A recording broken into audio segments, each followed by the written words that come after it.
Yo! How's it going, everybody? How's it going? How's it going? Good evening, Violent Himbo, Raziel, Herky Derp, Zoran, Oldman, Zachary, Ank, Ginge, Scott, and PD Wellen. How are we doing? Violent Himbo streaking with 55 watch streak as well. Very nice. How are we all doing? Hey, how's it going, Violent Himbo? How's it going, guys? How's your day been? I hope it's been far more productive than mine has. When are you going to start streaming, Herky Derp? Indeed, Herky Derp, when are you going to start streaming? Then I can come and sit and be a viewer and abuse you. Should be 78. Your mobile screwed you. Well, never mind. I still appreciate the big old 55. That's pretty big. That's pretty awesome. Kubu, how's it going, dude? How's it going? How is everybody today? Has anyone been testing the PTR? You're doing a lot better than yesterday, Zach. Glad to hear it. Glad to hear it. Right, my plans for today. Since it was highly requested yesterday, I will actually boot up on I'll boot up on seasonal on a fresh Spiritborn character. I'll slap a build together as quickly as I can, and I will just go quickly test all of the new seasonal stuff, which honestly probably won't take that long. But we'll have a little play around with it. We'll see what it all feels like, etc. I mean, that's going to be quite useful for me because I actually want to try and not be lazy and put some YouTube videos together for this PTR. So I will need a character with that in a place where I can do that at some point. So I'll start with that. And then I will be testing some more Spiritborn builds today. And I was sort of thinking about this today. Where I've been doing the build videos during the season this time, I normally do that because you can't really do them in a PTR. But I think for this cycle, I think there's going to be... I don't really imagine there'll be a lot changing, to be honest, before the live server. You know, if I don't give the feedback, it's probably not going to happen. So I probably can just take footage and record my build videos for Season 12 before the fact. So outside of stream... Maybe after stream today, I'll start doing it. I'm going to basically start capturing all the footage. I don't need to edit it straight away. I've got a few weeks for that. But yeah, so I want to get things in a place where I can do that. And I have to do it this week, obviously. So, yeah, so lots to do. And I am going to be doing some Sork builds as well. More to come, but I will be covering probably my Burn Hydra. I'll be resurrecting that in full, including endgame. Charge bolts, fireball, chain lightning, and there's one other, and I can't remember if it might be ice shards. I can't remember. There's 5 of them. Oh, and yes, Violent Himbo, milkshake. You joker! You making me put a milkshake on already? Okay. There you go, just for you. It might even come up might come up almost immediately. You got there just in time. Elliot coming in with the follow. Welcome in, welcome in. How are you doing? Oh, Anime Fist. I've just seen your message. I'm so sorry to hear that. I'm sorry to hear that, Anime Fist. I hope you and your family are okay. You know where I am if you want to talk about it. It's probably not something to talk about too strongly on stream, because I imagine you don't want to gloat on it too much. I imagine that's very upsetting. But as I say, I am always available off stream. When I'm not streaming, I will respond, and I am more than happy to talk or be there if you would like. But my condolences to you and your family. I mean, it's a fact of life, but something none of us really want to have to think about. So yeah, I'm sorry, man. That sucks. Do you want to carry on a new character, PD Wellen? I will probably start... I'll just start a fresh character I need to be in the seasonal realm to test the seasonal stuff. I think some of the seasonal stuff is actually available in Eternal, but it doesn't really work. So, yeah, I'm thinking we'll start with that. We'll get that stuff sort of going. We'll have a little play around with those mechanics. I didn't really do that yesterday, and there were some people that said they'd like to see it, so I figured we'd do that first. And then I will probably test Quill Volley Stinger today because they build relatively similar to some of the other builds. Touch of Death, because that's a Rodderket build as well. So we can get those 3, made sure they're built. And I need to get Evade rebuilt as well. So I will get that rebuilt at some point. We'll see how many builds we can get through. I've got a lot of builds to get through, to be honest. Philip, coming in with the follow as well. How's it going, guys? How's it going? Are you both from D4, Philip and Elliot? And if so, how are you finding it? And also, Herkiderp, thank you so much for the gift sub. Anime Fist, no more ads for you. Hopefully we can entertain and cheer you up a little bit, given the circumstances. And just for you, Violent Himbo. My milkshake brings all the rods to the yard. There you go. Sure, D4. Anyone that wasn't here yesterday is an in-joke. He's put that song on because yeah, apparently my milkshake brings all the rods to the yard. Because I've bricked all the rods this season. You usually watch you on YouTube. Oh, okay.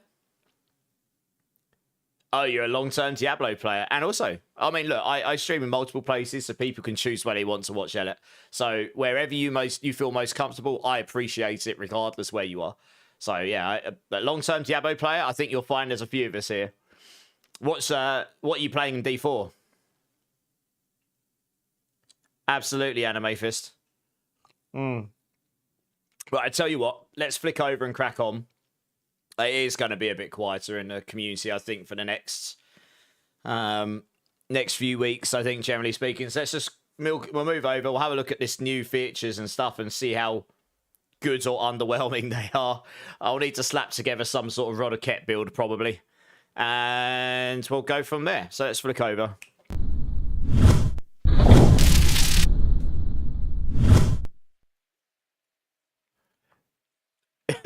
You've never played Diablo before, Violent Himbo. Do you know what, Violent Himbo? I saw quite a few pigs fly today. It's quite amazing, that, really. You know, I didn't think those big lumps of meat could get off the ground, let alone fly. But yeah, I saw a few of those.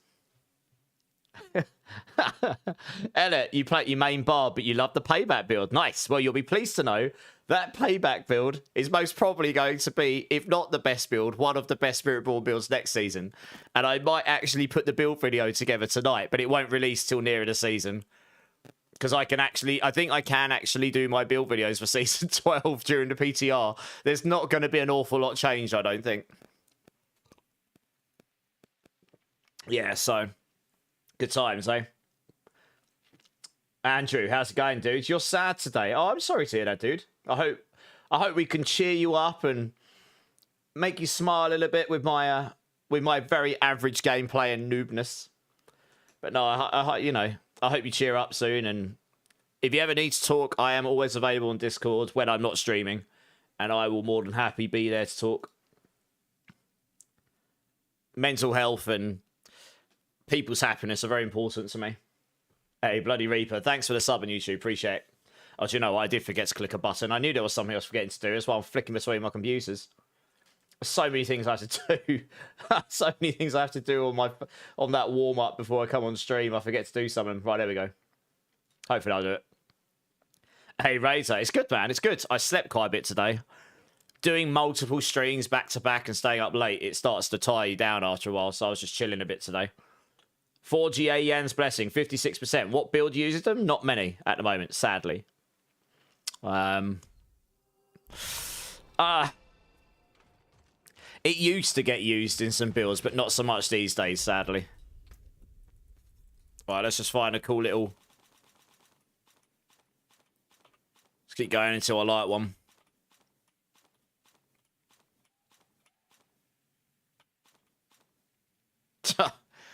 Looks more like a man. That's pretty cool. Purple eyes. Look at that. I'm very green. Good times. Can I change the colour of the tattoo? I think I can, right? It looks sick in green. Look how bright that is. Actually, it looks better like that, I think. Yeah, that looks sick. Alright, let's do that. Right, let's boot up here. I'm just going to cheat myself anyway, just to level 60 and such. You've got loads of 4GA items that are useless. I can't bring myself to salvage them. I've got the same, PD Wellen. I always keep the 4GAs, but yeah. I've got a few that definitely aren't going to be very useful, but I can't bring myself to quite get rid of them just yet, yeah. Right, we need to go find MRAC. Do you know what? I'm going to do it in Serigar, because they have actually added MRAC, I can't English, MRAC in Serigar, and I just prefer this town. It's all more condensed. So, I've got to try and remember what I do with this to not break everything.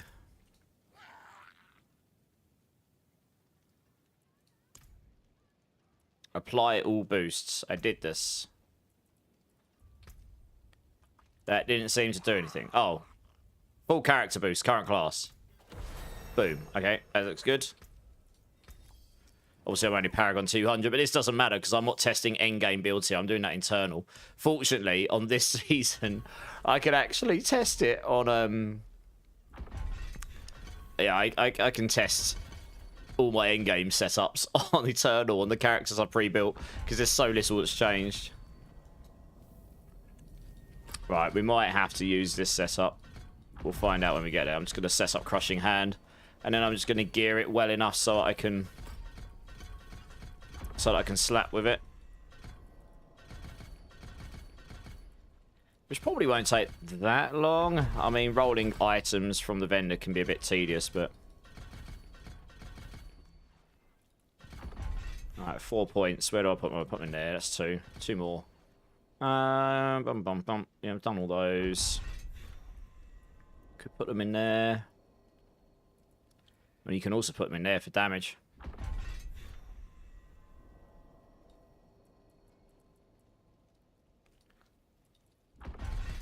You can probably get away with that.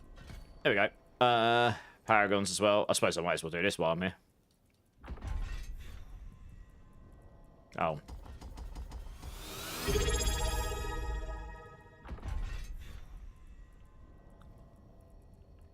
Agravane with the 20 months. Agravane. Thank you. Give me a bean number, Agravane. You know the deal. Hey, Niramas. I'm good, dude. I'm good. I'm literally just slapping a character together so I can quickly have a play around with the season mechanics. Like you had mentioned last night would be nice to see. So I'm not anticipating I'm going to be doing this for that long, to be honest, because honestly, the season mechanics are a little, you know, pretty underwhelming. But we'll see. We'll see. I'm going to just slap together a Crushing Hands build because it's a strong build, but it's not the strongest build. And it shouldn't take me too long to get the items together for this. Just so I can go, like, test all the new Butcher and, you know, all that kind of stuff. I literally... You know you've played this game too much, where when you're putting a build together, you know exactly what paths to take to gear your character up. Look at this. I mean, I could have gone that way, but you can just do this.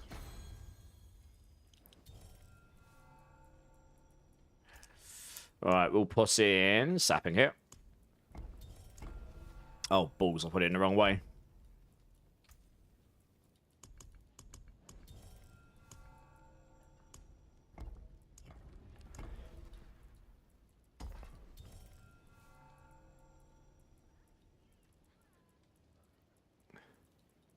I think I went the right way there.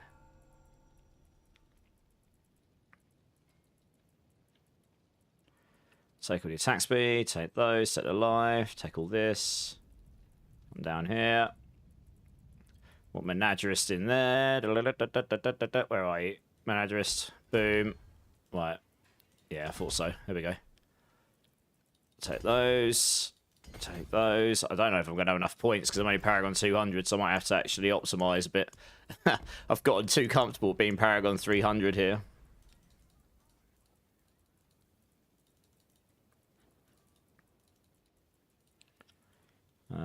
Yeah. Up here. Up there. Yes, I definitely won't have enough. Oh dear. I've gotten very comfortable to this. So I'm going to have to optimize my boards. I might have to rush.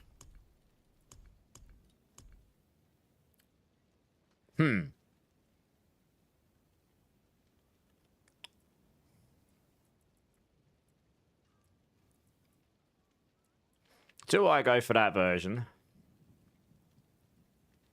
What does that require me to have? That's going to require me to have very good resource reduction. I don't know, it's probably doable. I mean, this is the version I ended up on. It's actually cheaper to go this way as well, actually. But I will need to gain some points from somewhere. I have overspent in a big way. I guess we'll have to take those out for now. I probably want this. Take that one.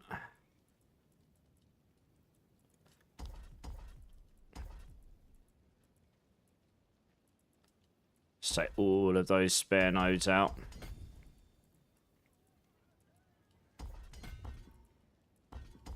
That's still not going to be enough, is it?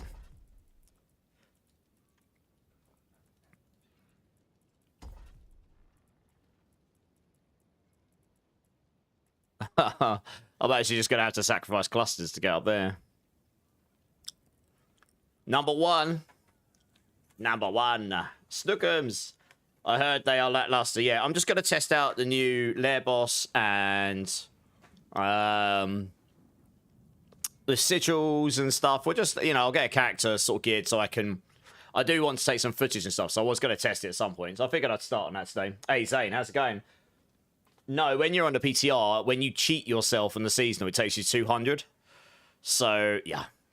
But there's a couple other things I want to test as well. I'm just going to quickly come back to this cam here so that Agravain can see me take the abuse in big screen. Agravain, thank you so much. Thank you so much for the 20 months. Honestly, one of my longest supporters. Here is a cola or garbage bean just for you.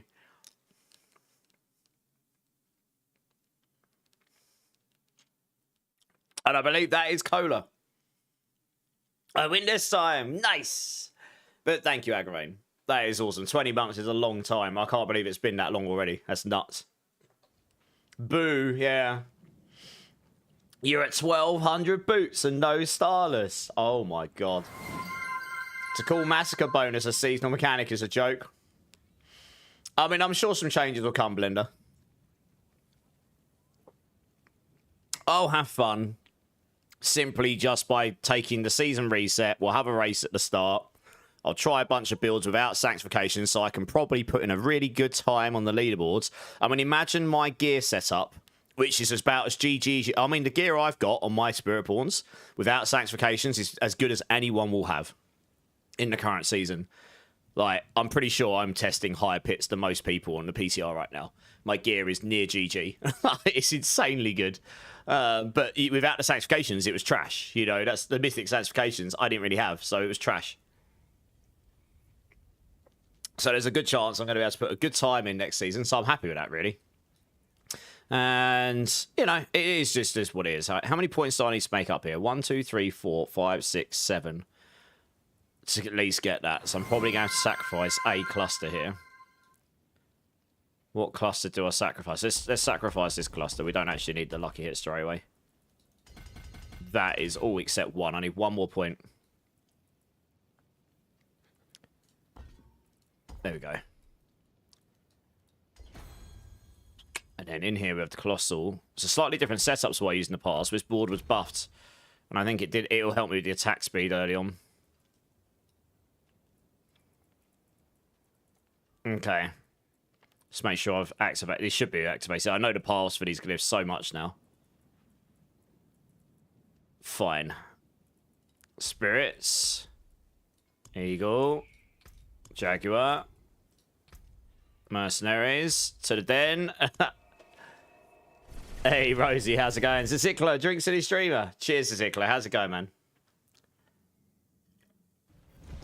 I heard, I'm going to go test this in a minute. I heard bosses don't give XP in the PTR. Not like they did. So, yeah. Apparently, you can do Butcher as a lair boss. We're going to go test this in a minute. But I'm just going to slap on. We'll just do the mercenaries as I know it for now.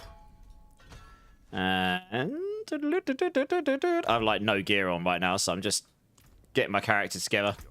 Languish. Combat skill. Koto, how's it going? What's up? What's up? 1 hour ago, I finished watching your stream from yesterday. Hey, nice. Yeah, I mean, the builds are looking pretty good. I've spoken to some other people about other classes. It sounds like Druid is going higher than Spiritborn is right now, at about 118 to 119 on Pulverize. That's really good. It's looking like Cracking Energy is going to about 112, which is around Payback. Now, I did a 110 on Payback with near GG gear, but I didn't have that resource cost reduction mechanic on, and there was I could have got a better amulet. Quite a lot better. So if I had both of those, it would easily go, and I had room to spare on the time on a pit. So I think it will do somewhere between 110 and 115. I said it'll probably cap at 115, but it'll probably be somewhere between 110 and 115. So it sounds like Cracking Energy and Payback are around the same. Rake also did 110. Not as good as Payback, but it did do it. With similarly good gear and similar buffs to take. So Rake will also go to 111 or 112. I think Payback will go 114 or 115. Crushing Hand did 105, similar gear, similar buffs to come, so it'll go maybe 108. I'm going to test a few others later. So, I mean, this is with GG gear, so it does mean it's going to be a bit more of a struggle. But it's, honestly, in pits, once you can do a pit 100, that's as high as you need to go. You're never going to do higher than a pit 100, really. You go to the tower to push, because that's the whole point of that mechanic, I guess. Right, back to town. I'm going to get some gear now. That'd be a good idea, wouldn't it? Can't do much about that. Everything that doesn't give EXP gives no stacks to Paladin. Which stacks are you talking about, Blender? Sorry. I mean, oh yeah, so Paladins are still doing pit 120 plus, I think. So at the moment, it looks to me like Paladin is the clear winner in the season still, you know. Okay, let's see what we get here. Random legendaries, okay. Can I even pick all those up? You know, oh, it's just giving me random stuff. No. Can I not just drop that? Okay. Because these are all going to be uniques anyway. It's probably going to be a little tedious trying to get the stuff I want, but I don't need perfect stuff. I just need stuff that's good enough, honestly. That's a pretty nice ring right there, but yeah, it's still rubbish. But it's no good for what I need. That's rubbish. I should probably focus on the uniques first. They'll be easier to get. That's a pretty nice ring. I guess keep hold of that. No. Oh, we literally never look at legendary weapons ever. Because uniques are just so good in the game right now. For this build, we will want one of those, but that's one that's not overly useful. What's this like? We want one with basic skills on it. Okay, that's the only item out of those that was half useful. Oh, I forgot if you move, you can't drop the items. Right. I'm a very naked Spiritborn right now. Giggity. What are mythics like? Oh, I heard about this. Mythics with no GAs. Well, that's either a bug or intended. But yes, I heard about this. Like, you might just not get GAs on these full stop. Honestly, I only need... That's it, I need the Shroud of False Death. I mean, for better or worse, that's what I need there. So I suppose if we're not getting GAs on these, I won't bash my head against the wall trying. That is the only mythic I need on this build, fortunately. So that's good. You just got a 5 GA Harder Queen's Crest. Okay. What, on the PTR? Hey, hello. How's it going, man?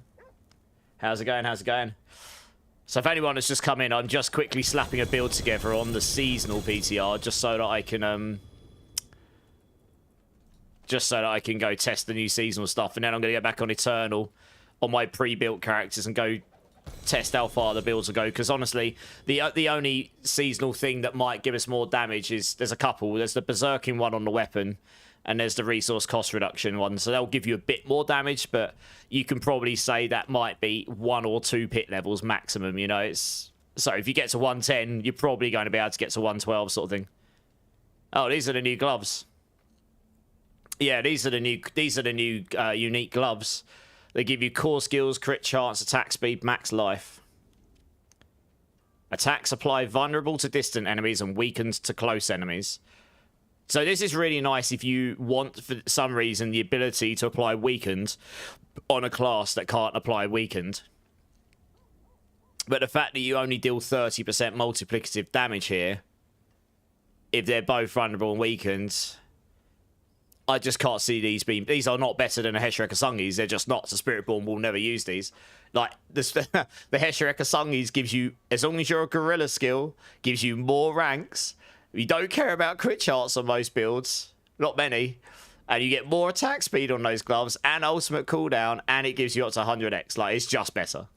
So, those are a bit of a meme for Spiritborn. We're probably not going to use those, sadly. Right, we'll have a look for Tibolts, even though I wasn't planning on playing that on this setup. It was just slap one of those in for the second. I will need a good... Oh, that's the new ring as well. This one's intriguing. I think there might be some builds that can benefit from this. It's all about life and life per second, life on hit, etc. And then every 15 kills in the last X amount of seconds, your damage increases by 2 seconds and your max life goes up. So there is a mechanic I know of which later on will scale by max life. This will potentially be very broken if you can kill lots of stuff and it infinitely stacks within the last minute. And it increases your damage as well. This could actually be very strong for certain builds coming up in the future. But for now, this won't benefit Spiritborn much right now because... I don't know. How many kills do you have to get to outweigh, like, unyielding is a 1.15x increase. We don't scale our damage by max life. So you'd have to kill, like, 60 enemies within the last minute. Oh, no, it's every 15 kills in the last 60 seconds. Oh, I know. That's definitely no good for Spiritborn. If it was every kill, maybe. But you'd have to 15... One sec, you'll go like... Yeah, still 115 divided by 2, times that by 15. To get as much as unyielding, you'd have to kill 863 enemies in the last minute. It's not really going to happen, is it? So, yeah, I think that's a bit of a meme for Spiritborn as well. Unless there's something broken about it. I guess I should probably try at some point, just to make sure there's nothing busted about it, but... Where's the ring of it? Oh, okay, this isn't the... this is generic ones, isn't it? I want the class ones. Ring. Gloves. Ooh. It's got movement speed on it as well. It's not a bad start.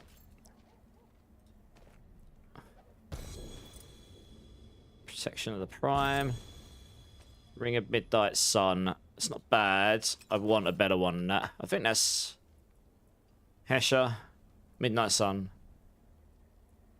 Oh, I want Rod of Kepaleka as well, yes.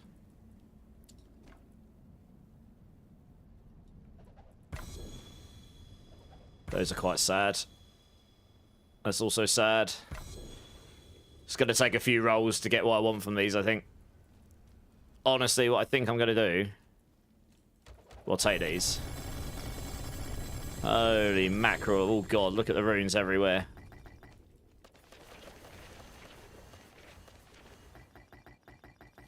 I'm not going to have to pick up all of these things. We're going to have to go dump some of these in the stash.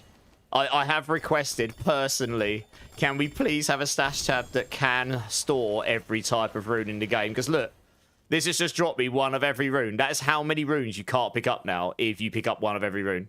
And they're going to add more in the expansion. It's like, it's only gonna, the problem's only going to get worse. It would be very nice if there was just a stash tab that holds each type of rune. That would be lovely. Okay, let's just do this for a second so I can actually... pick up everything.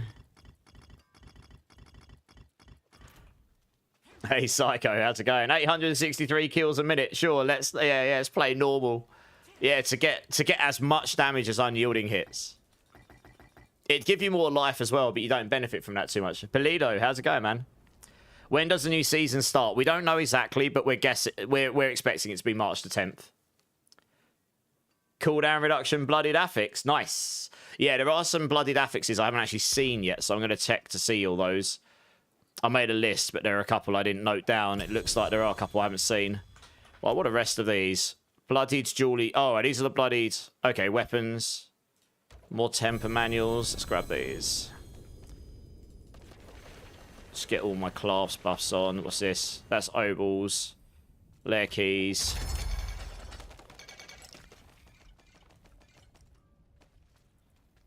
Tributes. Okay, Infernal Hall cash keys. Don't know where they went. Infernal Hall keys just went by, just disappeared somewhere. Seasonal activities. Oh, that's bloodied armor. Whoops. Okay. Or at least you can actually roll for bloodied armors and stuff. That's useful. I'll have a look at those in a moment. I guess we won't roll normal random legendaries. I mean, most of my builds probably won't recommend that many bloodied stuff, but there are some useful ones for sure. Alright, let's have a look at these then. Hey, Flavio, thanks for the sub on YouTube. I would love to see some Eagle build with Soar, Evade, and Feathers and stuff. Yeah. The best I've come up with Soar on was Razor Wings, which I think Razor Wings will be a solid A tier build this in Season 12. It's on my list of tests probably tomorrow. We'll see how we get on today. It might be tomorrow I get around to that one. I'm sort of just working my way down the list, you know. I got a lot of builds, but I'm actually going to preemptively record for the build videos so I can get all the build videos ready before the season this time. Okay, there are some affixes I haven't noted down before. Got lucky hit chance per kill streak tier there. Yeah, I did see that there was possibly some ones I missed. Plus 4% lucky hit chance. I've got most of them. I mean, they may well change up some of these bloodied affixes because they're very generic right now. I was kind of hoping there'd be like class-specific crazy stuff like chance for extra projectiles or something. I don't know. Something completely insane. That would just be different. Yeah, cooldown reduction as well. That would be useful. I mean, lucky hit chance on some builds and cooldown reduction would be useful. 3% cooldown reduction per kill streak tier. That's so small. 15% when you've got 1,000+ kills. And after diminishing returns, it's basically going to do nothing. That needs a buff. That needs doubling, I think, to be even remotely impactful. Because you're not realistically at 1,000+ most of the time. Life on hit, life on hit +4. Life on hit 4. I get like 800 from my skill tree all the time on all these builds. Just by default with the shroud on, I get 180. This is like negligible, but okay, good. Yeah, some of these I'm gonna have to give that as feedback. Yeah, some bloodied affixes are very low in value. I could give examples if they need. That's incredibly low. Like, you're at 1,000+ kills, you're healing 20 per hit. That's, yeah. Oh, good times. Right, that's probably all of them. There was only a couple I was missing. I think that's probably all of them. Oh, maximum life per kill streak tier. Now, that one's quite useful. 100 maximum life is actually not terrible, to be fair. That'll be used on builds.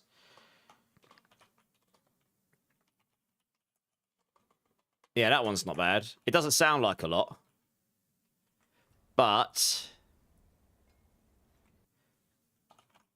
when you take into account all the life scalers we've got in the game, like percentage increases and stuff, it'll add up. If you get to...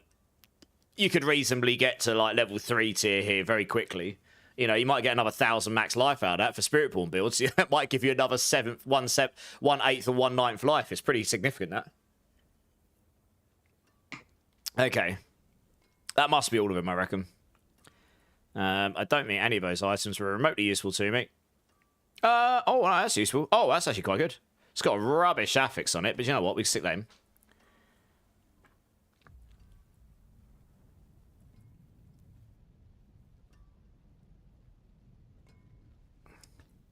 Yeah, jewelry will roll separately.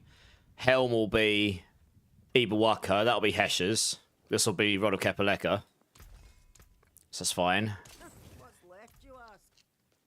You heard there's milkshake going. I have brought the rods. There might be milkshake. Damon, how's it going? D-Rock, how's it going? Marksman, how's it going? Well, I watch all of your streams. Koito, honestly, yeah, oh my god, no words. It's incredibly, I appreciate it. I really do. Dante. Tier 1 for 6 months in advance. Second month. Dante, thank you. It's good. Yeah, I'm good. How you doing, man? Please give me a beer. A beer? I'd love a beer. No, I wouldn't. A bean number, please. Tier 2, you have already after... Tier 1's... Wait. Tier 1's 15. Tier 2's 100. Tier 3's 250. Tier 4's 500. Tier 5's 1,000. So it's only Tier 1 at 15, Blender. I think. I think Tier 5 is 1,000, yeah. Is it 2 stacks at 15, is it? Oh, interesting. Well, that might be a bug. Okay, that might mean you can get to plus 6 stacks then in general. Okay, good to know. Yeah, it's 1,500, 250, 500, 1,000. So, I mean, you could easily make a table for this, right? If you do get a stack pre-15, so you get one at 0 as well, then you're looking at you're looking at a maximum of 600 extra life by the time you get to... You're not reasonably getting to the last tier very easily, but if you did, that's pretty significant for life. Okay, that might be intended. I'll have to check. Good to know, though. I'll give you 6 bean numbers in 6 months. I think it's fair to make a bang and ruin a proper night. Okay, I'll hold you to that. But thank you, Dante. I really do appreciate it. Honestly, that's very kind. It makes a big difference at the moment for me as well, where I'm... figuring out the lay of the land, trying to work out how to carry on. Well, it should be fine. I think I set myself up for success, giving up my my job and everything, trying to continue doing this full time. But you know, it's a lifestyle change, but it's all good. I enjoy it. Interesting, huh? You can GA the bloodied affixes. Interesting.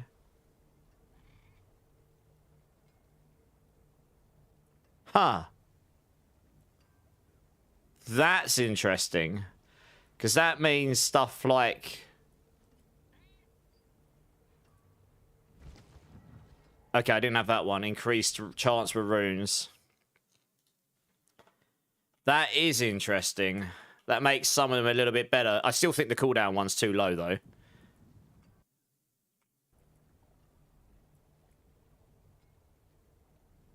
Increased chance for runes. Sorry, I know it's a little boring. I'm just quickly... I only have to note these down once. Is it during your kill streaks? Yeah. I want to try and get these together so Mobilitics can actually put the website together a bit earlier than usual. Hopefully he'll get them in.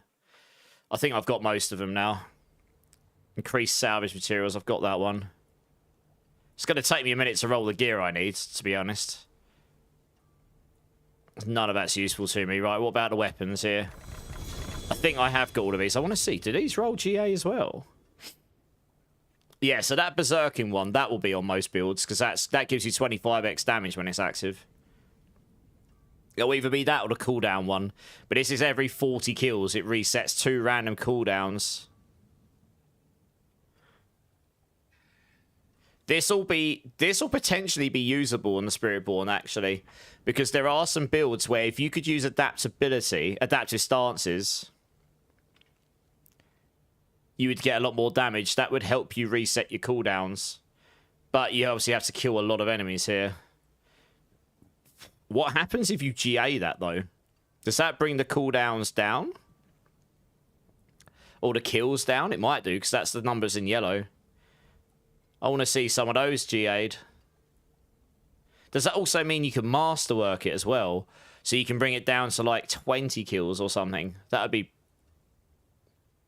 Yeah, look, every 25 kills gain Berserking for 9 seconds. Okay, so it isn't... So the number of kills didn't change. The time changed. The bold number changed. Okay, so this one's going to be every 40 kills reset. It's probably going to be 3 random cooldowns if you GA and masterwork it. Basically, just reset your cooldowns. But you have to kill 40 kills. So on a boss, you're not going to benefit from that unless you're going to be fishing for, like, Spirit Cooler. But even then, you're not going to be killing 40 things very often. But for clearance towards a boss, it could make it so Spiritborn, like, Payback could use adaptability. Adaptive stances. That does give you a bit more damage. That is interesting. Yeah. That is interesting. Okay. I mean, I can't use any of those. I've got all of those affixes. Alright, I mean, these aren't as mega as Sanctification, but I can see a world where we will be able to gain some stuff out. You know, you'll be able to gain some damage out of this and stuff. I really wish the blacksmith was right next to this guy, like, seriously. So I can just salvage stuff. There's no vendor light right next to him. So he doesn't take up the whole floor everywhere. Let my contributions be for the kitties. They deserve pamper and luxury. My cats are always spoilt rotten. Try Keb Bardu. It's closer. Yeah, I could do. Yeah, we could do. That is true, actually. I think it is, yeah. Hey, Faris, what's the game? This is Diablo 4, Faris. How you doing, man?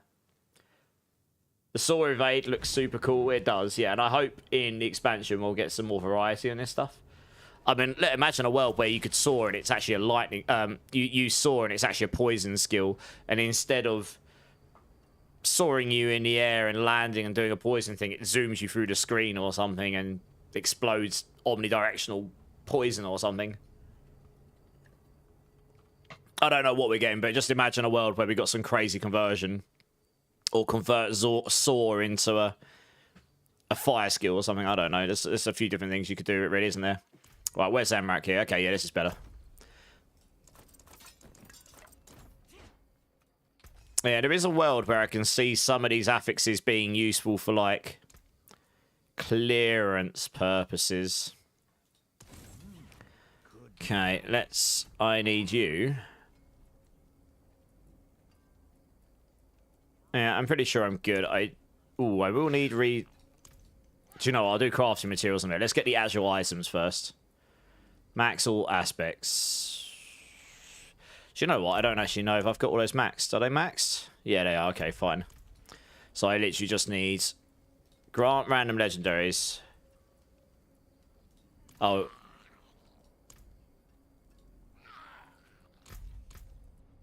Do I not get any more bloodied affixes? Ones. Or do I have to go to the seasonal bit? Seasonal. Oh, grant bloodied items. Okay, you're just not going to use this. You don't need those.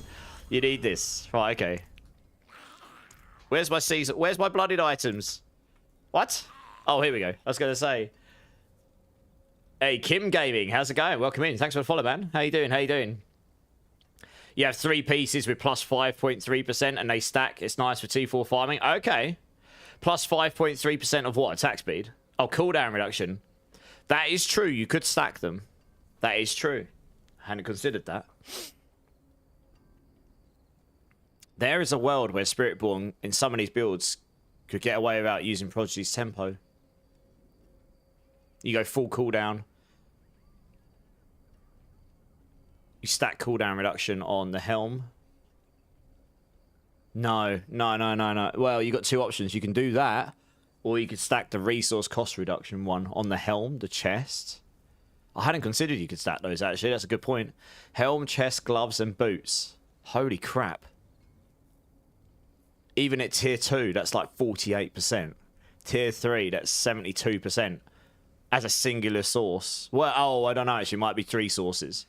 So it might come down to about 40. But then with all the rest of your resource cost reduction, that would definitely allow you to get to 115. Okay. No, interesting. I'm going to start with uniques, actually. Can I not... Okay, so you can't give yourself bloodied uniques. That's... useful. Okay. Grant all uniques. Okay, we'll start with these then. I need the class ones. They are all dropping GA, and you do get some blooded ones, so I suppose it's not the end of the world here. No, that is a very good point. I hadn't considered you could stack these. I really want this pair of pants to be good, but it's just not right now, which is kind of sad. Rings. I'm looking for the Midnight Sun ring. Where is it? There it is. It's a 41. That's kind of sad. Quarterstaffs. 51. That's rubbish. Right, okay. We'll need to roll some more. I'm probably just going to target the 2 items at once here. This does take a minute to do. It's still, it would be a lot nicer if I could just go, please give me all items that I want. But, you know, it is what it is. I've also found it's quicker just to go in and out on this menu because it can bug out. Will Spiritborn have a great build? What, in Season 12? Yes. Yeah. Yeah, I've already taken more than one build to... Oh, did I just drop one on the floor? Yeah, I did. I've already taken more than one build to hit 110 plus, which doesn't sound very high. But I think Druid's going to go to 118, 119. I think Spiritborn will go to 115-ish. I think Paladin is by and far going to be the strongest again. But we'll see. I'm not expecting big changes after this, to be honest. But, I mean, there'll be more than... Most builds will complete the game on Spiritborn. It won't be an issue. I'm just trying to put together a somewhat half-decent build right now. Right. Don't want any of that. Oh, for God's sake. It's so fiddly doing this. Oh my God, I keep dropping the wrong things. I'm looking for a good Midnight Sun ring. And, I suppose I could have had a look at the Heshra Kasungis as well. And a Rod of Kepaleka. Yeah, it's going to be hard to get the bloodied affix ones, but I suppose that's going to be the grind, isn't it? It's only a 57, that's rubbish. It's only a 41, that's rubbish. I forgot to have a look at the gloves in these. That's got the gorilla skills, but it's only a 40. To be honest, it's going to be less tedious than last season, though, because you're not going to have to... roll about 1,000 of them to hope you get the right roll on it. You're just going to have to drop the right item to start with. What build will you try next? So this, I'm just slapping together a build I've already tried, but this is in the actual seasonal realm, just so that I can test the new seasonal like mechanics and boss and everything. So I'm just trying to put together a Crushing Hands build because it's nice and chill. It will decimate the whole game, etc., etc. And then once I go back on the Eternal Realm, because I've got a lot of builds pre-constructed over there, which are with some really GG gear, so I'm not going to have to sit here and do this for hours trying to get the right gear. I will probably test Stinger, Quill Volley, and Touch of Death tonight, because they're all Rod of Kepaleka builds. A 4G... Hey! A perfect Ring of Midnight Sun. GG's. Right, that's that one sorted. Nice. Let's go. That's one item slot sorted. Oh, that's a really nice pair. Shame that the aspect's so low. That would have been GG's as well. It's 40, but it's not too bad. That would probably be good enough, actually. 0.75 core skills hits twice. That's not bad. Okay, that's not terrible. I'd have liked more maximum resource on that. Man, can you imagine trying to drop a 4GA one of these with the bloody affix on it? That's gonna be intense. Helm. Oh, I didn't look for any helms or Harmony of Ibuwakas. Oh, that's a good one to start with. Maximum aspect. That'll do. Nice. Problem solved. That's actually one of the easiest items to roll. You kind of want GA decks, but that aspect's pretty important. 40 with all stats. That's not too bad. What about up here? Helm. Oh, that's a 30. Ugh. Helm. Oh, that's the wrong helm, that one. 40 with velocity. Big sad. Where's the helm in here? Helm, is that the right helm? No, it's not. That's a shame. That's cool. I should keep hold of that because that'll be pretty useful for testing on evade. If I get around to doing that here. And that one there. 28. Ugh. Alright, we'll leave that. That's fine for now. You'd want GA index, but the movement speed is fine. I guess I'll roll these for the shrouds. I don't know if we get any GAs from these or not. Well, I guess we'll find out, right? If we don't get any GAs, it doesn't matter. It doesn't look like you can... Oh, you can roll them with bloodied affixes, okay. If you're really lucky. Doesn't look like any of the mythics are trolling GAs here. So that's good. Good times. Alright, well, it makes mythics easier to get here, I suppose. Now we've got to go roll the legendaries. That's going to be interesting. I think I might actually quit out and come back in to clear my my town. Streamer server, yeah. Did you get all the loots? Well, we're on the PTR, so you can sort of cheat yourself, all the stuff. What cats do I have? I have a black cat who's part Maine Coon. And I've got one behind me. I'll show you. Yeah, you might be able to see him.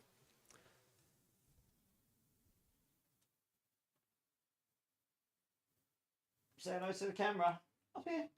What's this? He's not really looking. He's down there, though. My tuxedo cat, Kamari. So the tuxedo cat's nice and small. My black cat's massive because he's part Maine Coon. He's not Maine Coon big, but he's like much bigger than him, but nowhere near as big as a pure Maine Coon. But and he's the cuddliest cat. Like Maine Coons are quite affectionate cats. My black cat is the most cuddly cat I think I've ever had in my life. He literally just goes. Hey, so mad spam. I actually have another camera, and I will get it set up when I stop being lazy. It's up there, my old camera. I need to move it on my rig to the other side, which in itself is quite an effort. And I will set it up as a cat camera at some point, yeah. That's the plan. It's on my on my list of many things to do. You got a street tabby one and a Maine Coon. Nice. How big's your Maine Coon? Because Maine Coons get really big, can't they? Right, I cleared my town. I'll keep hold of these items just in case, but these will be good enough. I don't need to make this Giga here, because this is just to test the stuff on seasonal. My Giga build's on the other. I mean, honestly, if I could be bothered to put the effort in and roll for days... You don't need the movement speed here, because you can cap your movement speed. So you would literally go resource cost reduction, resource cost reduction, resource cost reduction, resource cost reduction, resource cost reduction. Holy crap. And if you get... 1 second... Let me take that off a second. I need to go outside of town. I want to see how these kill streaks here is working. Is that giving me the 7% before I've actually got kill streak? Because apparently it does. I need to know if you get 5 or 6 tiers out of it. It might not work in town, so I might have to go outside of town.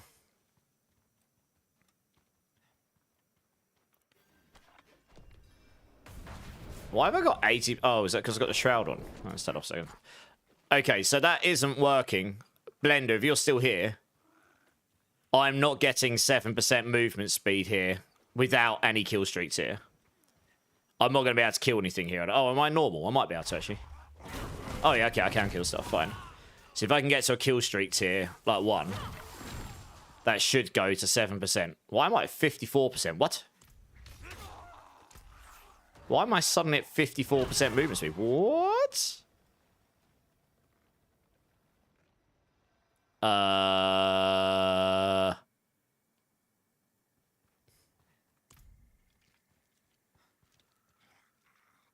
Movement speed increased by 40% for up to 6 seconds. 16 seconds. Huh? Where's that come from?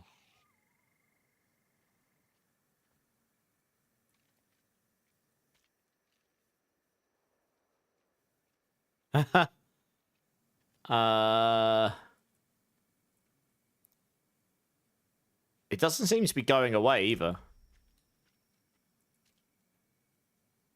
Oh, yes, the Eagle main hall. You are correct. Yes, okay. Ah, there we go. Right. I'm just sitting there confused, like, what? Okay, no, that does make sense. Fine. I just need to kill some stuff, get to a kill streak tier so I can see. But I think I think you get 5 tiers, not 6, which is... Let's get to a kill streak tier here. I need to find some more enemies. It's not enough. It's funny how one weapon and just a few levels and I just annihilate stuff, isn't it? Right, that should be 7%. Right, I've got 14. Okay, 14. Okay, interesting. That might be a bug. Once you get to tier 1, it's actually giving you 2 tiers. Which means you probably will get... You don't get the first tier by default, but once you get to tier 1, you get 2 tiers worth. That might be a bug.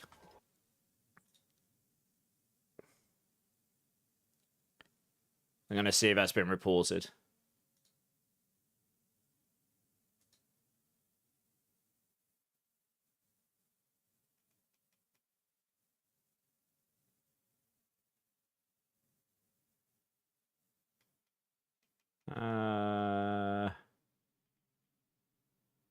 No, it hasn't. Okay, I'll report this now.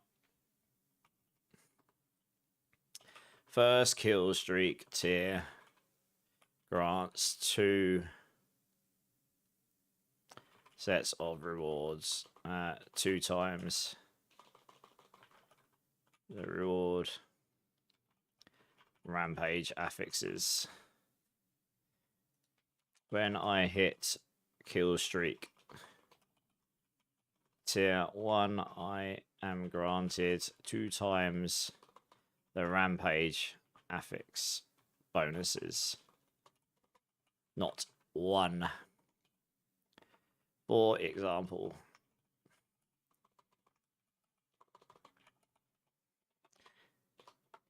plus 7% movement speed per kill streak tier equals 14% at kill streak tier 1. Not sure if this is intended, but it doesn't read like it should be. Cool. All right. I mean, I know that's a bit rubbish because that's taking power away, but I report it. And if it's intended, it's intended. Let's assume it's not intended. But if you put resource cost reduction on all 5 of these, you get to tier 1, which you'll reasonably do all the time. That's 30%. However, they would be 5 sources, so you'd end up being, I don't know, 20%. But you get to tier 3, that's 90% reduced. Yeah, you might actually be able to get close to like 80 to 90% resource cost reduction on this build. Depends if those were stacked as separate sources or not. Let's change that back to the right hall as well. Let's go finish gearing this character up. But yeah, that's interesting to know. A bird, how's it going, man? Good. Which build would you suggest to start off with Spiritborn? Evadeborn looks like to be the easiest, but I'd like another opinion if possible. So it depends what you want to play. The fastest is Evade. It's definitely one of the easiest to level on. You cannot start an Evade. You have to level with something else for the first 14 levels, and the reason for that is Evade Spiritborn relies on your Eagle Spirit Hall here. When you evade, it will shoot 6 Storm Feathers out. That's where the damage comes from. So for the first 14 levels, you can use Rock Splitter, you can use Withering Fist, you can use any build you like. And the second you hit level 15, you stick this on, you just change your build over to Evade, and off you go. And what you do, you put Thunder Spike on your right click, or if you're on controller, Evade is a bit spammy. But if you're on mouse and keyboard, stick your Thunder Spike in your right click, hold that down, and then just put your Evade on your mouse wheel. And just mouse wheel around. And in between evades, because every time you cast Thunder Spike 3 times, it will give you 5 seconds of evade cooldown. It basically resets your evade for you.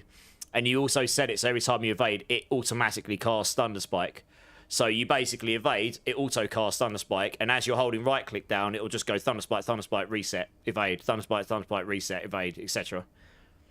So you can just, yeah, it's what we call evade weaving until you can get enough cooldown reduction that you can just literally perma-evade and never have to use Thunder Spike manually again. So that works very well. But if you want to do something different, Rock Splitter's pretty good.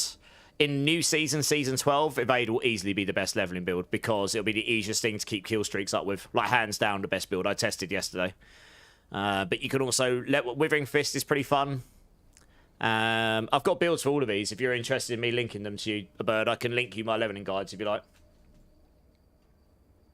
I've got 4. So what I'd recommend... I haven't actually got any videos for them. It's on my list of things to try and get sorted for Season 12 to have some leveling videos. But what I can do is link you the guides. Season 11, Spiritborn, leveling. Where is leveling on these? There we go. And you can just have a little look through them. There you go. There's a link for it. You can just have a little look through that and see what takes your fancy, really. I mean, all of those will work fine for you. They're all tested. Chronic, how's it going? Flex that mug. Oh, stretching me already, are we? Nice. How's it going, Chronic? Is this an easier way to test high-end builds?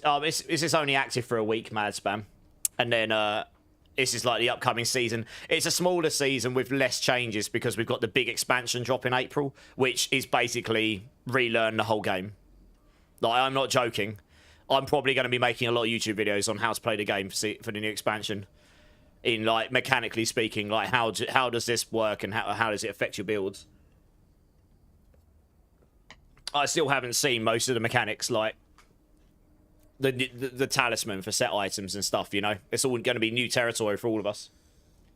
Just got home from work. Nice. Used to have a polydactyl Maine Coon. He passed. Oh, I'm sorry to hear that. How old did you get to?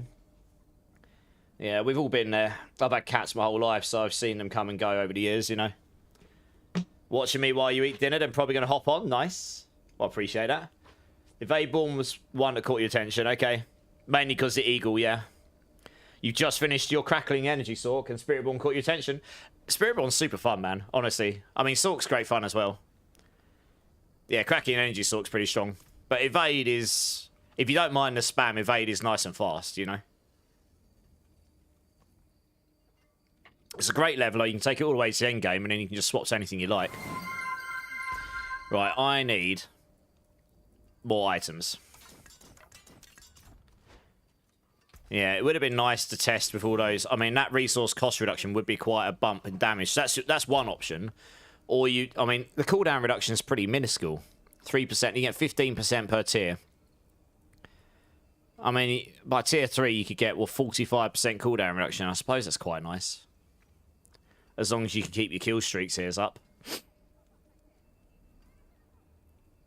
It'd possibly allow you to remove the need to have to use Prodigy's tempo.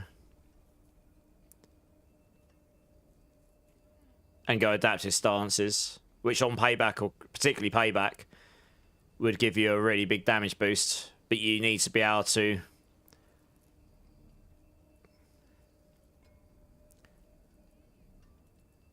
Yeah, that plus the cooldown affix over here, that might give you enough. 45% plus the I don't know, 3 cooldown reset or something. Every amount of kills might be enough. I think the Berserking's better though, just for the damage, to be honest. Kerrigan's here, Drink City streamer. Cheers. How you doing? 13, okay. It's pretty old. You love spamming builds. Okay, Evade is the build for you then. You'll be spamming lots. Right, I need... seasonal blooded items. Let's start with jewelry, because this is going to take longer. Man, I hate the fact that I've got to click in and out this menu like no tomorrow, because for some reason you click on it, and then it doesn't allow you to click on it multiple times. Right, we'll start with that. Let's see how... I don't need perfect gear. I just want stuff that's somewhat decent, you know?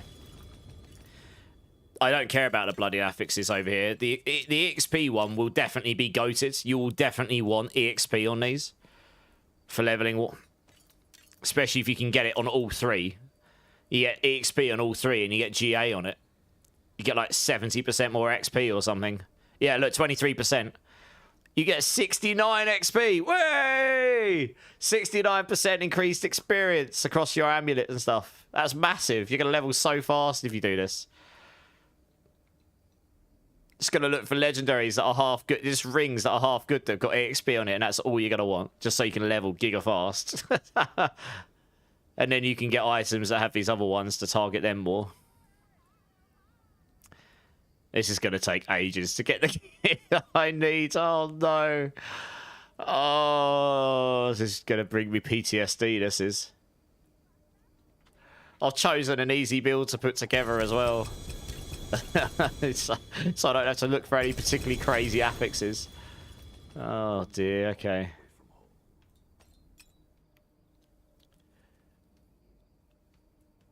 You can get 6 GA items in this build. In this season, you're gonna have to get 6 GAs. You get like 5 GAs, including the bloodied affixes, and put a temper GA on. That's crazy.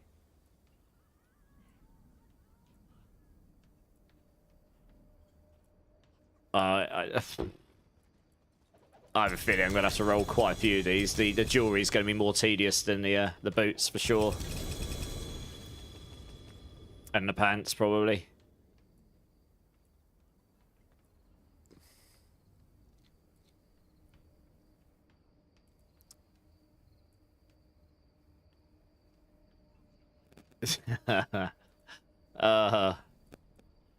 It might be better for me to roll Obel. Oh no, but Obels won't work here, will it? Because I won't guarantee you get bloody affixes from the Obel vendor, I don't think. I suppose that's something I can go test. Like, do we get bloodied affixes from the vendor? That's quite a nice little ring there. I'll probably keep hold of that one. Ah, that's one. I can't get all the affixes I want. That's annoying. I want that GA resource cost reduction. I don't actually overly care what the other one is. So I'm just looking for that GA resource cost reduction. Let's go roll some Obels and just see if we can get bloodied items from there. Rings, rings, rings. Am I in? No, I'm in normal. I'll definitely want to go to T4 here. Oh, do you know? They still haven't added the place to change the difficulty in Ked Bardu. I'm going to go Seragard to do it. You're doing good, Kerrigan. Glad to hear it. Yeah, well, this is the thing. The kill streak might be gone for the boss, exactly. But in terms of clearance, getting to the boss, that'll be really nice, right? And then you just...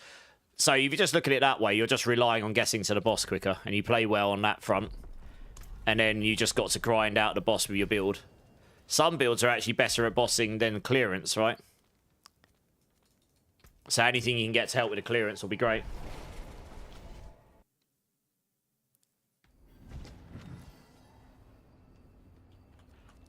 Okay, let's roll the rings here. I'm interested to see if you can get bloodied affixes here. You might not be able to. Oh, you can. First one. Rare, but you can. Okay, interesting. Very rare by the looks of it. Landing an ancestral and a bloodied affix is going to be... that is going to be tough calls. But I did just roll a ring that I can use, so this is fine. That's all I need. What I just rolled. Nailed it. GA resource, cost reduction, attack speed. This will do me wonderfully. Right, amulets. I think Obels is the way. I just don't need the XP here. I mean, obviously, it'll be GG in the season to do it, but for me, I'd rather spend less time so I can roll in these if I can. I'm now looking for an amulet that's not utterly useless.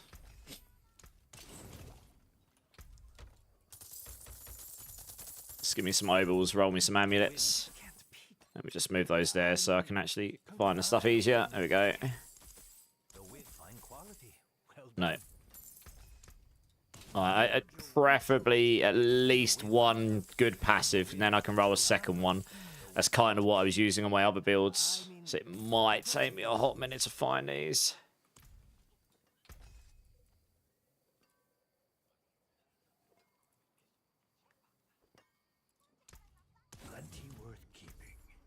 The amulet's going to be the hardest. I mean, the passives are going away. Oh, this is a new amulet. All stats, attack speed, crit chance. For some reason, they've added an item with damage reduction while injured on it again, even though they removed most of this. You are always berserking.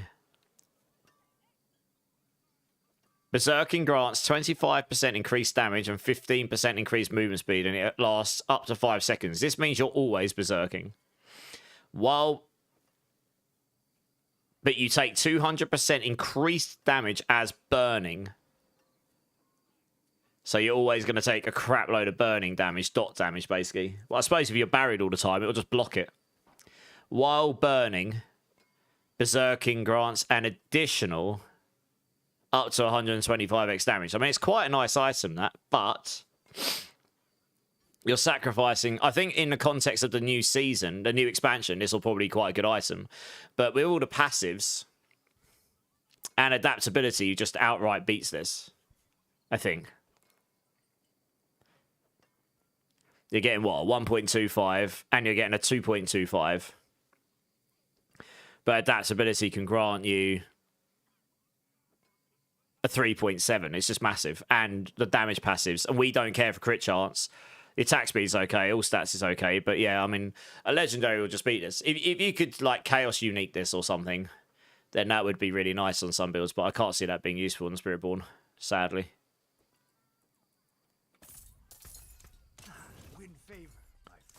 There might be some builds of some other classes that can make use of that. Unless, well, I should test to see if it's bugged, really, to be honest, but chance is one of these items. It's going to be like giga bugged, and it's going to make you do like 20 times damage or something.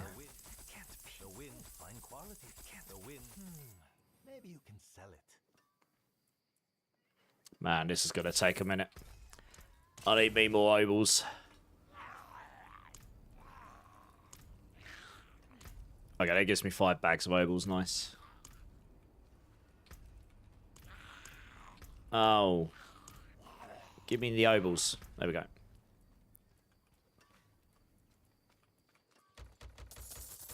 This is why I don't want to put lots of builds together fresh on the PTR, because they take so long to put together. That's why I preemptively pre-built them on the Eternal Realm. So I could actually test builds a bit quicker over there. So this is just to get a build going to test the stuff here. I'm going to test all my builds without the bloodied affixes because they don't work over there in the pit pushing. You know, you can just go, okay, this will just do more damage than this. Like, if you can do a 110 without them, you're going to do higher with them, sort of thing. Hey, Breakpoint, how's it going? Yeah, that's what I've just done. That's just what I've done. Blender. Just gotta try and roll. I'm not looking for a GG amulet. I just want something half decent, you know. We're not worried about bricking it, so once I've got one, it should be fairly easy to get what we want from it.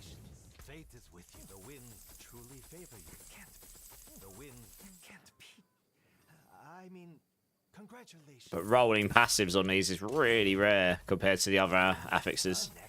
And then rolling it with half decent stats on it as well.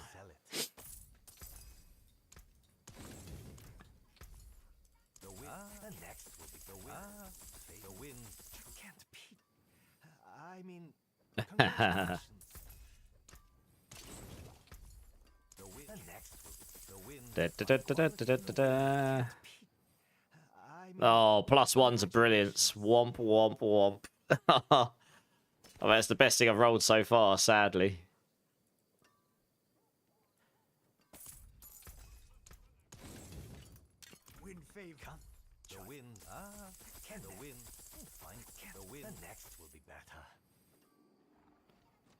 Furnace isn't all that useful.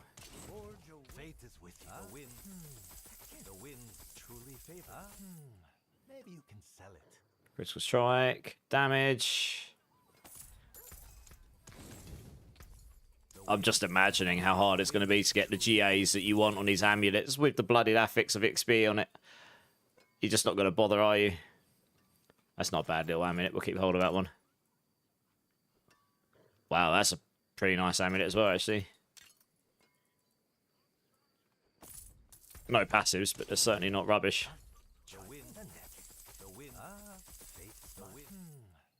+3 to furnace.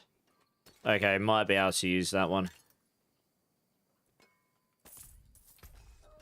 It's not the best passive, but we would be able to roll 2 passives on it. It's a GA furnace as well.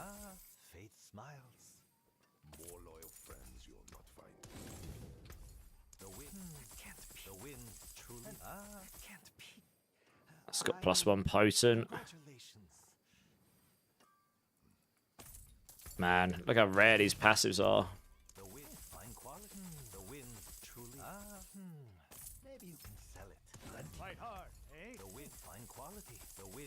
Music's too loud? Is the music too loud, guys? It shouldn't be any different to usual. I mean, I'm not talking massively loudly, but it shouldn't be any different to usual. No, it's the same volume. Oh, your music was okay. Oh no, I can't. Do you know what? I can't actually remember.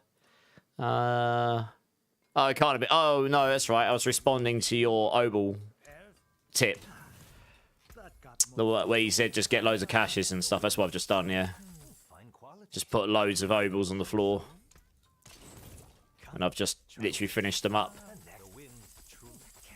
I might use that furnace one. That's got unrestrained power in it. That's actually not awful. Okay, I got two here I can possibly use. I'm not looking for a GG amulet.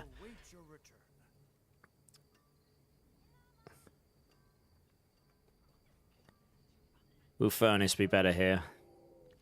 Probably not, because I don't really care about the crit chance here. So I'm going to have a dead stat either way. This one here might just be better. I'll roll Brilliance on here, and that'll be okay. Yeah, we'll use this. This is fine. I need to roll some pants. Let's just, I'm actually going to do the Obal's way, I think. I'll tell you what, actually. We'll see how painful this may or may not be. See if I can actually obtain.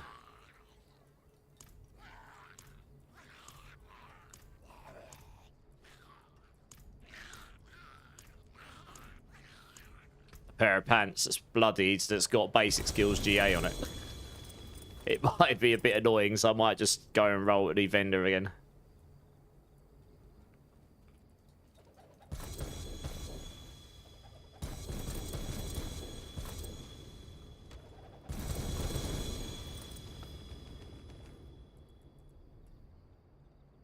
I want that GA basic skills if possible. Oh, I should really look at the boots. Whoops. I messed it up. My boots are pretty good, actually. These will be fine. Yeah, okay. No, these are fine. To be fair, I could just roll non-GA basic skills. If I really just want to get on with it. That pair of pants would work.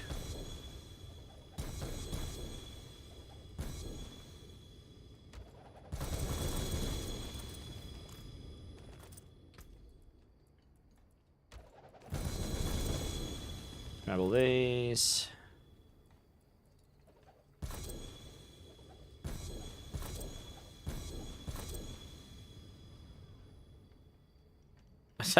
Life on hit on them. You do not need life on hit on this at all. You just do not. Just keeping an eye out in case I roll a better pair of boots for the bloodied affix here. Yeah, I mean, plus 100 max life would be nice as well, but it doesn't give you damage, so probably not, guys. You'd get the resource cost reduction, I think. 11% movement speed per kill streak tier. Wow. Shame you can't go above 200%, really, isn't it? Plus 6 life on hit. Yeah, that's really underwhelming. Like, life on hit is definitely underwhelming. Staying AFK close to you. No, you're good. You're not stupid. You're good. Let's roll a few more of these.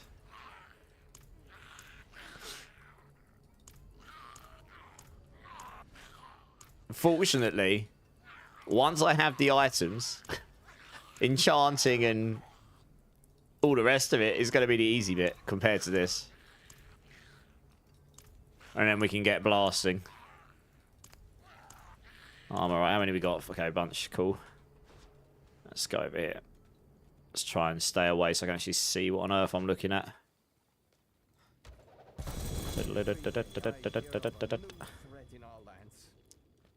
What of it? Our gates and people are strong. Yeah, I'm going to need that GA movement speed here, I think.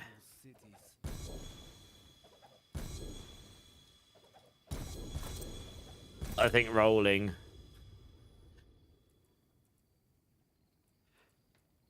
GA basic skills is going to be pretty tough going with that, I think. Or even the GA. That's a good point, actually. If you get GA resource cost reduction on the bloodied affix and you masterwork into it, does that put it to 12%? Probably. 60% at tier 1. That actually could be really insane for Spiritborn. Like, legit, it could actually be crazy. Spiritborn might actually go higher than 115 because of this. I don't know. It's not going to be very easy for me to get all the stuff together I need for it. I'll be here for hours trying to get the items. There's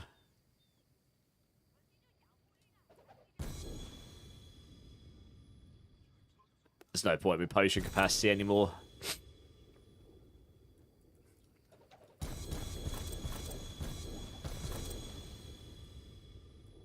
Just got to sit here and roll items for hours and hours until you get the ones you want. Good times. That's crit chance. That's no use to me. No. That's armor. No movement speed.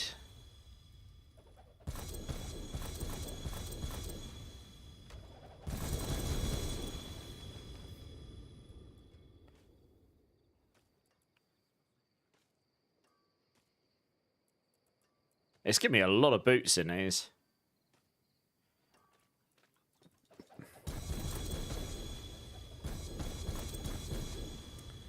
Forgot to change that, right? What we got here? Yeah, I'm not going to use these. No. No.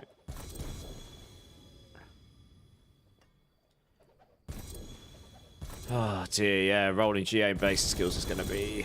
I might look for a pair of pants that's got the bloodied affix on it more. And then just roll basic skills on there. That might be a better play here. And I might just look for a pair of boots that's GA movement speed with that as well. Okay. Let's go get a bunch more. That might be the way. It might be a bit harder to get the uniques, but if I get 2 of them, it'll give me an idea what it's going to feel like. Because the build I'm building builds very similarly to Payback, so I can easily switch over to a pushing build on it. Seasonal bloodied. I am wondering whether it's testing with at least a little bit of it to get an idea. I want to double check it stacks, and if it does, how much diminishing returns do we get if we have 2 of them on, for example? Like, if we have 5, if you cheat it, like, every time you get a new source of cooldown reduction, it has diminishing returns. So if you've got 10 sources and you add a new one at 10%, you're probably only going to get about 2% out of it or something. So you want to see, like, is it optimal to have 5 of them, or is it optimal to then stick on some cooldown ones or something, you know? Maybe. I'm going to reset my town. It's going to be a lot easier for me to do these items. Have farming scrolls in the Athyron. Oh, they not changed it so you can't give it on the PTR. Oh, no. I guess I'll have to go smash a few Belials quickly. Oh, or at least we don't have to roll stuff forever. We don't have to roll, like, sanctification level stuff. Scrolls. Oh, they've really not added that to the PTR yet. That's so tedious, really. Wow. That is a bummer. Okay, so... don't care where the GA is on the pants. I want the resource cost reduction. On the boots, I really would want the GA movement speed, because without that... no, actually, I might be able to get away without the GA movement speed. You temper on, get a crit on the movement speed there. It might be enough, because I've got the GA movement speed there. Okay, so I can probably get away without the GA on either. I just want the right bloodied affix. So let's do that instead. That might be a better test, to be honest. Would probably be enough without it. Might be a little bit less grueling to get it as well, to be honest.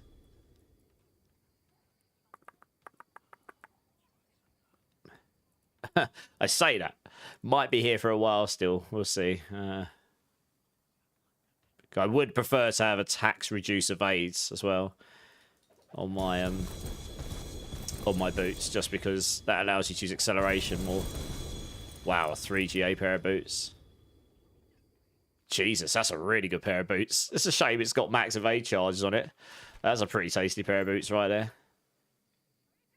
That's probably better than what I had on, to be honest.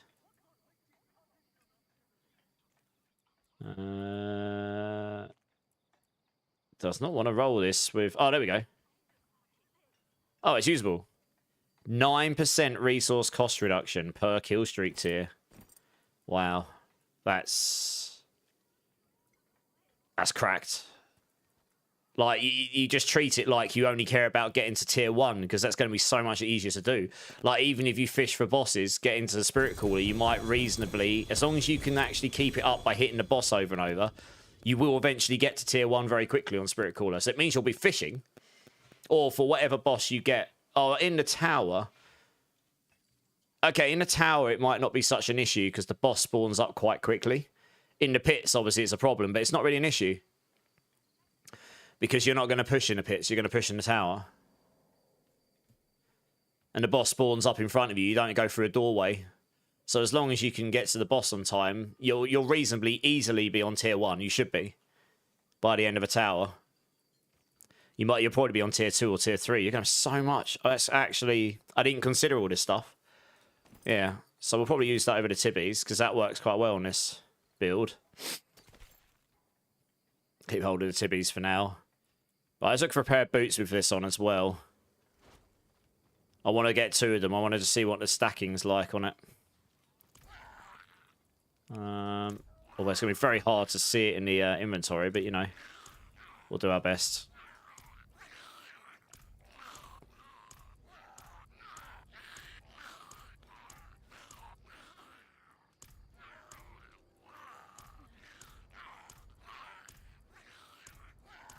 Armor. How many we got? 5. Okay, that's be enough.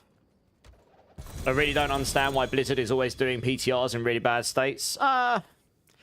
You got to think about it, right? Dev time's expensive. They're constantly working on the new expansion, on new stuff, fixing stuff. You know, there's only so much time they have on their dev time. Like actually improving the PTR probably isn't something that's high on their list of things to do. That's a usable pair of boots. Wrong affix on it though. I would prefer a better one. So, although I agree with what you're saying,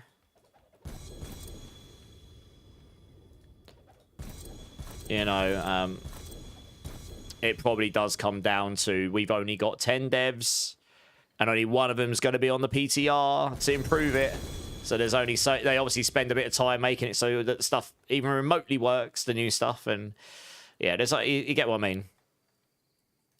So I don't disagree with your sentiment at all. It would be very nice with these long-running issues for them to be looked at. But I suppose that's the ex-dev in me. I really try to be empathetic to them because I don't think it's through lack of effort. I think it probably is just they just don't have enough capacity to just make everything perfect. So it's just a matter of prioritization.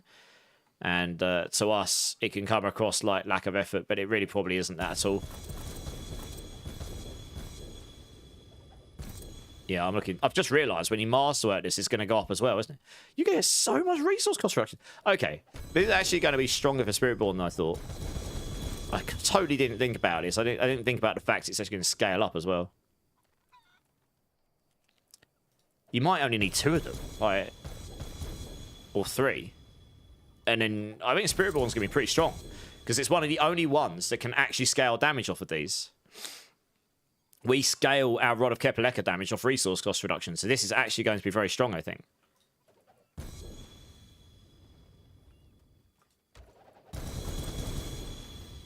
It's not going to beat Paladin, I don't think. To be fair, if Paladin's doing 120 plus already, then I have a feeling that's still going to be your top tier class. But I think Spiritborn's going to be okay. Like Spiritborn's going to be fine. Wow, I'm just looking for a pair of boots that's got the resource cost reduction on it as well. With not completely trash stats. Yeah, I mean, exactly. Perception's a thing, Blender. I appreciate what you're saying. I do appreciate what you're saying. Like I say, it's difficult because they almost certainly, a lot of their team is on the expansion stuff. They probably don't have that many people on this season. This is a small season that's meant to just fill a gap going into the big change, right? So that is probably just the long and short of it. And I kind of get it from their point of view. You know, it's about how do we most efficiently use the time of our available resources of people and stuff. But yeah, there are some things that we do ask for that would be nice, like making it so we don't have to go farm stuff and make it quick. The quicker we can test stuff, Like, imagine this. If I got this together in an hour rather than 3, you know, it saves me 2 hours of testing. I could go test other stuff, right? That's why I don't want to put builds together here unless I have to, because it just takes so long. I don't want to test 10 builds on here. It's what I did last time. I went offline and didn't do much of the last PTR on stream because I honestly couldn't focus. I think I spent nearly 100 hours on the PTR stream. I wasn't very well, but at the same time, I just needed that to be able to do everything. It was, you can get a lot of attack speed per kill streak, but this attack speed goes to cap 1. If that went to attack speed cap 2, that would be really good. But it goes to attack speed cap 1, I think. So we probably don't need that on Spiritborn. And yeah, if you G8, you get a lot of max life out of this if you want to go super tanky. I'm still looking for a pair of boots that's got this bloodied Apex on it. I mean, if I can't roll them through auto loot, imagine how hard it's going to be to get the items actually playing the game. With the bloodied Apex on you want. It's gonna be a long grind. I don't mind that though, having something to grind for. But yeah, getting the right items with the right bloodied affix is certainly going to be... Yeah, it's certainly going to be an interesting grind.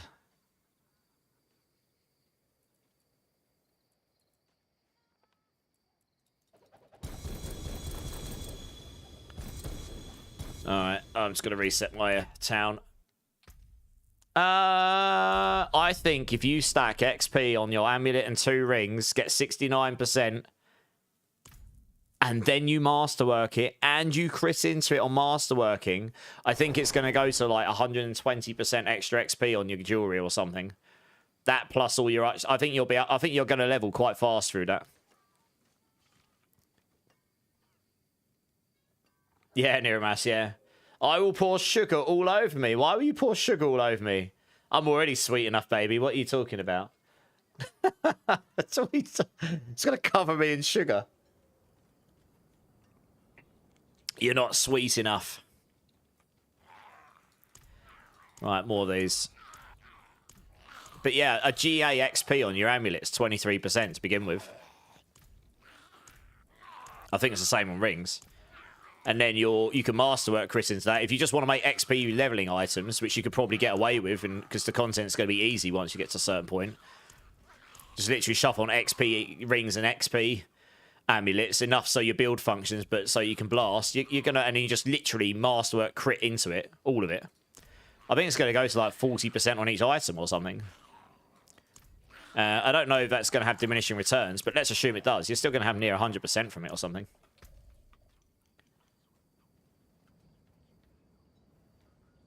Yeah, well, I actually don't want pits to be the main XP place. I'd rather get a spoon and stick it in my eyeball. Pits being the place to level 1 was the worst experience. That's why I never went to 300. For me, I wouldn't go to 300 next season if that's the case. I don't care where the XP is. I just do not want to grind. I do not want to grind over and over, pointlessly, just hallways. I'd rather they just balance the XP. Like if Infernal Hordes becomes the place to go get XP, I'd be okay with that. Because at least it's just chill. You can play with people and you can just level up. Like, that would be okay. And the Goblin level in there gave loads of XP if you got it. The Goblin Chaos Wave was really good for XP in Season 11. So it might be that will be the place to go for it. And I'd be okay with that, to be honest. That would be more enjoyable to me than pits, to be honest. You know, it's all relative. I'm sure, like, as you say, you don't like the hordes, but the pit grind is not for me at all. It really isn't. Right, a pair of boots, finally, that's got the right affix on it. It has absolutely dreadful stats, though. Of course it has. That's better. It doesn't have the right affix on it, but it is better. Okay. I just rolled... Oh, okay, here we go. Perfect. That is it. That's literally it. GA movement speed as well. Nailed it. Finally got one. Right, okay. Sweet. That is literally what I needed.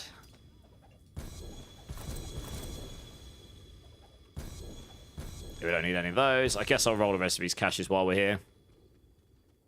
Just in case I roll a god tier version of what I'm using. It'd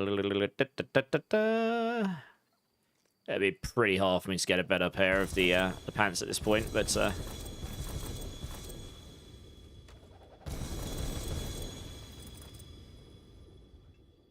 Yeah, the life on hit is very, very underwhelming. That needs to come up a big way. I can't see that being useful on anything. It's far too low.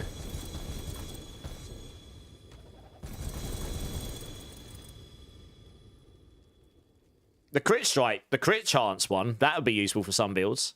There are some builds that'll be able to make use of that. Like, not on Spiritborn, really, because Spiritborn solves crit chance through a few other ways, but there's definitely some classes that'll make use of this.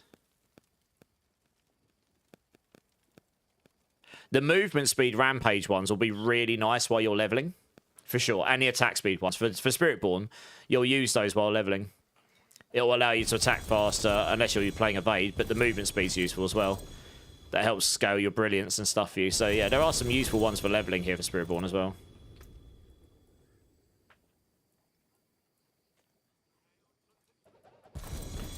Okay, I'm just going to sit with what I've got. What's this weapon like? Yeah, it's pretty decent. It's good enough. Right, okay, let's just get this build going. I might have to go get some resources. Grant all materials. It doesn't grant me all materials. Oh, goody. Nice. Wonderful. Yeah, that is definitely... That wouldn't even take them that long to add, honestly. They've already got the mechanic for granting all materials, so they just need to go wherever in the code logic it goes... Add 200,000 Obusite. Add 500,000 of these. They just need to add one more line saying add 1,000 of Neothyron or something, you know? It probably would be that easy. For that, specifically. I can picture the code in my head. And Scrolls of Restoration. Like, it's a currency in here. So they'll have in their code a system where they can add currency to a character using an enum or something, which is basically like item.neothyron. It'll just be in code, you know? Something like this. I can't imagine that one. You could give yourself hundreds of Resplendent Sparks, but none of these. Yeah, it's a bit of an oversight, that one. That's definitely going to cost us time, but never mind. Let's see what we can do without it. That is quite annoying. I'm going to have to go farm some, aren't I? Okay.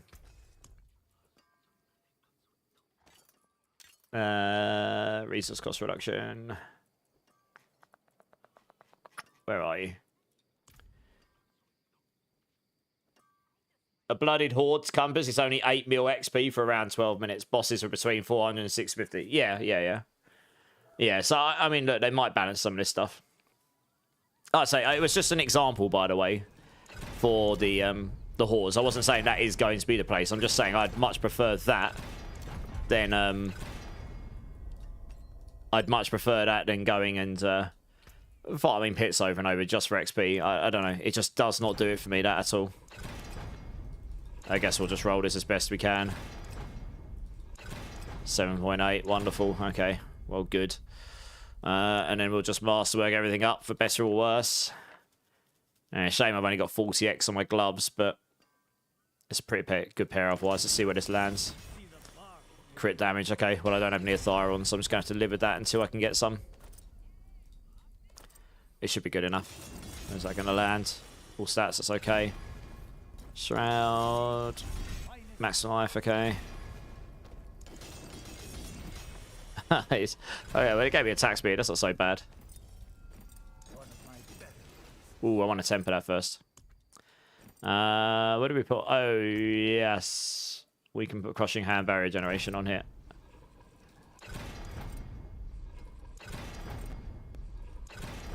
May as well roll. It's the end. Might get the crit.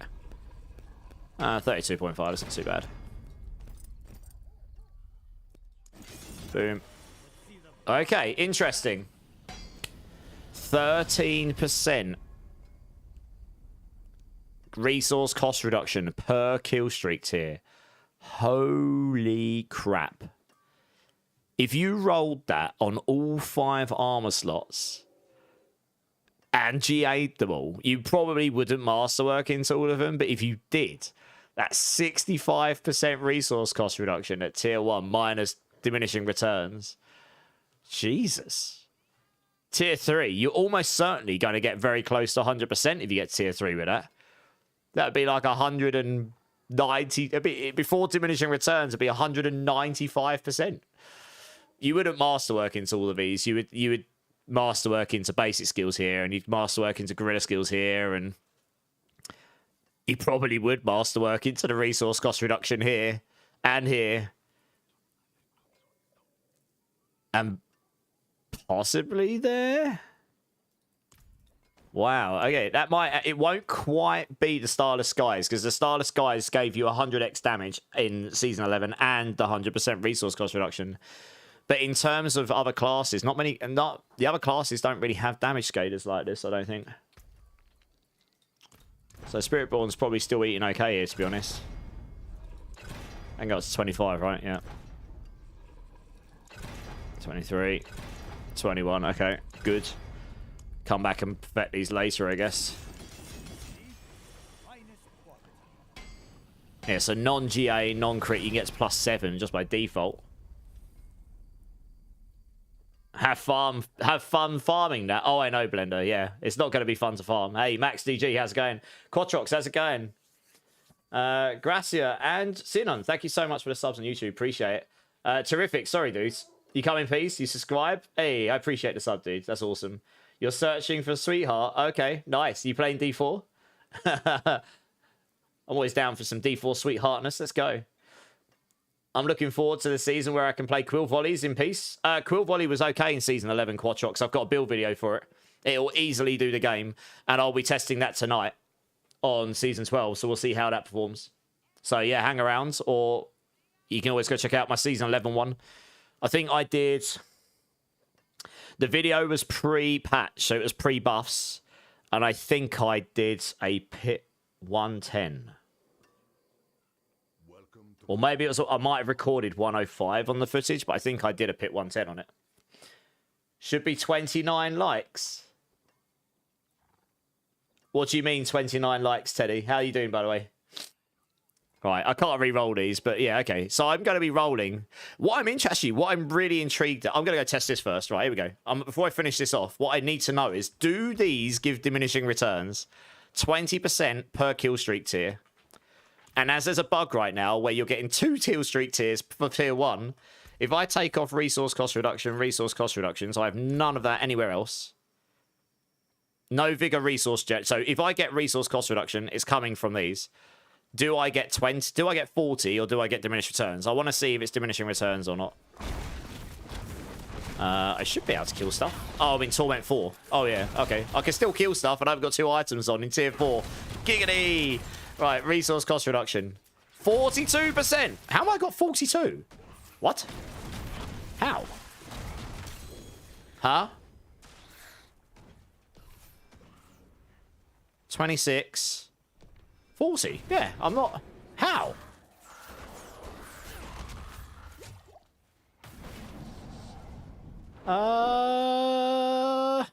Oh, my kill streak's stuck. Lol, look at this. Oh, the kill streak's bugged. Infinite kill streak forever. Nice. All right, well, let's reset that. Oh, there we go. That bugged out. I'm going to have to report that. That's pretty bad. The kill streak got stuck. That's really funny. Oh, dear. Kill streak timer can get stuck. Okay, all right. How have I got 42? That's Blizzard math.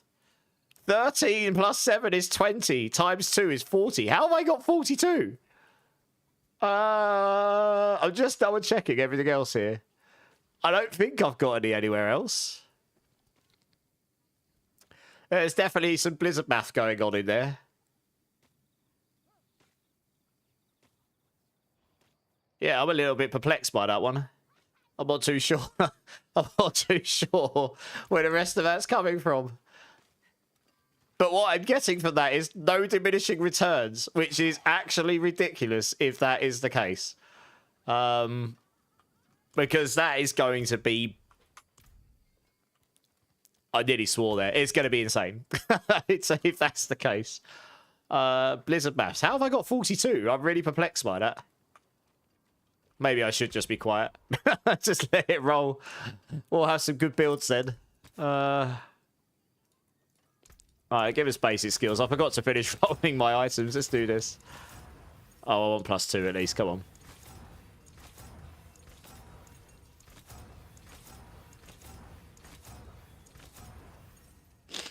Have I tried to farm one? No, I'm not going to spend hours farming the gear in a PCR. I've got much better things to do with my time. I appreciate it's going to be tedious as hell, but I have got a lot to do this week. +3. Oh, nice. Nailed it. Okay, that's what I want there. Boots. Fire res is okay here, actually. This is fine. Yeah, this is fine. Oh, this one could be a bit tedious. Since max lives to GA, we'll roll this. We'll just try and find some useful passive. I rolled passives through the first 3 rolls, and none of them were useful to me. This roll will be Ravenous and Nourishment twice each so far. No, Oppressive's no good to us here. Dominant's not too bad. That's useful. We could probably live this. This is good enough for now. This ring's pretty sick to begin with, to be honest. It'd be useful to have the right aspects on as well. I didn't even put... I was doing T4 with this build, and I don't have a single useful aspects on. That was just no runes, no glyphs. I suppose I've got some of Masterwork stuff, and the gear is pretty high-end. But I didn't have any of my main aspects on. I didn't have my amulet on. I didn't have a ring on. Yeah, so yeah, it's safe to say that Spiritborn will be fine. Like we will be killing stuff. Second I put these on, T4 will be my bitch, to be honest. There'll be no doubt in my mind about that. Boots, duelists. This one can have tenacity, because that's a nice little bump for this build. Alright, Masterwork these up. Pray it rolls onto something good. Oh, yeah, pray it rolls onto something good. Oh, I'm restrained. This is good enough. Ring. Again, pray it rolls on something good. Oh, max life, not so good, but never mind. Right, I'm going to go check that resource cost reduction thing again, because I'm going to go to the PvP zone. I want to get to tier 2, and I want to see how much resource cost reduction it's giving me, because that looks really broken. Like, that's going to give me 80+% just from those affixes on tier 2, which is 100 kills, absolutely achievable for pushing. That's basically self-resource cost reduction for us. I don't... Right, I definitely don't have any right now, right? Yeah, I definitely don't have any resource cost reduction. I don't when I attack either, right? No. Yeah, okay, no. No resource cost reduction. That was definitely the kill streaks here. Absolutely was. So I don't even have my amulet or my ring on right now, and I can still kill stuff on this build. Right, kill streak tier. And it does seem like that's... Okay, hopefully he'll just keep that going, so I want to keep an eye on his numbers. Yeah, that's giving me 42%. Like, why? Why is that giving me 42%? That seems a little busted. I should probably change to Subo. I think I recommended right here in the past. I think every build's going to want Subo because you're going to be able to see where on earth the enemies are for your kill streaks here. So I want to get to 100 here and try and keep it sustained. I want to see how much resource cost reduction we get. Come on, I need to find a group of enemies before it runs out. No! 101. Yes, yes, yes. Keep attacking them. Good, good. Good right here is good. Hopefully I don't die before I can see it. Okay, 63%. Okay, that has given me diminishing returns on the second tier. Interesting, but that's still higher than what I had on yesterday. On tier 2 alone, with 2 items. With 2 items of it. I mean... And what about if I get to tier 3? Which should be achievable in here, as long as I can find the enemies. I might need to swap to Subo to make that easier. So it gets diminishing returns between tiers. I'm gonna go swap to Subo. It's gonna be a hell of a lot easier to figure out what on earth's going on here. He will also keep my he'll attack at range and keep my streak going because your mercenary keeps your streak going for you. Easily an Esther. Okay. The PvP zone's not too bad. Not bloodied, Christopher. Oh, 29 viewers.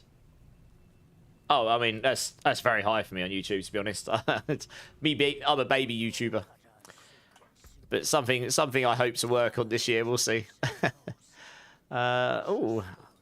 Yeah, I'm just going to swap to Subo here. Wrong one. What am I doing? That's Alkin. Subo. Here we go. High up, mercenary. In here. Because he gives you the map hack, doesn't he? This is actually a better PvP zone down here. It's way more condensed. I have 2 of these resource cost reduction affixes on. These are... I mean, it's definitely doubling up. on tier 1. Oh, no, that makes sense, actually. Doubled up on tier 1. That should be 40%.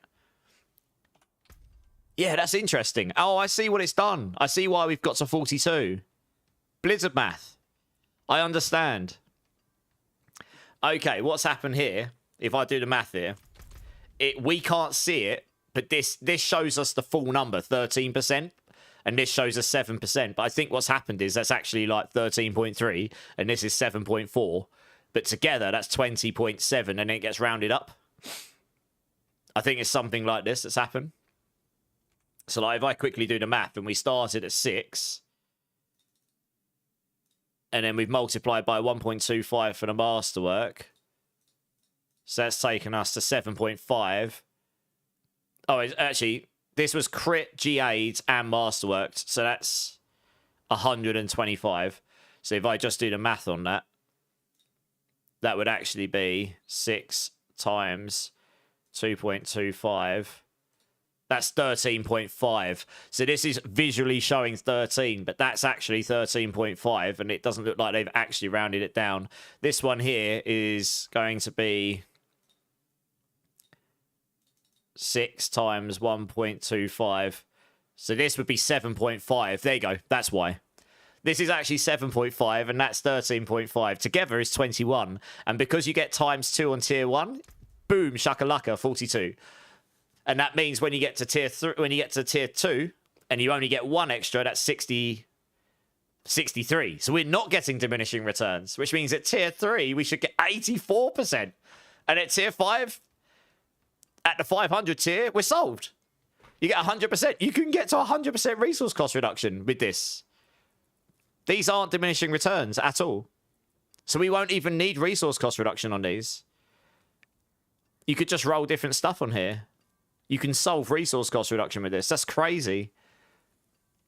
You won't... Like, if you put 7% on all of those, which will be... You will be able to farm that. Non-GA, 7%. So that's 35%.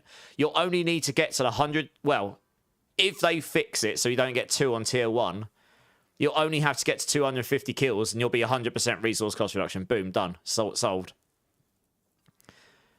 But then if you got 13% on a couple of them, 13.5, so you would go 13.5 here, 13.5 here probably, 13.5, and you wouldn't on...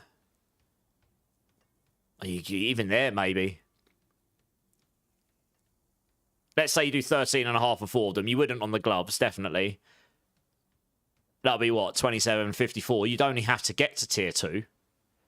100 kills, and you'd be 100% resource cost reduction, and you'd have room to wiggle. You could possibly just do 3 of them. 13.5, 13.5, 13.5, 27, 40.5, plus 7, 14. Yeah, you'd only need 3 of them. You'd go GA all stats, GA gorilla, GA basic skills. Okay, so maybe you don't need 2. Let me do the math here. You want to make it so 100 kills gets you to 100%. That'd be crazy. You'll get there easily. So you'll be 13.5, 13.5 times 2 plus 21. Ooh, it'd be just shy. You'd be at 48. So at tier 2, 100 kills, you'd be at 96. You'd be basically there. It probably would still be best to sacrifice that 4% for the all stats here. Basic skills and the gorilla skills overall. But then these are 7.5 actually. No, these are 7.5. What am I talking about? I've mathed it wrong. No, it'll be fine. It's solvable. 13.5 times 2, 27, and then 3 7.5. So that's 22.5 plus 22.5 is 49.5. Times that by 2, boom, 99. You're pretty much there. You're almost at 100%. It's not even worth the 1% for the lack of GA. So yeah, that's all you'd need. Wow, that's gonna be really strong. And then you won't need resource cost reduction on these. So you could put other useful things. Protector cooldown, or... What else would we put over here, maybe? Oh, one of these you'd go physical damage. So you go physical damage here to max out your convergence. Instead of resource cost reduction. I mean, you wouldn't even need to roll resource cost reduction on the ring. It does mean your initial damage will be weaker, but if you can kill the trash, you'll be good to go. You kill 15 enemies and off you go. Yeah, so we're going to have to see how it feels, but you could potentially go full cooldown. Cooldown, cooldown, cooldown.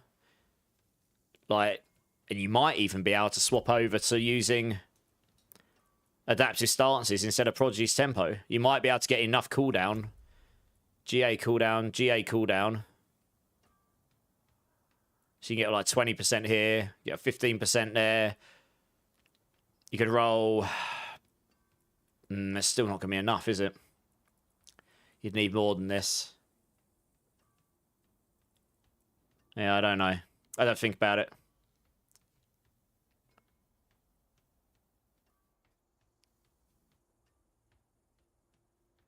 Anyway, what it seems like is you will be able to... These do stack and they don't diminish. That's actually cracked. That's actually really good for Spiritborn. So, yeah, I mean, that's pretty insane. I need some jewels.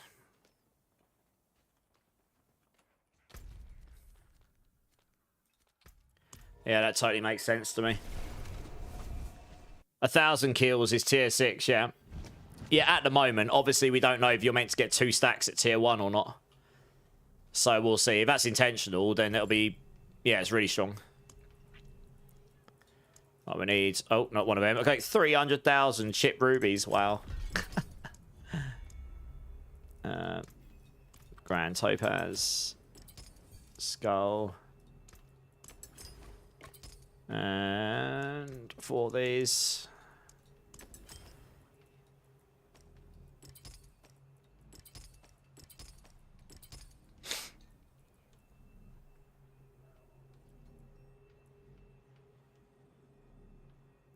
Yeah, I mean, you could forego the all stats here. Go GA.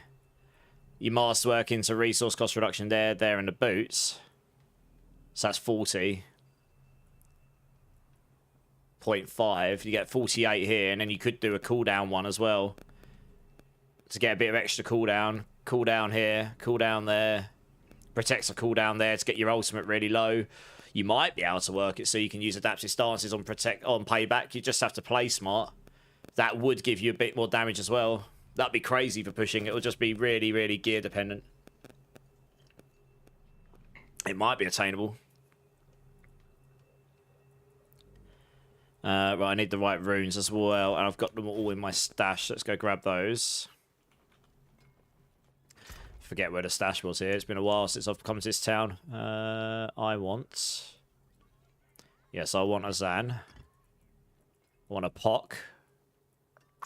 Where's my Pocks? Why have I lost... Oh, they're in here, are they? Pock.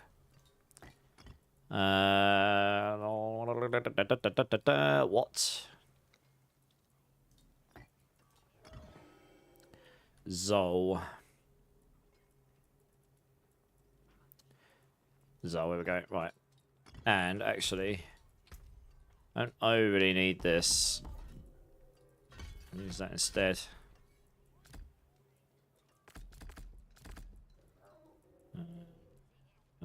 Ultimate goes there. Okay. I did do... Yeah, that's right. I did that. Yep. Mercenaries. Don't need this. Alright, the build looks like it's been constructed out now. So, I mean, I've got a base... Actually, this is another test. I got 30.1 resource cost reduction by default, just from a ring and stuff. Does these bloodied affixes diminish return?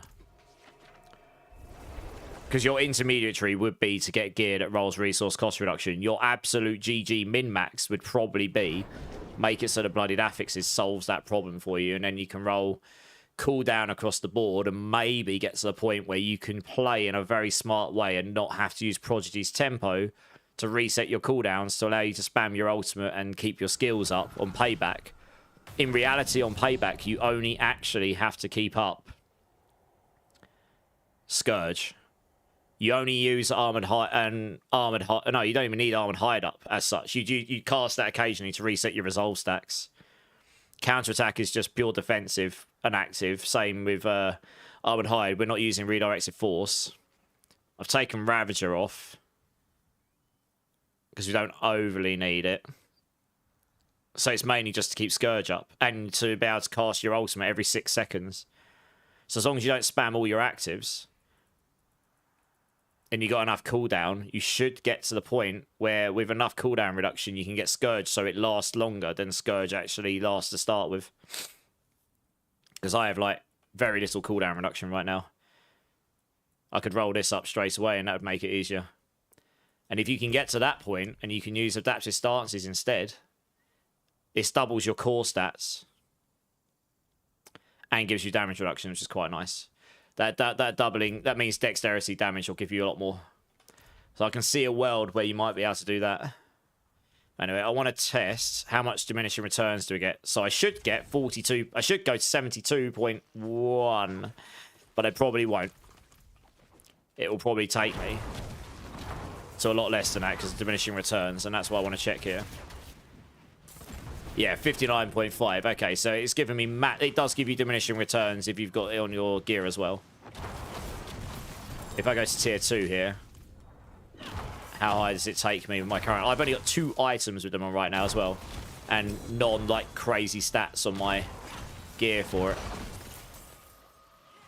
Right, 100 kills. 74.1. Okay. It's a shame that those affixes, the bloodied affixes, aren't taking precedence. So yeah, you basically want to do it without having resource cost reduction on here. But yeah, 74.1. At the 100%, that's correct. That's cracked. I don't know how easy it's going to be for me to get to the 250 on this build. I don't have the greatest amount of mobility. Let me see if I can get there. I just want to test it out. That'll probably take me to like 85 or something. Something like that. Not sure how easy that's going to be to attain. I mean, look how easy this build is just to annihilate stuff, though. It's just like insta-clap. Oh, we might be able to do it. There's quite a lot of enemies here.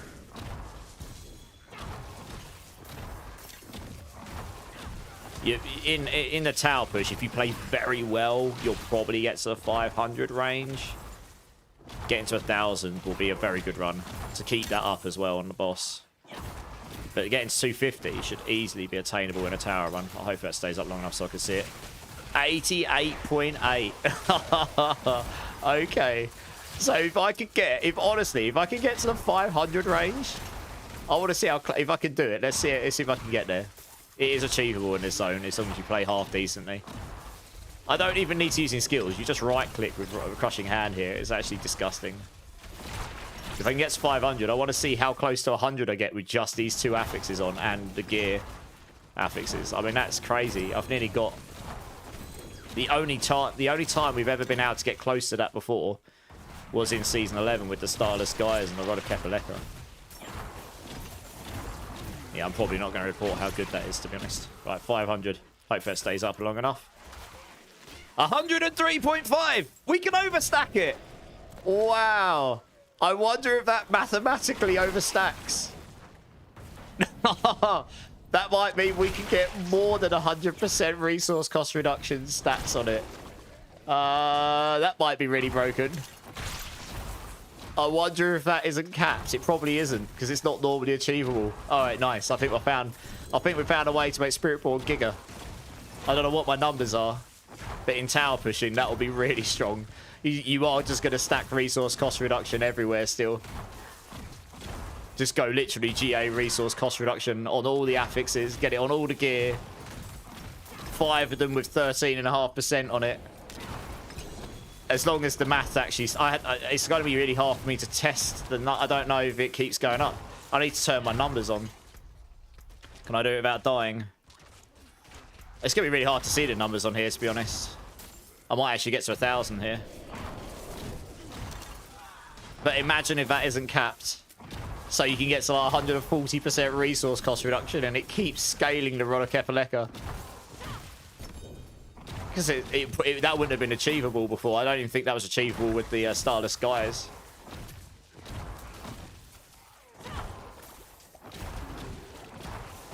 Yeah, we should have enough here.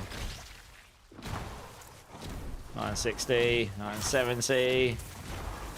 I need to make sure there's an enemy around so Subo can keep attacking them. Oh, you're having a laugh. Come on. I need an enemy for him to attack. Attack him. Attack him.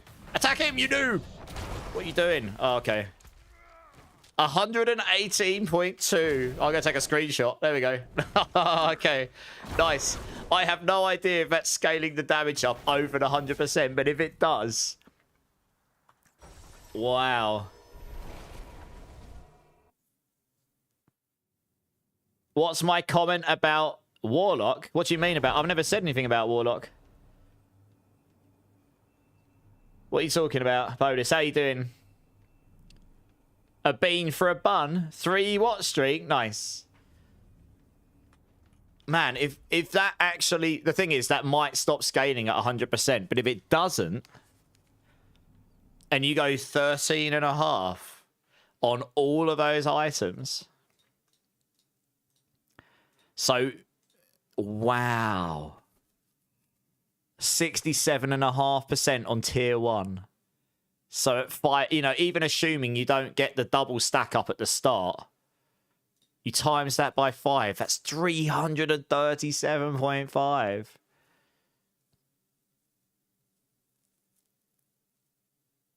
It might actually be better not to have the resource cost reduction on items, so you don't get diminishing returns on these. You might end up with more resource cost reduction that way. If you had it on all 5 items. This might actually end up giving you less because of the way it diminishes the returns. You've got 3 sources here, and I think they're getting taken first.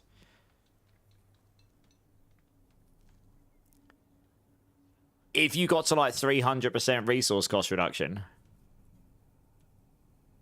and that actually scaled your Rollo Kepaleka, that would be crazy damage. that might be more powerful than Starless Skies in season 11. Maybe.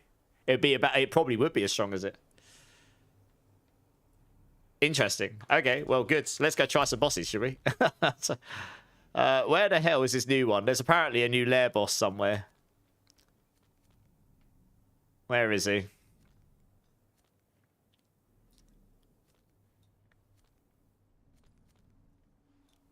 Oh, maybe not. I thought he was a new lair boss.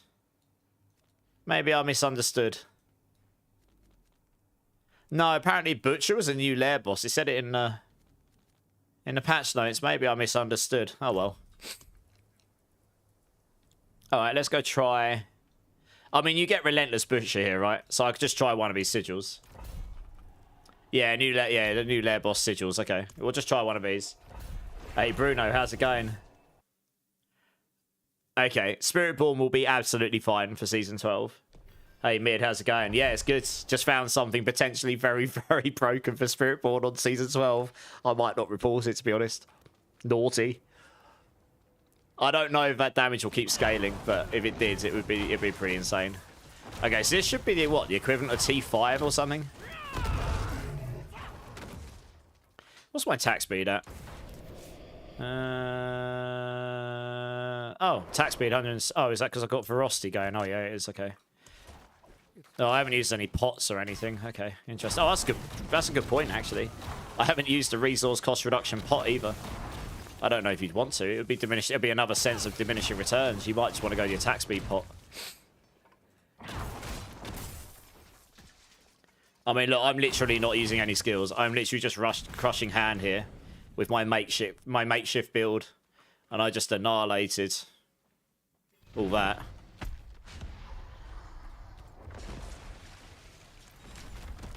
Okay, this is the new thing, is it? Okay, cool. Butcher, okay. Yeah, so we're hitting for a few billion. I mean, I probably should use my other skills. Oh, okay, we get Duriel as well, do we?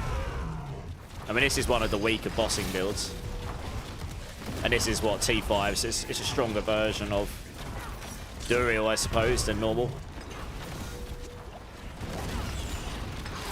Okay, he's he's got Infernal Protection on him. Okay, yes, he's got the barrier. I hit for 12.9 billion.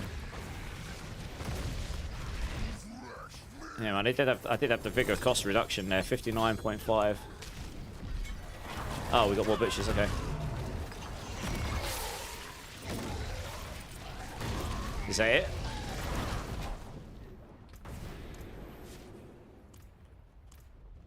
Cool. Alright, well, that's a nice small dungeon, I suppose. I don't know if I actually dropped anything useful there, though, to be honest. I'll try another one, I suppose. Greater challenge, okay. Is that what it's supposed to be?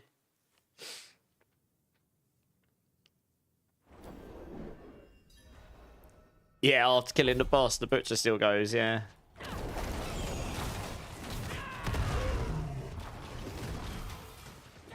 I mean, basically, right, this isn't even the strongest build, but this will be a nice chill farming build. You are still going to be able to just nuke everything, including the bloody sigils. And I've got mostly one, or I've got a couple of 2 GAs on, but they're mostly just 1 GAs. Like, all the gear I've got is attainable. 1 GA Harmony, max aspect, non-GA Shroud of False Death. Let's not stand in the lightning. Oh, yeah, I was going to say, let's not stand in the lightning. Otherwise, I probably will die. These Rod of Kepaleka builds are pretty squishy. Let's try that again.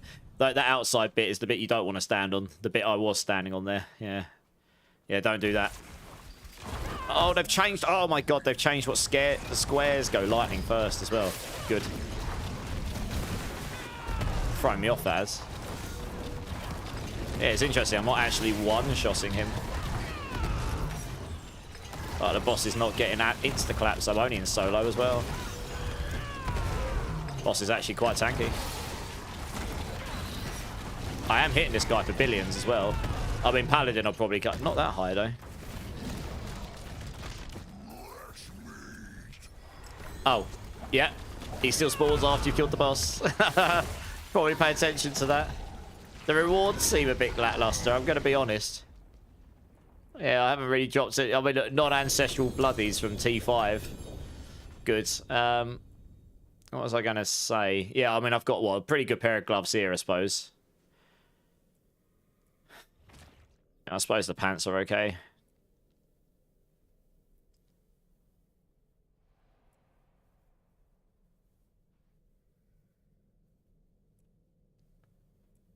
Yeah, these seem fine. I could still masterwork that as well if I really wanted to. Yeah, I've only got 17 ranks in Crushing Hand right now. You could get a lot more through here and here, I guess. You get a few from the old Prodigy Sempo as well. Let's try another one of these.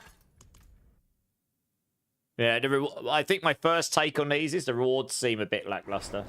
No one tell Blizzard Zane, yeah. Oh, well, this is the thing, right? It might be a non-starter. It might not actually stack the damage beyond 100% resource cost reduction. I don't know. But you can actually get above 100. It hasn't capped it in the UI. If it hasn't capped it in the UI, there's a good chance it hasn't capped it in the map as well.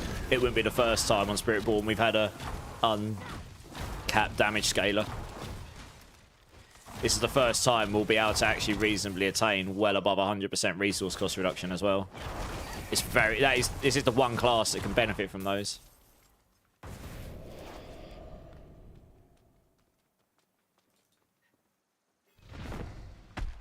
Do these not require mats to... Ttesting is interesting. So, yeah, payback would do a lot more damage than this, to be honest. I could just swap to payback. It's basically the same gear. Payback would be better for this, probably.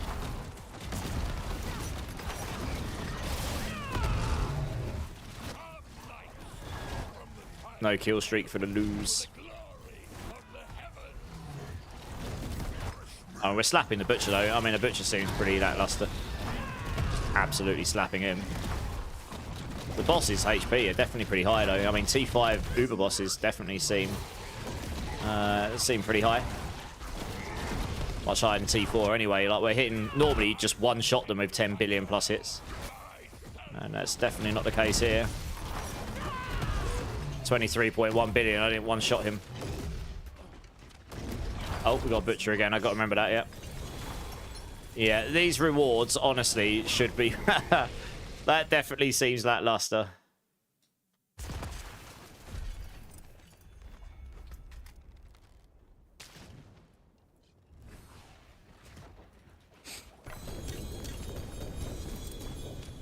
Okay, you don't need mats when you do these, so this gives you a boss where you don't need the mats. So you can target farm their drops, I think, without needing the mats. That's interesting. Yeah, okay.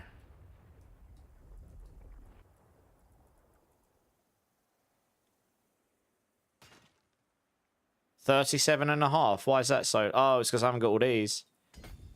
Yeah, okay. As I get more Paragon, each one of these gives me more damage on this as well. Yeah, okay. I forgot about this. Yeah, my Paragon's obviously only 200 as well. I am lacking power from the Paragon boards here. There's small bits of power I'm missing. Let's go. What's the point of having butchers in the boss room? More rewards? I mean, it doesn't look like that much more. It's more challenge, I guess, right? I tell you what, guys. I'm actually just going to use the restroom very quickly. I will be back in 1 minute. BRB.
Guess I'm back. Sorry about that. Hey, gaming, how's it going? Shadow Chimera, how's it going, man?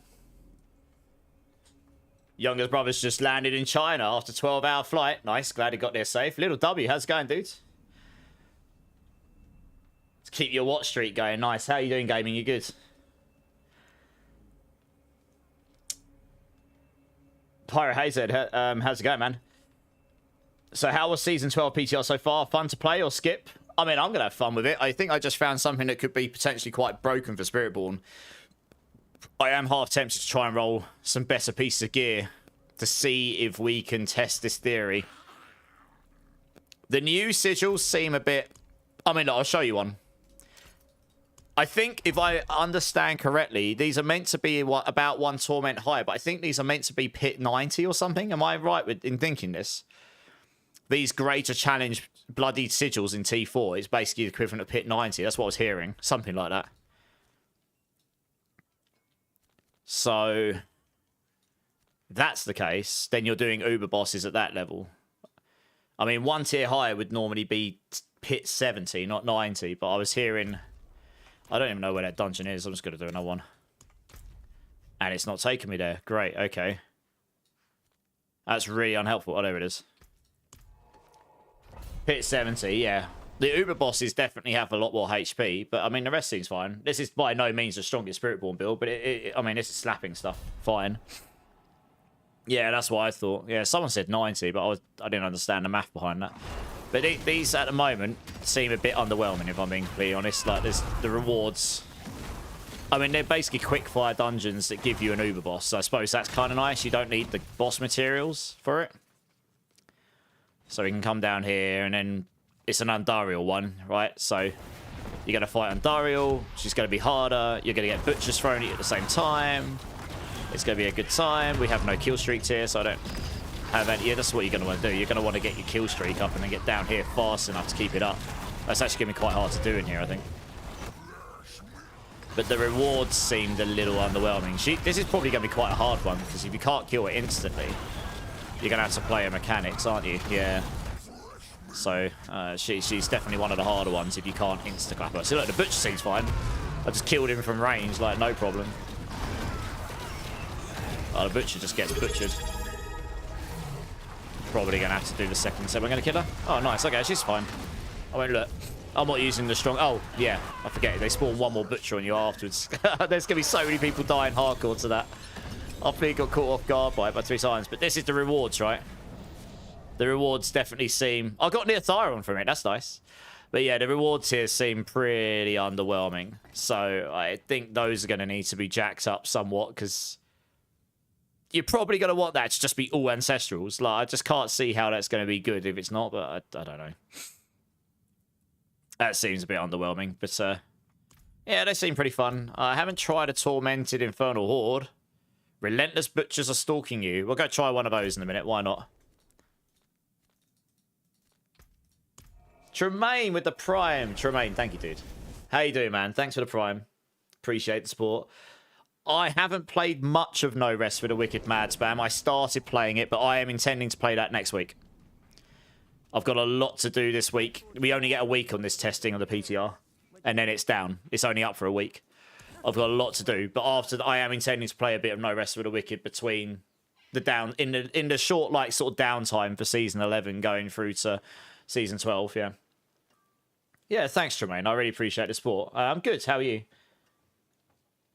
Not at the moment, Pyro, but I think this feedback will be given. Hopefully, the rewards will be jacked up.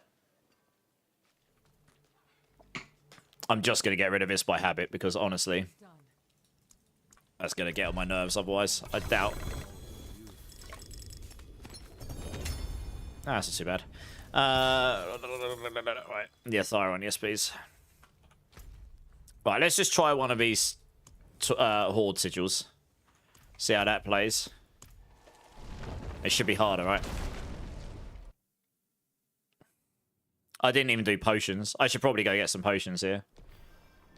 Yeah, let's go do that quick. 226, okay. You saw a streamer playing it. It's fun, yeah. I played it for a little bit, but I haven't had a lot of time. I was away for a lot of last week. Right, what I would normally do, resource cost reduction.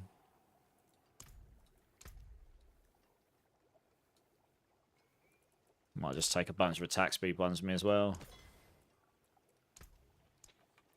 But that would make... The thing is, by using that would actually... It would scale your max resource, but it would reduce the amount of resource cost reduction scaling you're guessing. And if that resource cost reduction does scale above 100%, you don't want any diminishing returns, which... So you'd probably just want them on there and then not roll any resource cost reduction anywhere. For maximum output. We'll give it a go. We'll see what happens. Use the attack speed for now, because that'll help me cap my attack speed. Flex that mug, gaming. Cheers, man. Appreciate it. Oh, good old stretch. Right, okay. Let's see how this feels. Okay, well, they're taking a hit. Oh, they're Chaos ones, that's why. I'm sort of using I'm using a decent build, but it's not like the absolute epitome of damage on Spiritborn right now. Crushing Hand's pretty good for this kind of concept, though. Yeah, so you're just going to get butchers thrown at you over and over. Does this give you more ether? Holy cow, he's tanky. He's tankier than the dungeons, I think. Yeah, he's definitely tankier than the dungeons. What the hell? Oh, he doesn't give you ether, though. So you're just getting butchers thrown at you, but you're not actually getting any ether from him. Okay. So you're literally killing him for... He's just there to annoy you. Yeah, that's probably got to change. I mean, they should probably change that so it gives you 100 every time. For every butcher you kill. If you're going to throw butchers at you constantly, you should get the reward for killing them still.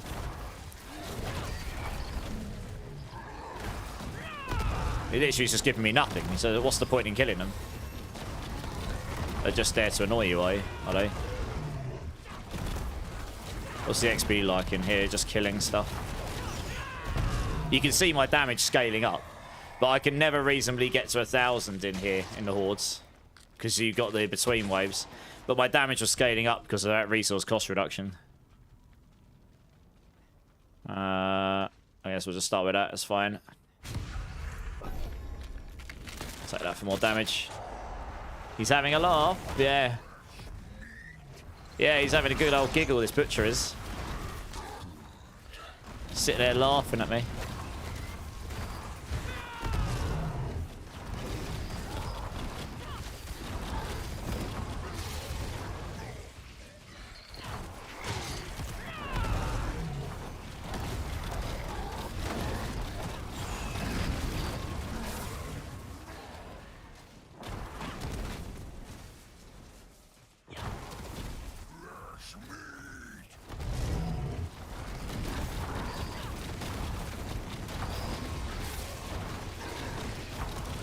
Yeah, I mean, look, this is pretty chill. I'm just occasionally using skills and then just killing stuff as I feel it, I suppose. We're into the multi, 20, 30 billion hit range there, so it's pretty nice. Not too bad. Under 250 kills.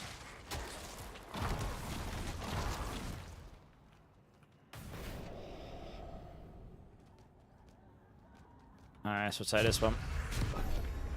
It's been a while since I've done a horde. Oh, it doesn't seem too bad for XP, this, honestly. Each wave's given me a Paragon point so far. I was Paragon 201 when I came in here. I'm already 203 and I'm only on wave 3. And I only used potion. I didn't even bother using incenses. So you'd get a little bit more having at least an incense on. And if you're in party, you'd get more as well. The XP looks pretty good here. I'm not going to lie. Look, every time I kill okay. Every time I'm killing a Relentless Butcher, I'm getting a really good chunk of XP here. I'm not going to lie. Look at my XP when I kill him. I know I'm only 203. But look at this. Every time I kill him, this is going to level me, I think. So maybe that's what it is. He's just cracked for XP. Yeah, he literally just gave me a quarter of a level. That's actually pretty cracked. And I haven't got any XP buffs on my amulet and stuff. You get 100% XP on your amulets across the board, like 40% on amulet, on the rings and everything. You give me like half a level every time at this point. Your level's stupid fast here. Wow. The hordes are cracked for leveling, at least at this stage.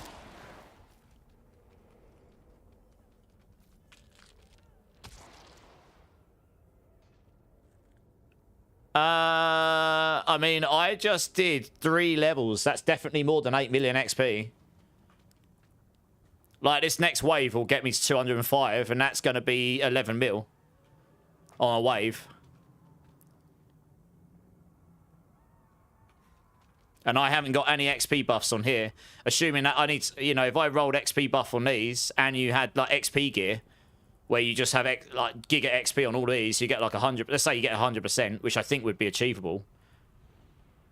I'd have to roll one up and see how high it can actually go if you go all in on it. But I reckon you get near 100%. Great music, campus. Hey, first time chatter, welcome in. Yeah, this is definitely more than 8 mil for a horde. Trust me. Like, let me see. Look, 4.932. Let me see how far through the next level I go. I've already done 3 levels. Oh, Ether Goblins. Nice. It's the Butcher. Those burning Butcher things, they're giving me, like, a bunch of XP each time. Look. I'm at just under 5 mil. Let's just kill this guy. I know there's a couple other little things going with it. You can just come here to kill this guy. I mean, he's just given me... He just gave me 4 million XP for killing him. He's like a boss. He literally just gave me a lesser boss worth of XP, like, pretty much. I don't have incense buffs, and I'm not in a party. So each one of these butchers is a boss on his own. Look, boom. There you go. There's another 4 mil XP. Easy. It's way more than 8 mil horde. Way more. A normal horde might suck. But these burning butcher ones... Boom. Paragon 205. Look. Look at this. I wonder if I can grind myself up to 300 here super quick. Probably. Might be interesting to see how fast we can get to 250 this way. This is definitely going to be a leveling strat. This is crazy for XP. I haven't even got XP gear on. And then you come in a party as well. You'll probably double the XP you're getting from him if you've got full XP gear on. And you can actually do it. Trust me, this is more than 8 million. I just went from 4.9 million in 204 to 5.4 million in 205. That was 16.5 million to 17 million XP in one wave. Way more than 8 mil. I was basically getting a mini, like, less like a Varshan every single kill on the... You know, I'll go slap some incenses on. Oh, Myron, yeah, it's good. Just testing out all the various mechanics. Think I found something potentially very broken for Spiritborn. Now just testing some XP stuff.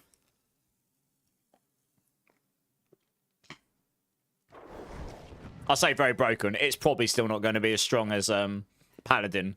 I think the base level Paladin is still going to be higher. And it does depend on a few things, but it looks pretty good anyway. Right, we want dexterity here. Let's just make a 99 of these. Since I can make all of them. 99 of those.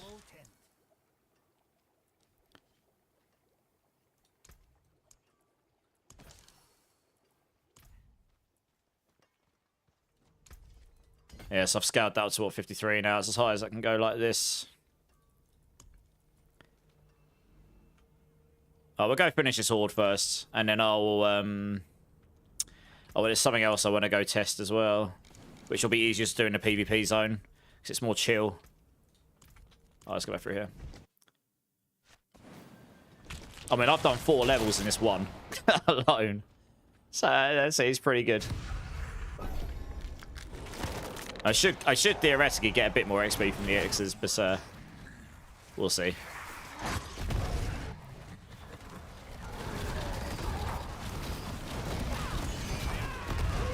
So I think the quicker you kill these, the quicker they spawn up again. I don't know if it's they just... I think it is... Actually, let me not kill him for a second. Does it just only spawn 1 until you killed him? Or does it spawn them on a timer? If it only spawns 1 until you kill him, then the quicker you kill him, the more of them you'll get. I think that's what's happening here. I think it is. You have to kill him and then it will spawn... Oh no, it doesn't. No, they're on a timer. Okay, fine. Okay, so you can just focus on the events and then kill him at these at the end. Okay, so it's not... It doesn't matter how fast you kill the butcher. They're just spawning on a timer by the looks of it. Because they spawned 2 there. Before I killed... He spawned another one before I killed the other one. They must be on like a 15-second, 20-second timer. I think I'm getting 3 a wave. Something like this.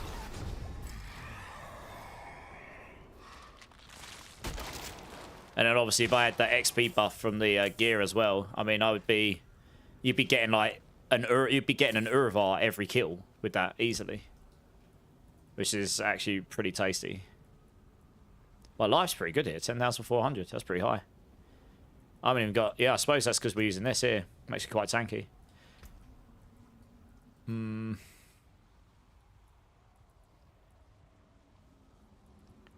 Oh, that's a good point. I get 20% attack speed from that, don't I? That would solve the attack speed with that bottom.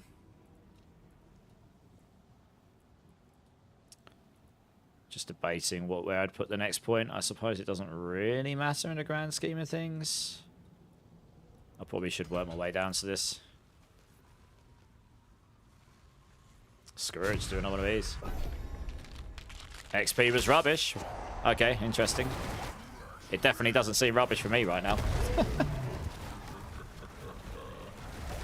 Were you definitely in T4 when you were doing it?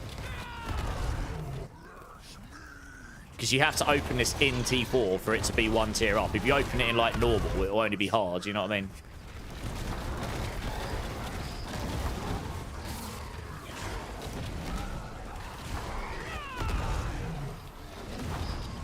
Just a thought, you know. Could be one of those things you just didn't realise, and then the XP would be rubbish because it would be only be scaling up to a certain point. Streamer server, there is that too. Yeah, I am on streamer server, so you know my XP's just ramped up by 100 times. So it's like, you know, oh yeah, horde, 10 waves you say, cool, we'll give you 20 levels in a horde, no worries. Make your life easier.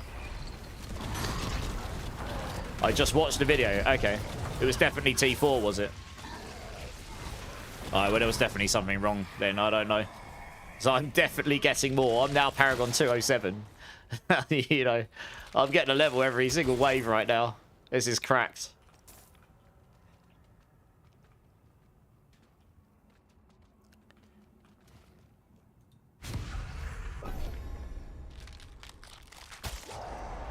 Anyone trying to... guys, is anyone on live and trying to run any mythic practice right now? There's a guy on YouTube who's asking who I guess has one and wants to run a rotation. If anyone is or wants to run those, let us know. How you doing, Saba? Welcome in, by the way.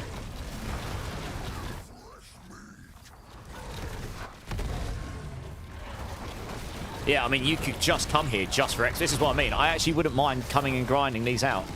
I don't know how often you'd get bloodied sigils of this, but if this becomes the new place to come to level, then this would be great.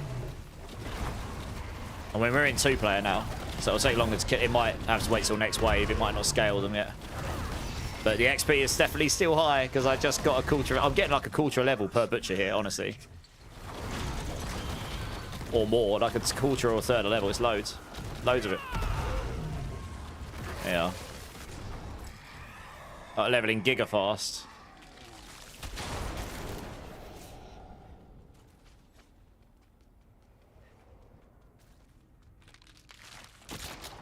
I guess it doesn't overly matter which one.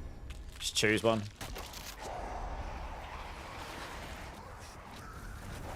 Yeah, so definitely, I don't know what was wrong with your end. There was definitely something not right when you tested it, because it is... well, I guess we'll see now. Yeah, this is definitely scaled up for 2 people now. No, but still giving me loads of XP. That's just giving me, like, as I say, it's definitely more than 8 mil per horde. For sure.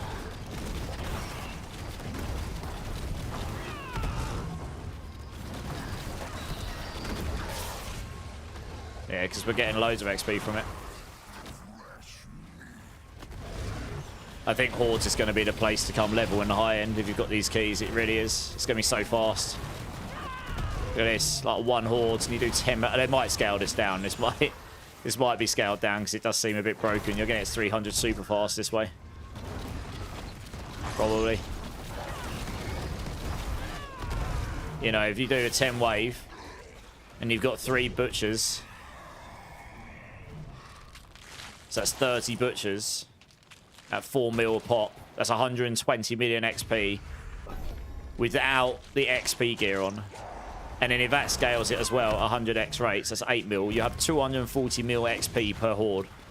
So for your 299 to 300, you'd only have to run between 4 and 5 hordes at that math. And so that's like 1 billion XP. That's by far the highest and biggest level. Like everything else is way less. You'd be 270 plus in no time because it all scales up so high. You're basically doing a level every single horde all the way up to at least or more, all the way to Paragon 284 nearly, which is halfway. Something like this. So yeah, that seems pretty fast. You'd be looking for teams to do hordes with. I mean, I'm okay with this. If Hordes becomes the place level, I'm okay with this. It'll be quite, you know, that gives you something to play and grind and smash and get loads of XP on. So I'm just smashing the levels out here. Crazy. Scream Heart, how's it going? You got sick from traveling? Oh, no. How you just going through it? How you doing, man? Have you managed to test on the PTR at all? I hear Druid's doing okay in relative terms to other things. No luck with Mythic Prankster sigils. Yeah, they're pretty rare. I've only had 3 or 4. We're just testing out all the new... I've done a few builds, but I'm just testing out some of the new mechanics. Some of the new sigils. This seems very good for leveling, Screamheart. I've just gone in one tier 10 horde from Paragon 201 to 2011. I will be in a minute. 211. At that math, give me 20 more sigils and I'll be 300 in no time. I'm actually going to grind these for the next couple hours and see how fast I can level. Basically, I think I want to see, like, if you just grind these, if you have enough, if you have 20 sigils, say, how fast can you level? And count how many sigils we've done. Yeah, I'm at 211. I might even hit... Oh, I don't actually. Bartok won't give me much, really. This also is going to give me the scrolls and the... yeah, it'll give me the scrolls and the Neothyron and stuff. So I suppose... Any Poison Spiritborn builds you suggest on my guides, Christopher? Poison builds are kind of unfortunate, really. They don't really have the Giga Juice right now. Touch of Death is kind of, but it's still a Rod of Kepaleka build. I do have a guide for it. I haven't done a video for that one. I will definitely be testing that on Season 12 and getting a video out for that. I'm actually going to preemptively do my videos before Season 12 drops this time, I think. Wow, the rewards are still trash. But I just went from... I went up 10 Paragon levels in one dungeon. Wow, I'm going to make a note of this. That's cracked.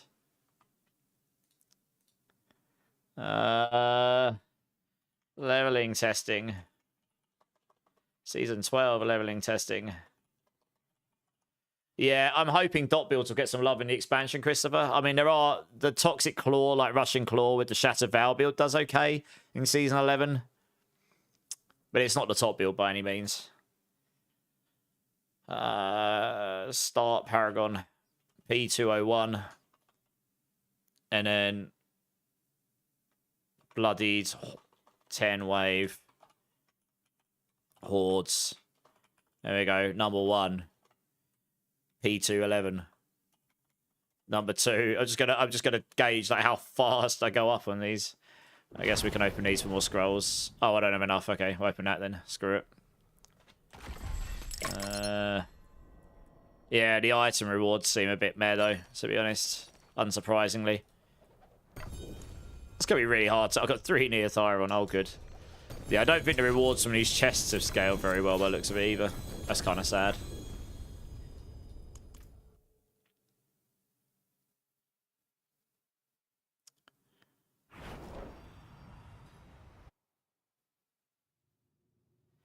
So I mean, by this math, I should get another, what, 6, 7 levels from this one? Because obviously every time you level up, the XP requirement goes up a bit. Yeah, so this one.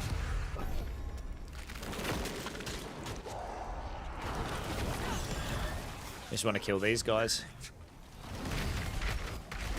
The rest is all bonus. Yeah, he's giving like 4 mil XP a pop, and I don't have XP. I don't have XP gear on. I'd have to go roll bloodied items again and get the XP affix and look for one that's the right ring and stuff, and I really can't be bothered. But I mean, you could do that, and you'd be able to level way quicker.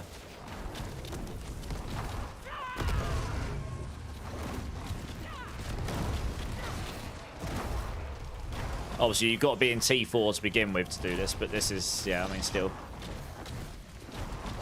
Yeah, you may have just not been in... If you were in T4 and doing this and not getting this XP, I don't... There must have been a bug going on.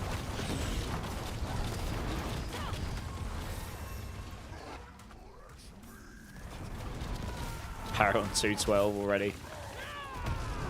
Crazy.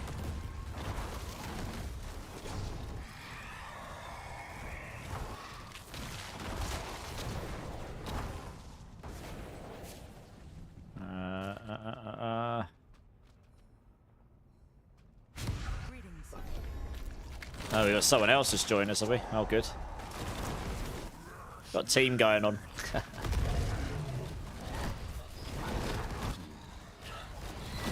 fast I'm attacking. Jesus. 176% attack speed. How have I got 176? Oh, you're giving me attack speed for fanaticism.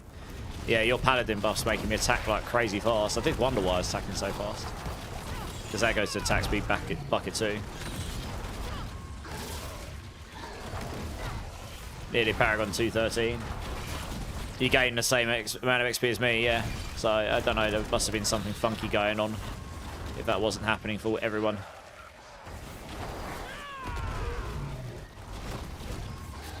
Looks like you're just going to want to get to T4, be able to smash these as quickly as possible. Then you're going to level like giga fast.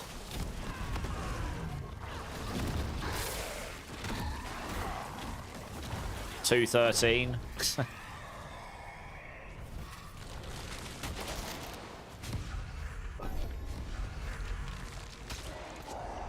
More attack speed.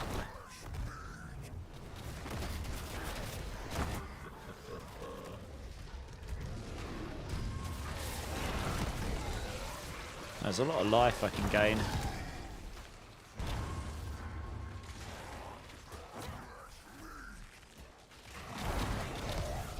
I should probably max out my dexterity stuff, honestly.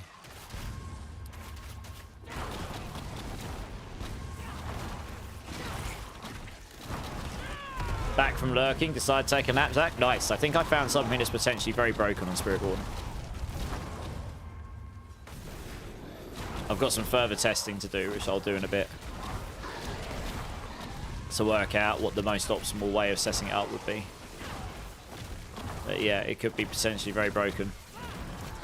I think you can get well above 100% resource cost reduction.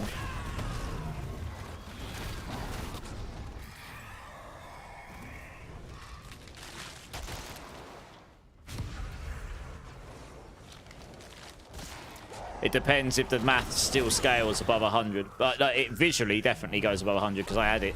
I literally had it on stream earlier. If the math still keeps counting, so it still keeps making your damage go up over time. So like if you go to 150% and your damage actually gets 150% worth of resource cost reduction damage scaling rather than capping at 100, then yeah, that could be very strong.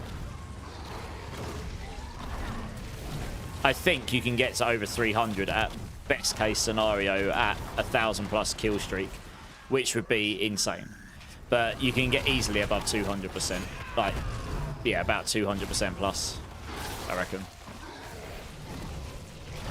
I think I know what the most optimal setup would be, but I'm going to go test it in a bit.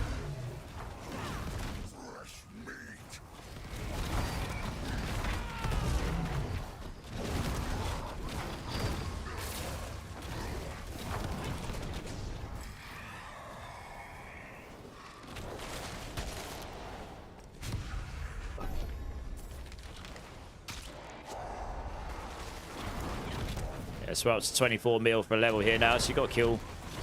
Yeah, so you'll start getting to the point where you'll get less levels of Horde, but I mean, you'll easily get to Paragon 250 very quickly with this method if you can get to T4 quick enough and can kill these quick enough. Do 3 butchers a wave, maybe 4. That's the second one. How many did you get? Is it 4?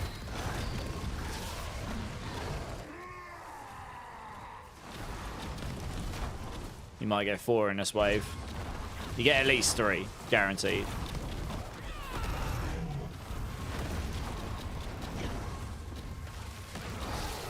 You may get a 4th as well. If you get 4, that's 16 mil per wave. And if you get 100% XP gain, that's 32 mil a wave. Assuming that those affixes are multiplicative on the jewelry.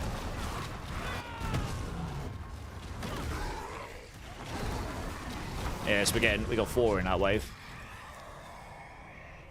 So yeah, these are going to level you very fast, I think. I suspected these hordes might be gigas for the XP. Can you go double legendary rings? Correct. No. Because you still want to be hitting every time, probably with a Rod of Kep. The Rake you can, yeah. For Rake you can.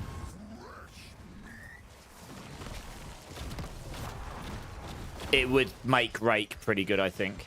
I think the setup for Rake will be pretty strong because you'll be able to forego all resource cost reduction on the items themselves. I think the most optimal setup will actually be to have 0 resource cost reduction on the build.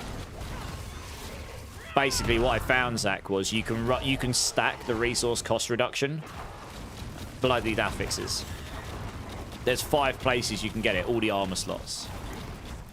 And if you GA and get them as crits, like Masterwork and everything, they go up to 13%, but it's actually 13.5, I think. So you know, if you went all 5 of those, that's 67.5% per tier. You might not want to Masterwork into 2 of them, but still, you can get over 60% from all 5 of those, easily enough. And then you get to tier 3. I mean, at the moment, tier 1 gives you double affix bonus. So you can easily get to... That would just give you straight away over 100%. But if you get to tier 3, you get... Yeah, it doesn't diminish returns between tiers. So if it's 60% on tier 1, you'll get 60% on tier 2, 60% on tier 3. You go 180. If you've got resource cost reduction somewhere on your items, those affixes get diminished returns. So if you've got 3 sources of resource cost reduction on your gear, then you're not going to get 60% from it. You're going to get like 20 or something. So you might actually be better just rolling no resource cost reduction on your gear, and maybe not even using the potion, and maybe just using a different pot, a different elixir. So that you get, it means you'll start with no resource cost reduction, but the second you get your first kill streak, you're going to get loads. And as long as you keep your kill streaks up on the tower push, you're pretty much just going to annihilate stuff. So it won't be the best bossing setup, but it'll be very good for pushing, I think. As long as it does scale the damage above 100. Yeah, but you'll easily get to 100% with that. It's the only way you'll get to 100%. You'll never get to 100% on the items. The diminishing returns means you can never do it. But it looks like that affix actually does stack. It doesn't diminish return at the moment. You gave up trying to get Starless on boots, and within 10 Orsabanes got the damn thing. Really, Razor? Nice. GG's. There's Paragon 217 already. Wow.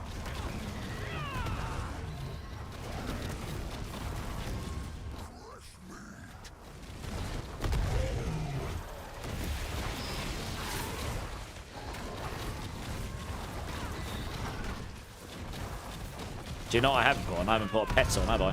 That'd make my life easier, wouldn't it? That'd be why I'm not picking up the Aether as much.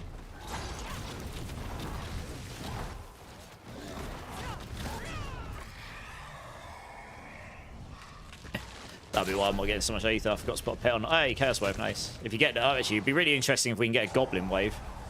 It's going to be giga rare, but I want to see how much XP that would give us comparatively to the Butchers.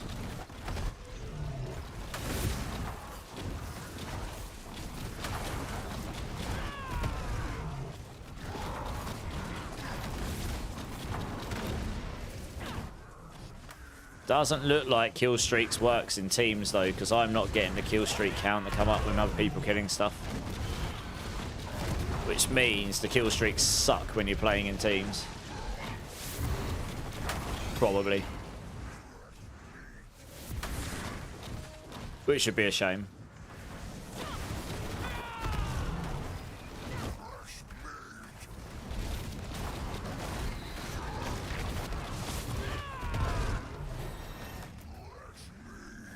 Yeah, so I haven't had the kill streak come up at all yet.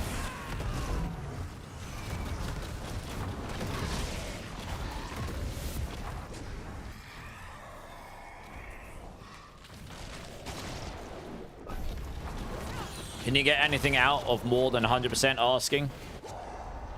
I don't know, Niramas. It's going to be quite hard for me to test that, I think.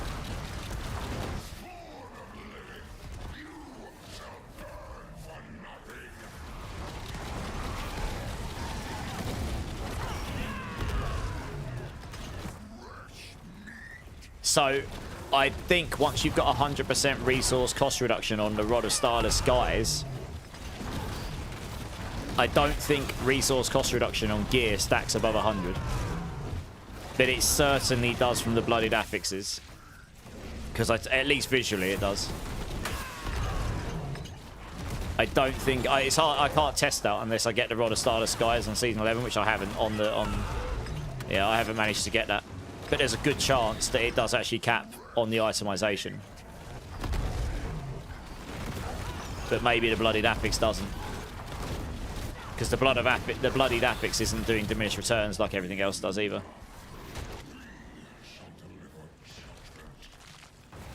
Which one of the most beginner-friendly in terms of starting out and getting from T1 to T4? Crushing Hands, Payback, or Rake? Probably Crushing Hands, to be honest. Because it's got barrier baked into it, so it's nice and defensive. It's got a nice bit of damage scaling in it. It's got a nice bit of AoE. It's not the strongest, but it's pretty chill to play. You know, it's omnidirectional. You don't have to focus your direction of attack and stuff. So, yeah, Crushing Hand's pretty good. Rake, it requires a little bit more gear to get online before it's good for general farming. Yeah, I'd try Crushing Hand, Michael. Hey, we got a raid coming in from Coco. How's it going? Perfectly timed by Zach. Welcome in, Coco and Raiders. How are we doing? How are we doing? Let me get you a shout out here. Right, here we go. Shout out.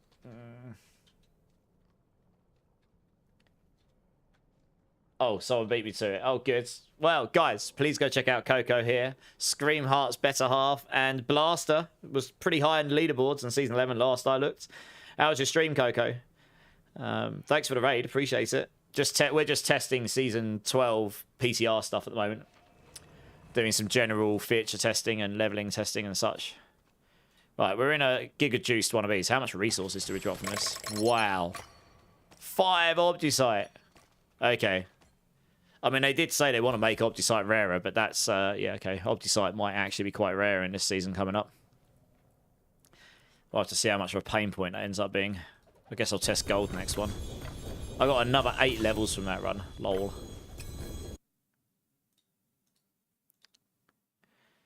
P219.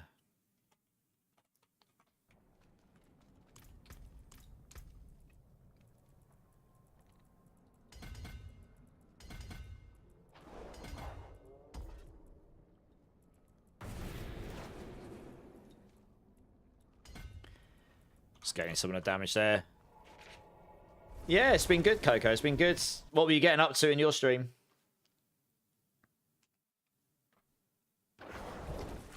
Hey, Mark White's here, and he's streaking. How's it going, Mark White? How you doing, dude? I guess we just salvage all that stuff. Oh, already have. Okay, cool. Yeah, I've got another one of these, yeah. Let's go.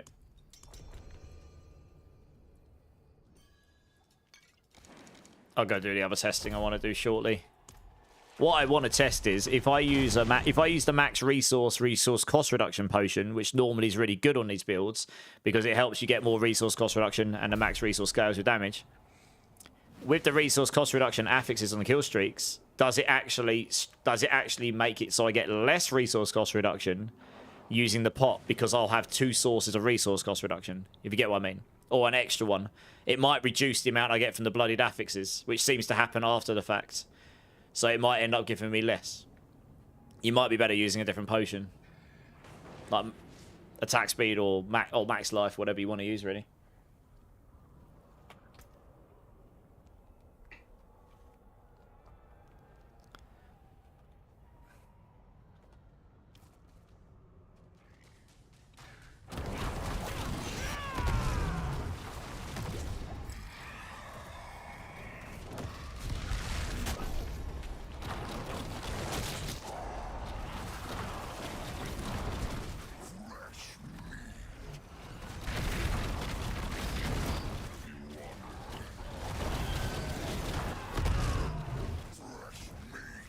Yeah, so I mean, this is pretty quick for leveling, right?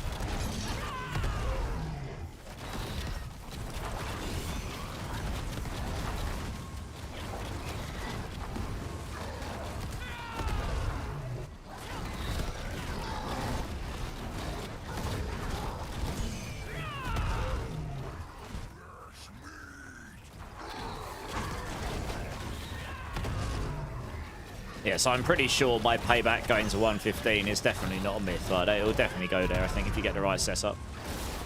Yeah, I'm 100% sure of that. Especially after the findings today. I mean, even if it only caps at 100%, that will definitely work.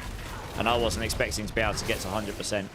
But if it overstacks, because you can get over 100 visually, if it actually scales the damage well above that, and you can get to like 200-300% and scale your damage, then yeah, that will easily take you to pit 115 and beyond. Might make it competitive with druids, we'll see.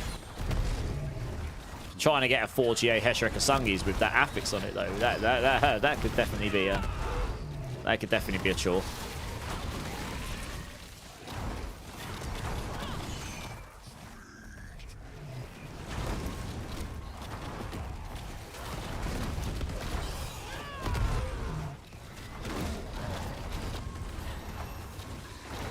I guess you'd want to find gear that's got those hunger affixes on it, which give you more rampage affixes, and just stack it up everywhere so you can kill the bosses still. Target farm the uniques. Hopefully it gives you more chance of dropping that bloodied affix in general. And then just farm them over and over until you eventually drop a GG one.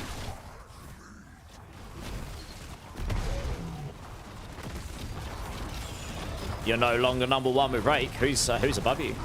And what hits here are they?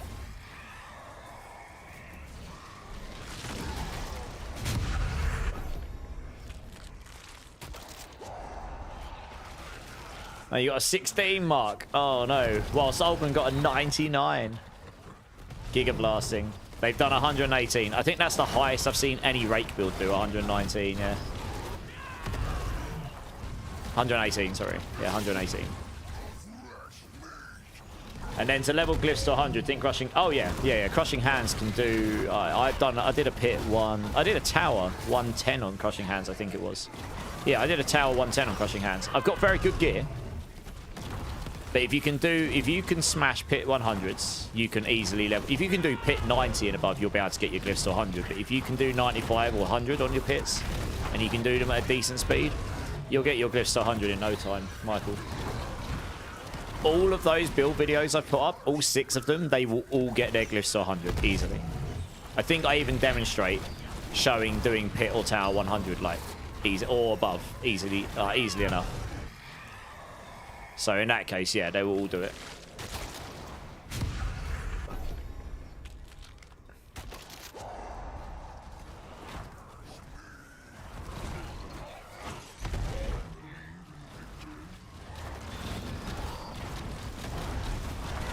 Am I just not getting kill streaks in here at all? Oh, I am. Okay.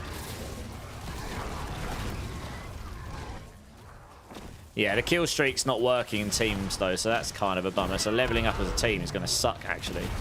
That's going to hurt the race in a big way. You're not going to be able to abuse the kill streak thing that I was doing in solo leveling. So people are going to level faster soloing, probably. Yeah, 12 minutes for 191.2 million XP, exactly. You'll be like 5 to 6 of these, and that's level 299 to 300. So leveling is going to be giga fast.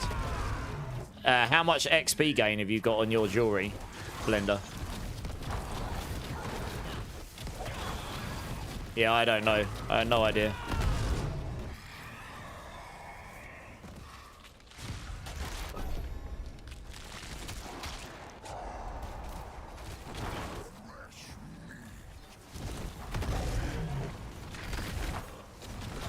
You're running with 19%, so you could even get higher than that.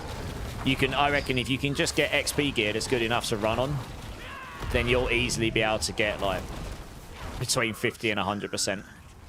So yeah, you're going to be able to level pretty fast next season if this stays the same. Getting 300 will definitely be achievable, and you'll just do it through this probably. If you're getting that amount of XP without using the XP gain, then yeah, I mean, you could reasonably blast the 300 pretty quick. You just need the keys to do it. I don't think that's such a bad thing. If you're looking for people, yeah, if you're looking for people to farm like these keys with, it'll create a cycle where people actually want to play together. So I think it'll be okay. I mean, I've done 21 Paragon levels already, and this is only our 3rd one, and we're only halfway through it. That's crazy.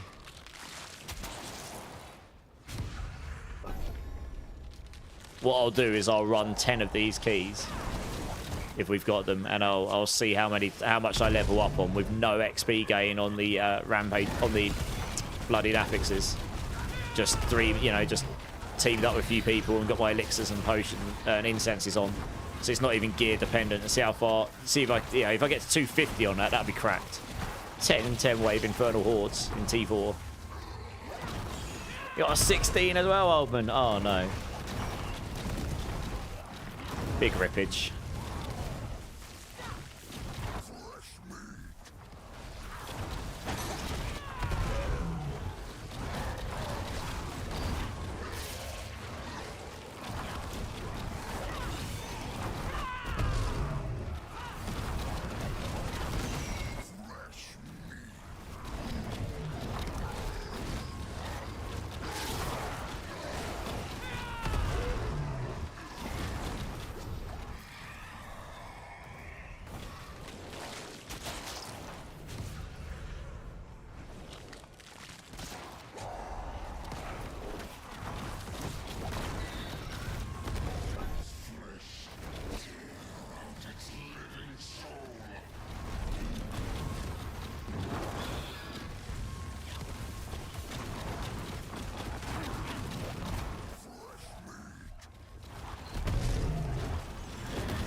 Paragon 223. Wow. Yes, well, so what, like 35.5 mil now per level. You're bashing out about 4.5 million XP a boss, a butcher here.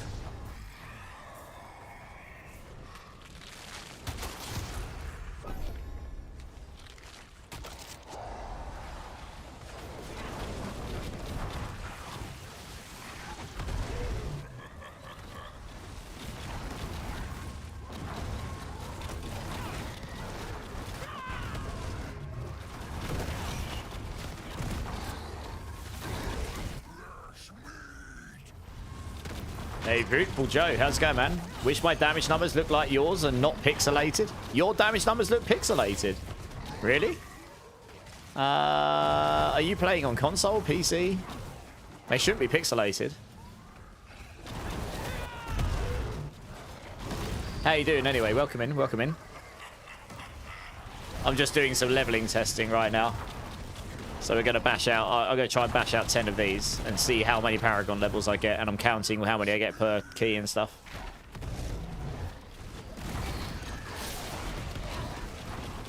Bugged and PC. Huh. I've never seen the numbers pixelated before. Have you... What have you tried in order to try and fix that? Have you tried anything?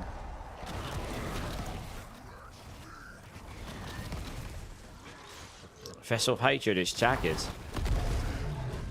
That could be something to do with the anti-aliasing being used. I don't know. Oh, are you using DLSS by any chance?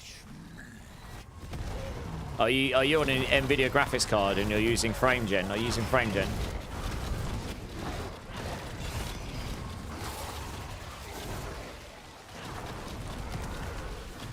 Yeah, are you using NVIDIA graphics card and have you got frame gen on by any chance?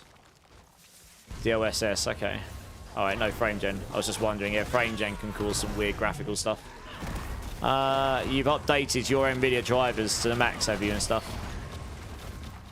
I've never heard of that bug before. I've heard of a lot of them since I've been streaming this. I've never heard of the jagged numbers one. That's weird. I don't have my numbers on most of the time, to be honest, because there's too many of them. I normally turn them off anyway. I only turn them on if I really want to see what the numbers are. Right, since I don't care about the numbers here, I've just turned them off. But, yeah, that's weird. I don't know why they'd be jagged.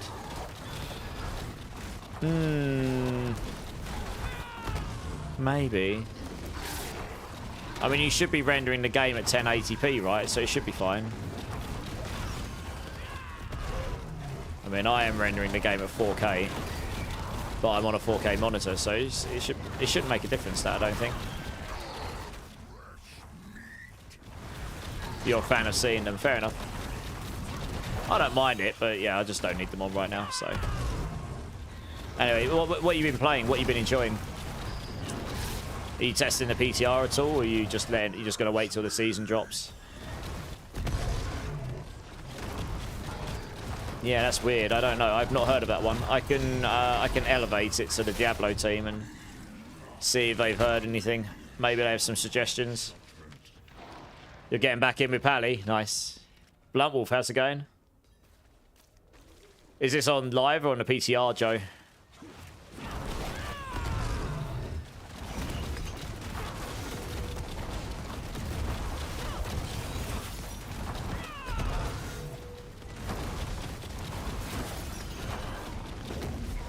I mean, it's taking 3 of us. I assume we've all got reasonably okay gear, and we didn't just one-shot this guy. So, I mean, that's kind of nice.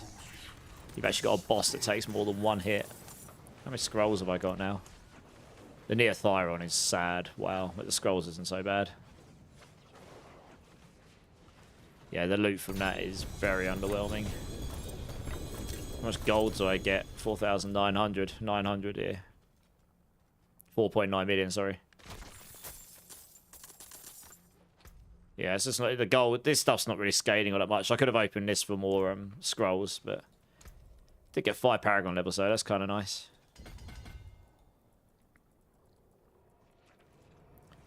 Just got 2 more. Where are the other 2? There's 1 here, and the other one is there. Okay, fine. What we at? Paragon 224. Okay, we got 5 levels from that one. Number 4 probably take us about 227. It's diminishing returns because the amount of XP required per level goes up pretty fast. When did your PTR start? When does... Oh, it started yesterday and it ends next Tuesday, Scream Heart. Yeah, it might be worth having a little play around. As always, it's pretty hard to... It's very time consuming to construct the builds. It took me an hour and a half or so just to get the kind of gear I've got now. I might actually go back to the drawing board and try and ramp up more of these affixes, but I've got good enough gear for general testing. Well, I'm going to run 10 of these first. And I started a Paragon 201. I want to see what Paragon I land on after running 10 of them. I might even make a YouTube video on it, because why not?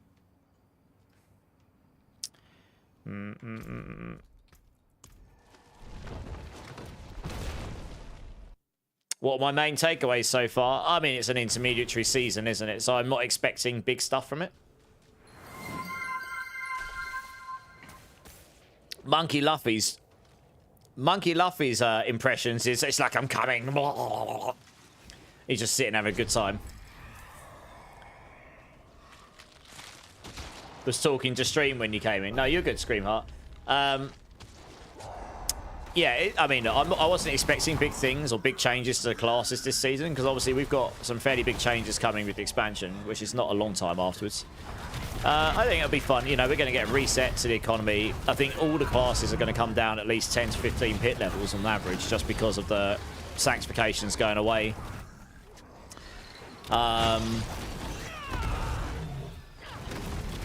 But I think, you know, we won't have the RNG of sanctification. You'll probably get the RNG of trying to find your GG items with the bloodied affix on it. But once you drop that item, you're not going to brick it.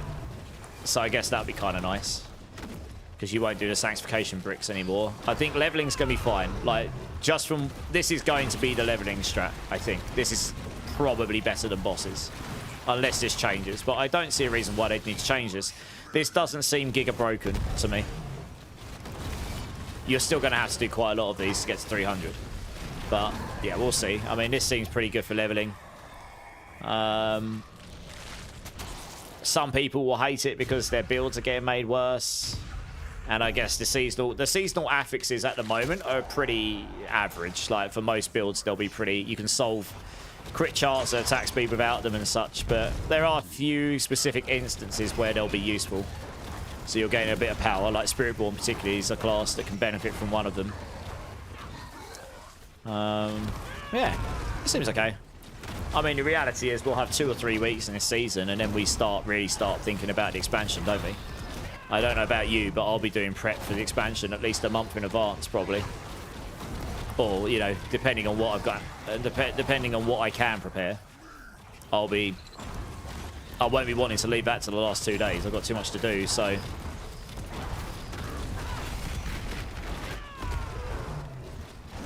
You love coming in here, watching this beautiful British man. Oh, Monkey Luffy, you do know how to sweet talk me.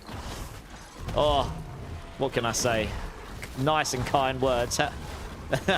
Aren't all builds getting a nerf without a sack? Yeah, every class, yeah. It sounds like Paladin's still probably going to be the strongest class, but it's going to be a bit closer. Like, they're going to be like mid-120s, and I've heard Pulverized Druids doing 118, 119 sort of range. I did a 110 on payback with really good gear, but I reckon it'll definitely do 115 to 120 range with the new stuff I found today. So I think it's going to be a lot closer, but I think, yeah, everything's going to come down 10 to 15 pit levels, I think, because the Sanctifications gave so much power, especially from the Mythic Sanctifications. I mean, honestly, if this becomes the leveling place, I'm okay with this. This is just grinding. I could just grind, have fun, and level. This is exactly what I want to do. I don't want to run down hallways and do pits. So if this becomes the leveling place for this season, I'm okay with this. Oridin will still be very strong. That got specifically some really nice buffs because of the nerfs. They made those buffs to make it so that that build will still be good. Yeah, there's a good chance Oridin will still be very strong, yeah.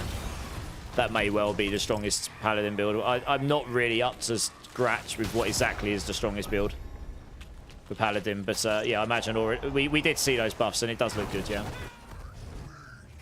No one wants to do pits. I'd rather do hordes. Absolutely, yeah. This seems pretty good at the moment for XP, honestly. Like, you can also get XP buffs on your jewelry, and you can probably get upwards of about 100% XP buff there. So as long as that's multiplicative and doubles your XP, you're going to be able to get like 200 to 400 million XP or horde or something. You're going to be able to level 300 at a good speed. Is that a horde or an hour? I can't remember. He did write it down. No, yeah, for horde. So yeah, you'll be able to level like pretty quick, like 1 billion XP an hour or more.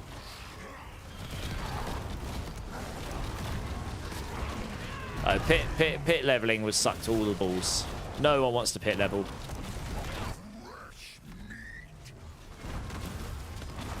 You can only use very specific builds to be efficient there. That's the thing I don't like about it. Here, you can just come and play whatever build you like, and you're still going to be able to level at a good speed, and you can play with people and do it. You know, you can actually farm levels with people here. In pits, again, it's not really efficient to do that.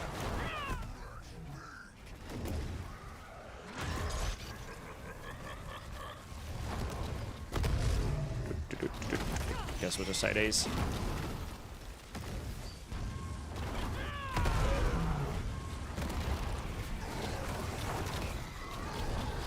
Exactly, Polish. Yeah, once you can, you're going to need to be stronger than T4 though, because this is essentially T5 horde, and you'll obviously need the keys as well. But yeah, I mean, 200 million. You get like between 200 and 400 million a horde. You get 10 of them. That's going to take you. Yeah, it might not even be 25 hours. I don't think it... It's not 1 billion... it'll be more than 1 billion an hour. So if you get... I'm getting about 4 million XP a butcher, 10 waves. You get... Let's say you get 3 a wave, but sometimes you get 4. But let's go under 3 a wave. That's 30 a horde. Times 4 million XP. No XP buffs other than your being in a party, potion, and incenses, but no jewelry XP buffs. That is 120 million a horde. And you can do one of those every 12 minutes if you're efficient. So you can run 5 of those an hour if you're really efficient. So that's what, 600 million. If you're not efficient, that's 500 million an hour.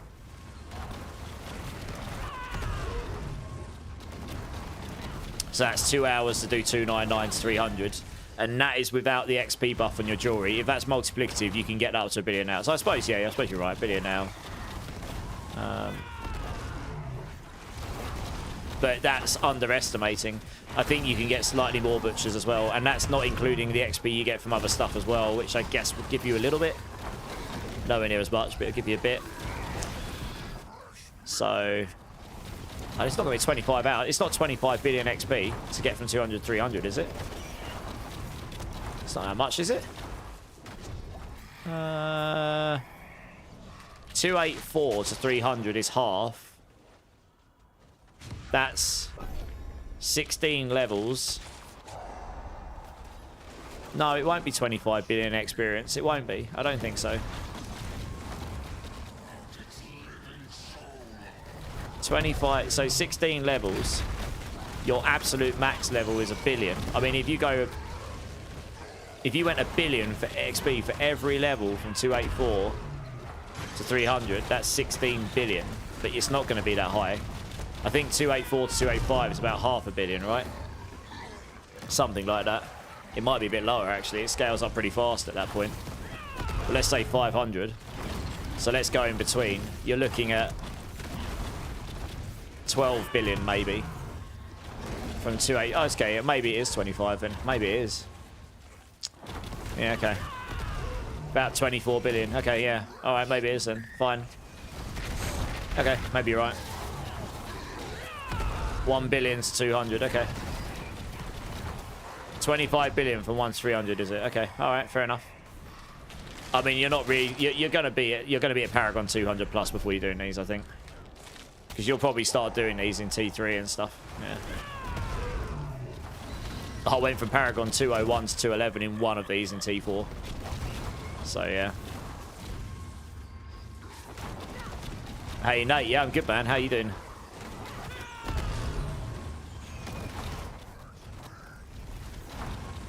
Speedrunners are going to be Paragon 300 in 30 hours? Well, yeah, maybe. Maybe. That's definitely going to be the strat. Get these horde keys in whatever torment you're in and get into those as quickly as possible. And make sure you can actually kill the stuff.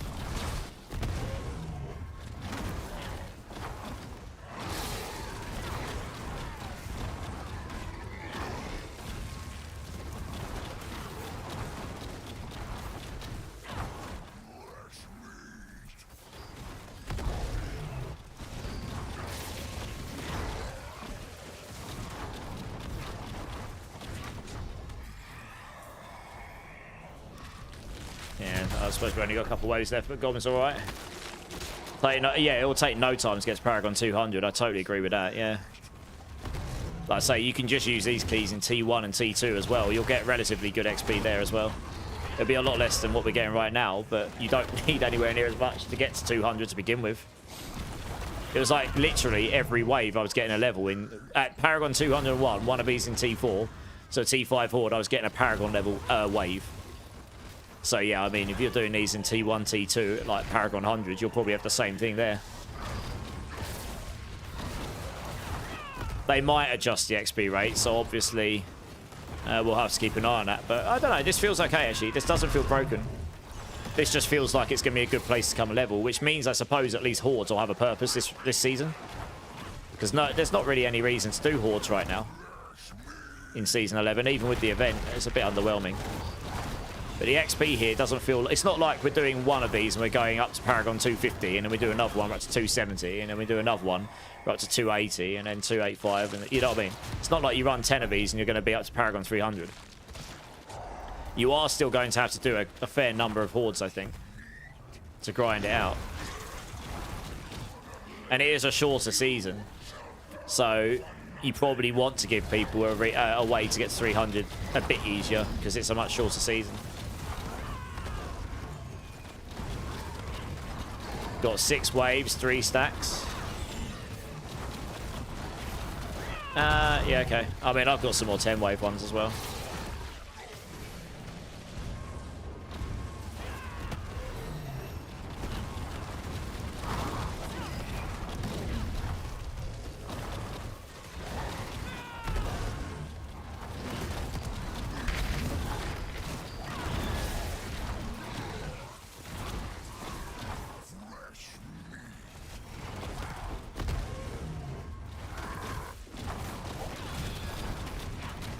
Yeah, it's just these butchers particularly. It's just like killing a... Oh, wow, I actually died to him. What? What the hell blew up and killed me there? It didn't even tell me I died in the chat. That's good. What the... I saw the explosion, but I don't know what it was that blew up. Oh well.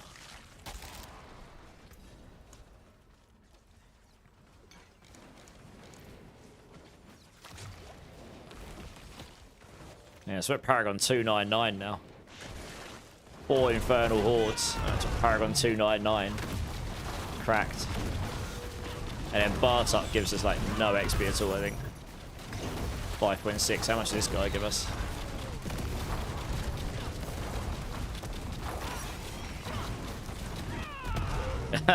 Yeah, he literally gives us no XP at all. Great. Oh no, he did. Oh no, he did. He gave us 3.2. Okay. He gives less XP than one of those butchers, funnily enough. That's funny.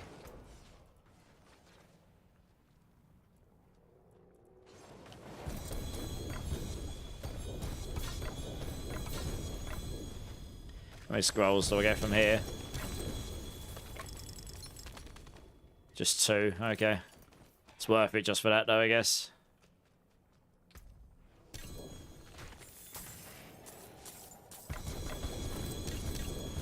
What's that? Paragon 299. Yes, I got another 5 levels from that one. 229, sorry, not 299.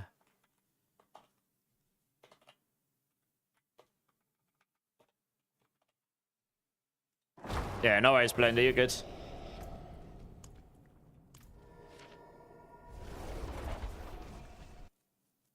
I think they want you to level quickly since the season... Yeah, exactly, right. The season's a bit shorter, so they want to give you a way to level quicker, I think. Yeah, I agree with this.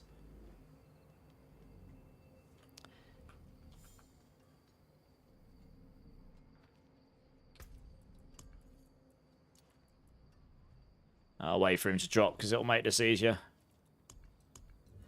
There we go.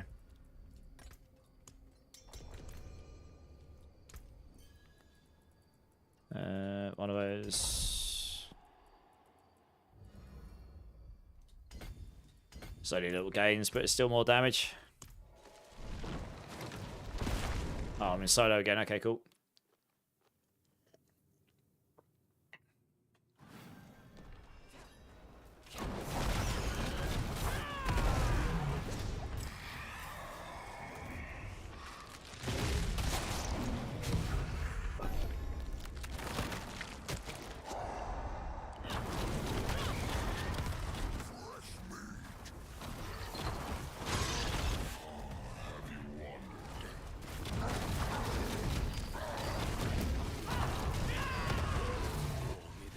Yeah, this does look like it's going to be the play scum. I'm going to run 10 of these. It's going to take a little bit of time.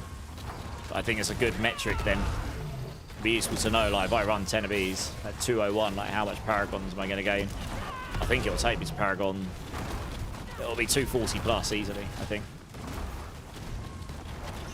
So this is number 5. This build's pretty chill on this stuff, to be honest. I don't have to worry about directional attacks or anything. Just need to be nearby and then everything will just die. I might, after this one, go and do a little bit more gear rolling, see if I can get the resource cost reduction gear just to break up and then go and do the other 5.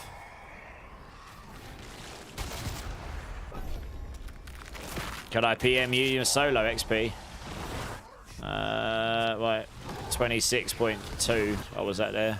I think it's about 4 mil a butcher. But I've got an elixir on. Yeah, it's about 4 mil butcher. 30.2. Well, I'm obviously gaining a little bit from killing this stuff as well, so it might be a little bit less. But I've got an elixir and incenses on as well, haven't I?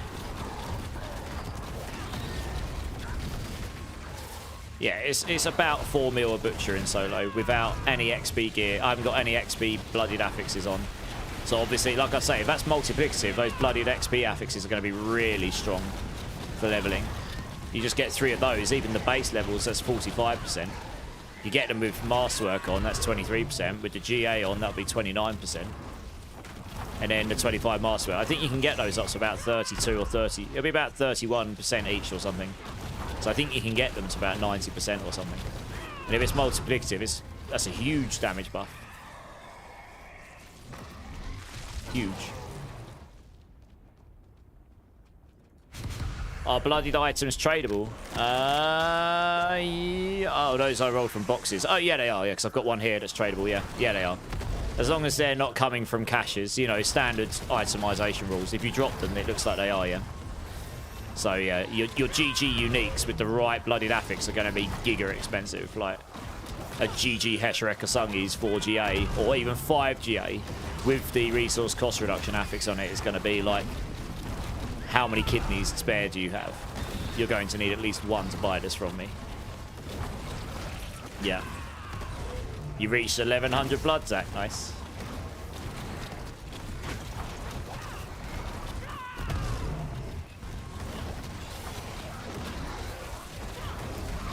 How fast am I attacking? That seems very quick.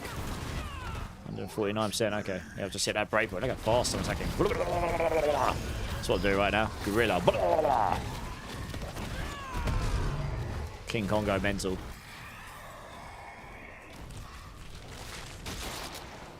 Chaos Wave, nice. I kind of want to get a Goblin Wave and see how that spawns up, but that might be giga lucky. So yeah, who knows? Maybe in my tests here we'll get one. That's only the second Chaos Wave we've had so far. All I do know is Relentless Butcher spawns no matter what, even in Chaos Waves. So that you're not going to lose the XP by doing Chaos Waves. So there'll be no reason not to take it. I do know that in Season 11, if you got a Chaos Goblin Wave, even in like 290 plus range, it was like quarter of a level or something. If you could kill enough of the goblins, it was very high XP. So with the XP stuff on your gear, you may well get half a level from that as well. So you've always got that very small chance of getting the epic leveling goblin stuff. I honestly think this is going to be the place to come for high level XP stuff, unless someone else finds some other really broken strat. This seems very good to me right now. This actually looks better than bossing, I'd say.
Paragon 231 on Horde number 5, and I've got up 30 Paragons. It's mental. That's an hour. Like 5. If you were really efficient with 10 wave hordes and you ran 5 of these ultimately efficiently at this, you could do 201 Paragons to 231, like even higher than over 30 Paragons. That's crazy. Hey Joe, thanks for the follow. Appreciate it. Has there been any official news on the start dates? No, but we believe it's probably going to be March the 10th. We'll probably hear about that nearer the time, but we're expecting it to be March the 10th, yeah.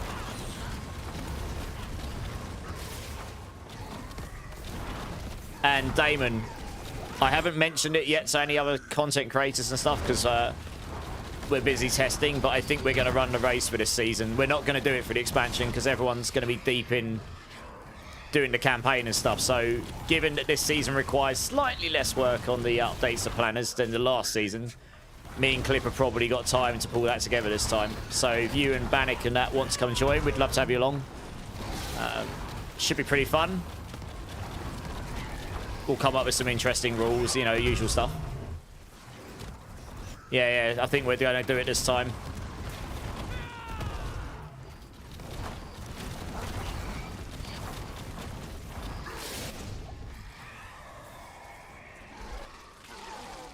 Oh, another Chaos Wave. Nice. I'm hoping one of these will land the Goblin one. 20.6, just in case I'm lucky enough to get the Goblins. No, no Goblins. That was a shame. Oh, look at all the Aether I'm getting. Holy cow. Aether for days.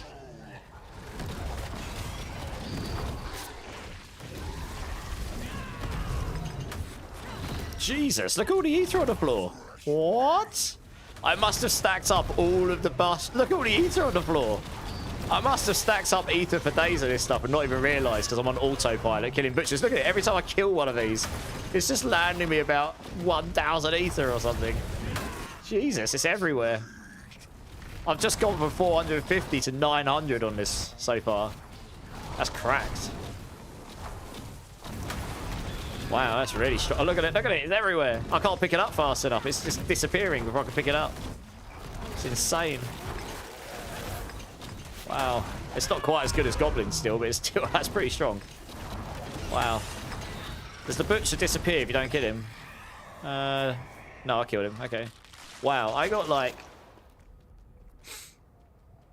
750 ETH, 770 Ether or something from that. That's pretty good, actually. I guess we'll take this one. It's insane if you stack Fiendish and Aether Laws. I guess I must have. I've just not really been paying attention. I'm just paying attention to the XP more. Jameson, how's it going? What do I think of the new stuff? It's going to be interesting.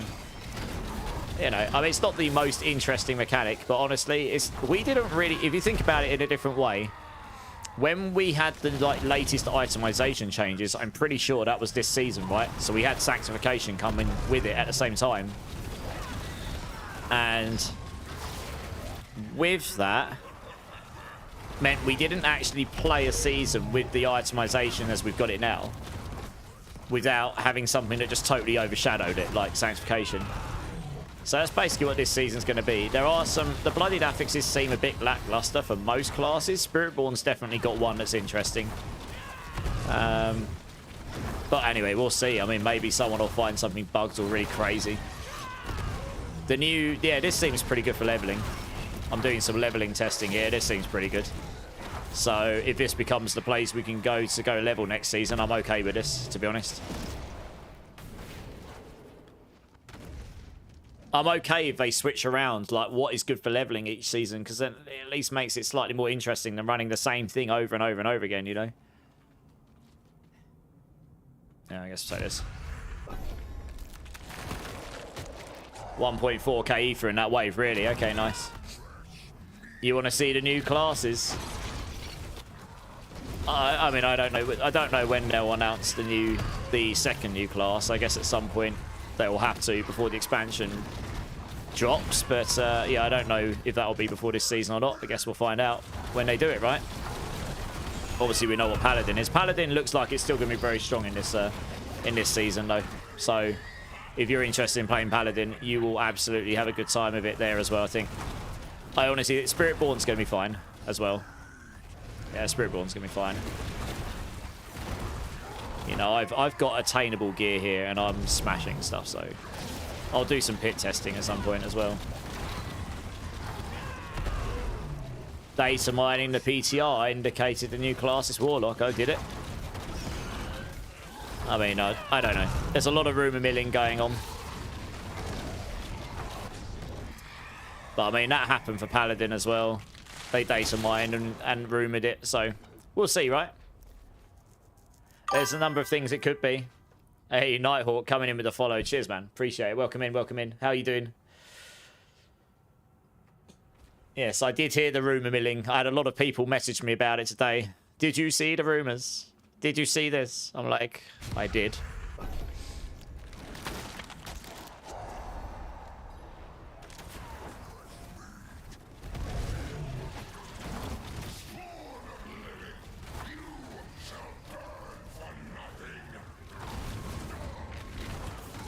This is such a chill Infernal Horde build, like, seriously. It's so easy to Infernal Horde with this build. I think it's even easier than Rake. I don't even have to be that close, you see. I can literally just draw the Butcher with me to, like, be that close, and then you can just kill everything from here. Look, I killed that guy up there. The radius on Crushing Hand is actually pretty huge, to be honest. So I can just come here and then it's just annihilate everything within range. It's great. You're hoping for some like dark class, like Necro.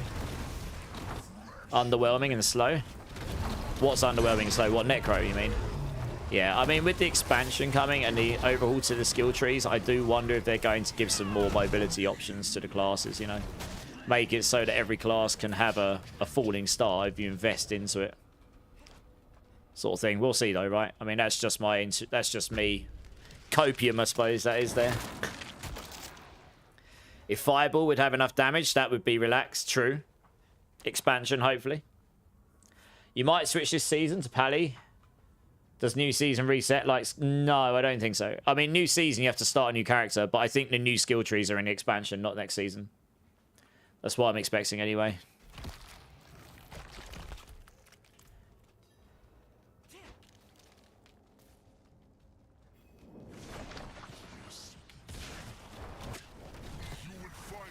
That's what the teacher said about me, Screamheart. Giggity.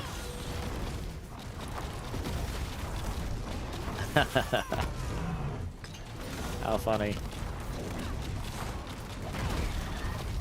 Not quite maxing out. Oh yeah, I am maxing out the barrier occasionally, okay.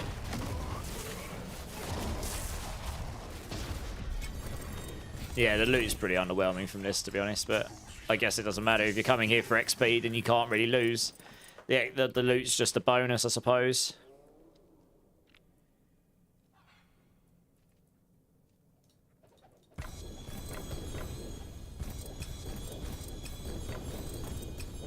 I'm literally just taking this for the extra 2 scrolls you get. Or extra 4 if you're lucky. Here we go.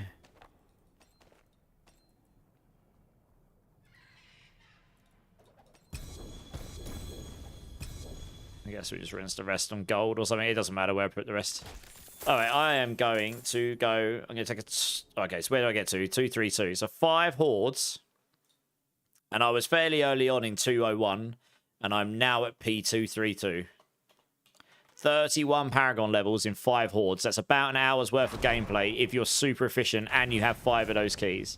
I can't see that, Mark. It's come up with some crazy code. Sorry, man. Yeah, I can't actually see it.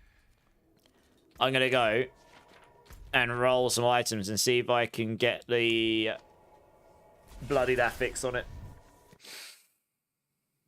Has there been an official release date for Season 12? No, but I'm expecting it to be March the 10th, Nighthawk.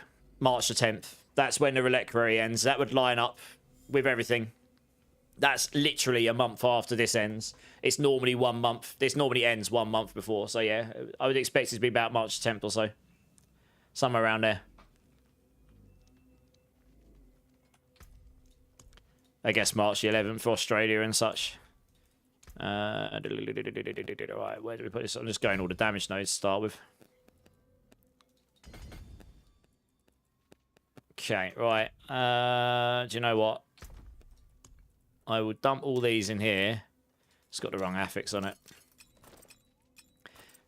I'm going to break up the rolling for loot and the XP grinding testing. So I'm just going to... What I'm going to do is I'm going to now try and roll the resource cost reduction mod on a decent pair of Heshra Kasungi and the Harmony of Ibawaka. I've got one here. This is good enough. I've got a really good one here. I guess we can try the Shroud of False Death as well, since you get all the stuff at the same time. Grant all uniques. This might take a while. But we'll see if we can get it. I kind of want it on a half-decent one. It doesn't have to be GG. It just has, you know, right sort of stuff. I don't need the generic caches, so we can drop these straight away. Okay, let's try this. Oh, I should have reset my instance. I've got loot all the way up here. Wow, okay. Let's do the mythics first. No. No. That's movement speed. Did I actually roll a G? No, you're not rolling any GA. Oh, you do roll GAs. It's just really rare. Okay. It's not a very good GA, but I guess we'll take that. It does seem like the GAs or mythics are pretty rare here. I'm not going to use two-handed sword. None of the classes I play use the grandfather. Helmet GA. Cooldown GA Harlequins. Nailed it. Increased runes. We don't need this for any testing purposes. It might take me a while to get a shroud with the right bloodied affix on it. Ooh, a GA Starless with a bloodied affix. Kill. Oh, nice. That's got the XP on it. Sweet. Nailed it. Nice. We don't need that one anymore then. It's got XP on it. That's pretty sweet. I don't need this. Right, we're only... Okay, what's that? Got a bloodied one on it. Yeah, that's rubbish. Yeah, we're only interested in the bloodied stuff, so it makes it a bit easier for me to see what to pick up here. I just look at the bloodied ones and then off we go. Although I guess the bloodied stuff on the weapons isn't so important. It's the helm, and it's going to be pretty painful trying to get this stuff.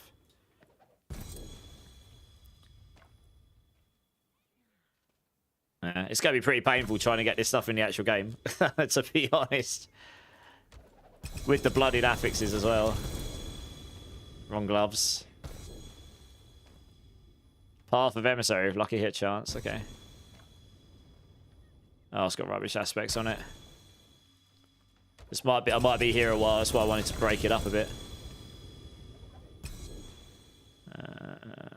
No. I have to reset my town after this, there's too many items everywhere.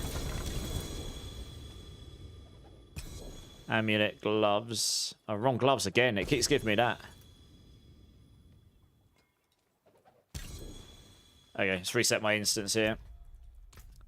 Lilith was easy. Nice. I bet she was, yeah. You got your first GA last night. What, on the PTR, Jameson? The expansion is April the 28th night, Hawk. So, yeah, it's going to be a shorter season, hence why it's not going to be...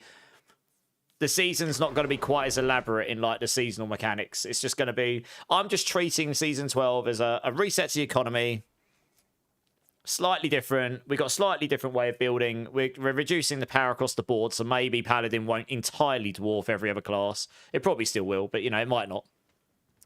And it will just be a reset to the economy, and I'll treat it like you get 2 or 3 weeks out of that, have some fun with it, and then we start preparing for the expansion anyway, really. They did a similar thing for the last expansion, where we had a shorter season in Season 5, so, you know, if you look at it that way, it's not so bad. It's very easy to just say, you know, D4 bad, and this season brings nothing. I might as well just... It doesn't really help. It's not going to change anything. So I might as well just try and be positive about it where I can, and try and find my own enjoyment with it. I'm going to play a load of builds, have a good time, and... Oh, 2GA Helm, hello. That's quite nice, we'll keep that. I'm going to try and find some enjoyment with it, and then we just start looking forward to the expansion anyway, you know? What's that one like? That's not great. I want a shroud. Finding a shroud with this bloodied affix is going to be pain. It is going to be tough. Yeah, chest armor bloodied. Oh, wrong one. That's what I mean, right? It's probably going to take a while to get a shroud with the resource cost reduction affix on it. Yeah. Might have to roll quite a few of those.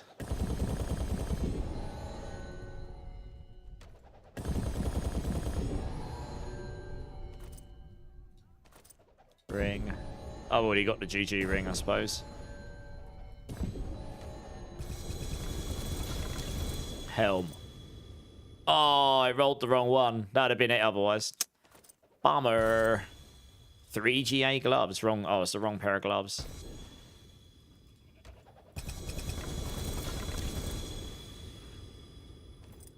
Yeah, I wish those pants were better, honestly.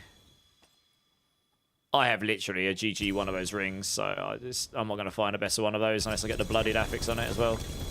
Even then, it's not that important. It keeps giving me the bloodied affix on the Craze of the Dead Gods. I haven't actually had one on... Oh, that's not too bad. Yeah, I haven't had one on the other ring, on the other gloves yet. It's interesting. Helm. Bloodied. Attack speed. Oh. Womp womp.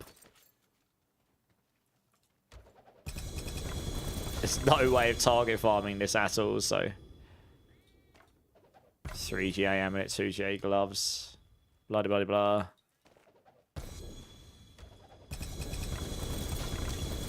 Looks like it drops a couple of bloodied every time here.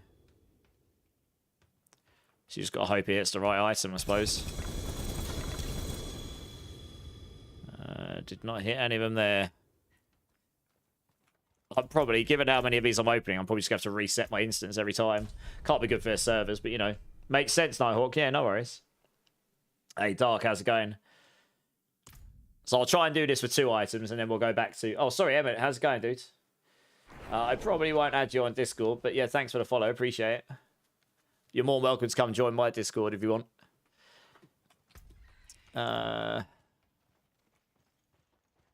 Where is the vendor? Here we go. Yeah, I'll try and do a couple of items at a time. Break up the monotony of just sitting here doing this over and over and over again. I kind of want to test if this overstacks 100%.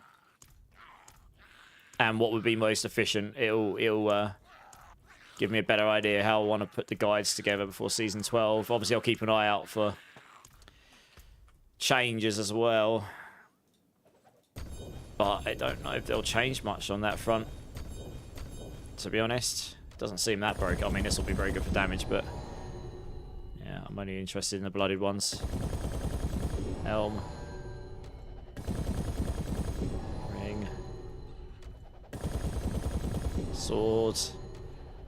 It's got to be such a waste on the server, this. I'm just opening. It's just giving me loads of stuff.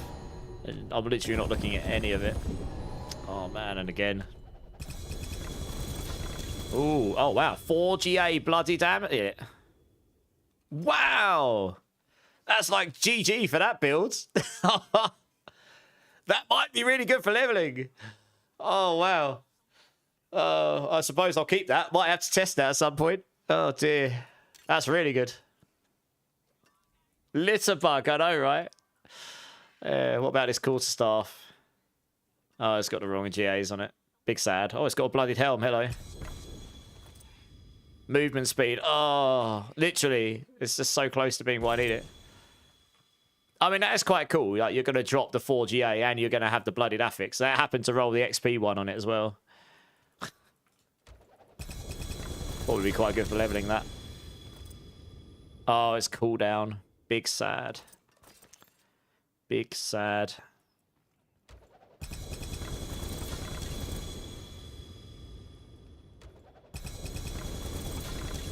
Ring. Oh, we don't care about these. I'm fine with the ring I've got. I can't roll the affix I'm looking for. Quarterstaff gloves. Yeah, I haven't seen a bloodied on a Heshreker Sungi at all yet. I hope that's not bugs. That'll suck. You can definitely get... Oh, no, you can, because I've got one here. You can definitely roll them. I rolled it through these caches. Just guess I've been unlucky. Oh, I've got one here. Hey, that's one. I've got the gorilla ranks. Okay, that's not too bad. We'll keep hold of that. It's got the GA attack speed on it. I mean, that would be good enough for testing, I think. Fine.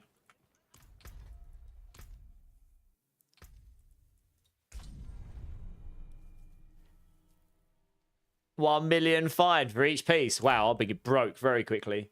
Zibbers, how's it going? How can I ask how much hours you have in Diablo 4? It's really hard for me to know exactly how many because I played season 1 to 3 on PlayStation before I started streaming it. And I played the beta. But if I go on Twitch Tracker, which tracks roughly how much you stream stuff, that currently tells me I've streamed the game for just shy of 2,500 hours. I reckon I had about 1,000 on PlayStation before I came over here, so that's 3.5, and I've played quite a lot off stream. So I reckon I'm somewhere between 4,000 and 5,000 hours, probably. Give or take. I mean, that's rough math, right? I haven't got an exact total. But I could actually log on my PlayStation and see how much I played on there. I reckon it'll be about 1,000 hours. Battle.net doesn't track the amount of hours you played, sadly. There is an interesting build you can make with that neck. There is, yeah. It could be, yeah, but if you could do T5 hordes with that, that'd be very good for speed. Look, that experience gain there. You could gain all the XP gain. Yeah, I haven't actually come around to making a build with that, but who knows? Maybe I'll get around to it next season. I mean, look, there are people, like my good friend Fame. She's probably the person that streamed D4 the most. She's at 7,500 hours streamed or more. Streamed. God knows how much she's playing off of it. Like she has blasted this game even more than me. So there are people that have blasted the game more than me, but I've played the game a fair amount. Yep.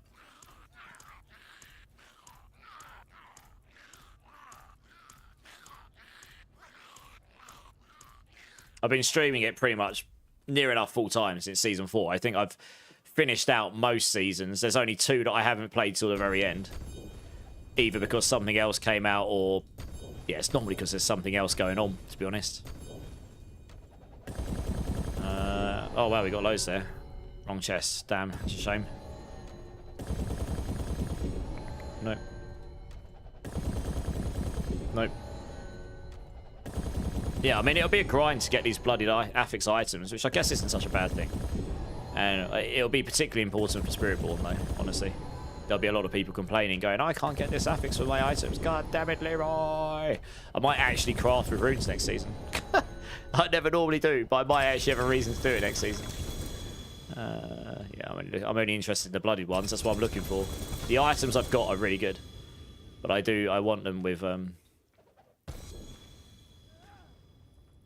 I probably should look at these calls of staffs for other builds as well. That's rubbish. If I get multi-GA ones.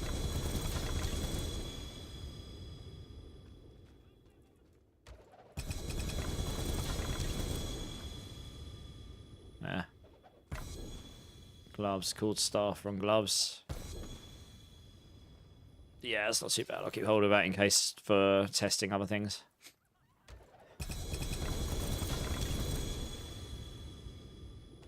Wrong pair. I keep those the gloves of the dead god. They get the crazed dead god gloves. They keep rolling like really high.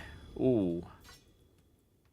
Ooh, that's really nice with Wushan up par. I guess the blood explosion's not so great, but yeah, I'll keep that Wushan up par. That's nice.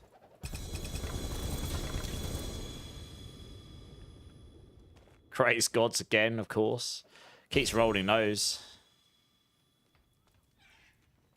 Doesn't want to roll me any decent heshes, apparently.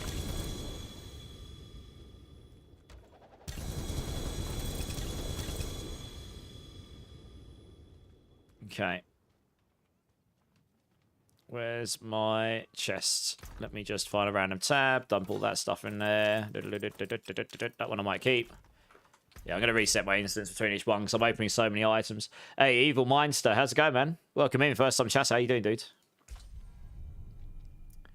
It's one of the items I'll be keeping an eye on for the expansion. Same, Dark. Yeah, absolutely same, yeah.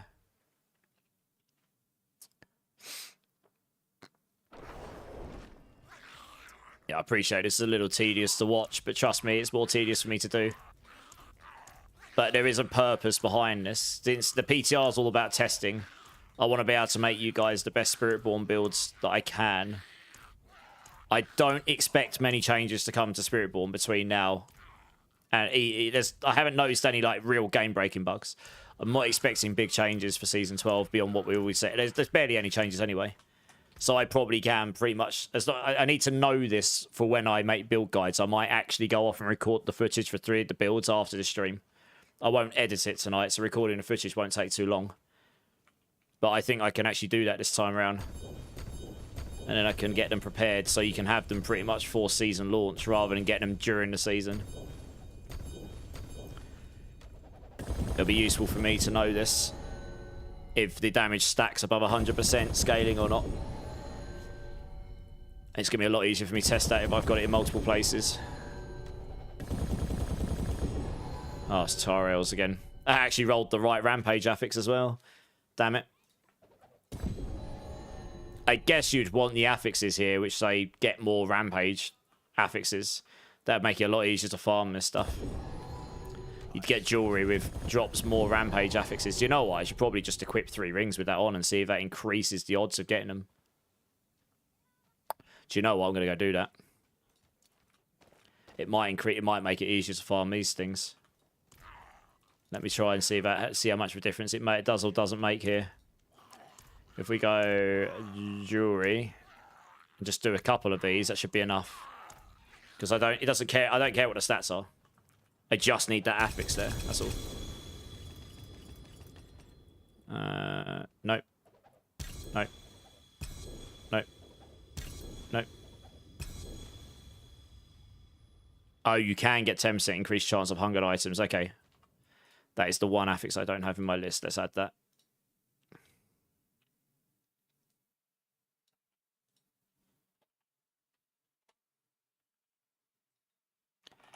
Hunger items. Nice. Increase reputation. Runes. Experience. Salvage. Feast. No, I want the ones that say increased rampage items. I mean, preferably GA, but I guess it doesn't matter too much. I just want to see if it makes a difference when you're rolling it from these caches or not. Rampage, there you go. Reputation. Reputation. No, okay, we're going to need a couple more of those caches.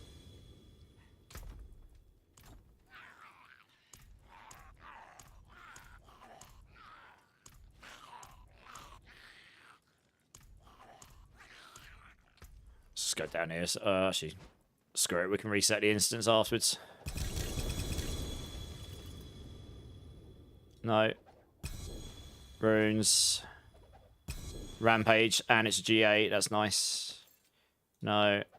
No, we need an amulet. Gold. Reputation. Feast. Oh.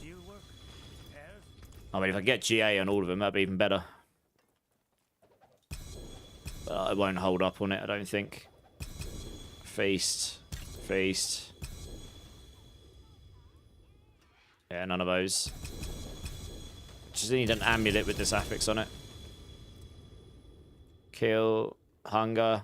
Hunger. Runes. Reputation.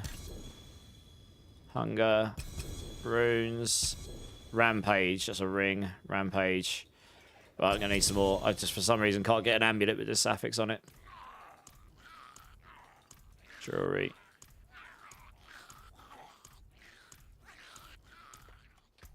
You're looking for the grandfather for your barb. What, on Season 11, you mean? On the current live? How do you get all the mythic drops? This is the test realm, Evil. Yeah, this is the test realm, so I can... You just like a cheat vendor, so you can... at least somewhat get stuff a bit easier. It's still time consuming to get exactly what I'm looking for. But it means I can cheat myself a bunch of stuff to test and things in the upcoming season. I'm looking for a specific affix here.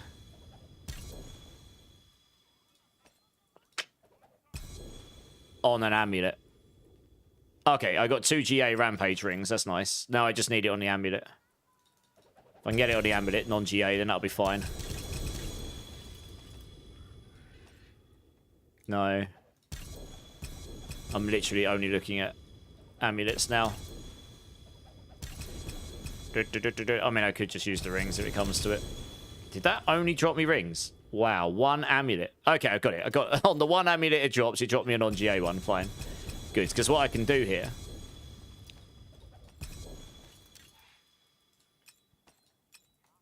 because I'm just rolling stuff, I want to see if it affects these boxes. It might do.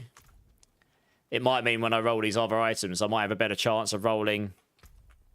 Increased chance of rampage. Oh, it's during kill streaks. Oh, maybe not. Oh, screw it. We'll try it anyway. I mean, that's essentially what you would do, though. You would get gear that's good enough with those affixes on that you could swap in. So you could go farm. You get your kill streaks and you farm these items. I guess that's what you try and do anyway. I'll just roll this up. Just get the extra bits. So it doesn't matter if it GAs into it. This might not make any difference. That might have been a complete waste of time, but, you know. We'll try it anyway. Why not? Okay. So what we got? 13, 31, 49. Might make a difference. Might not. How are you finding the current season, Evil Mindster? Yeah, I don't think it's going to make a difference because we're not during kill streak right now. Big sad.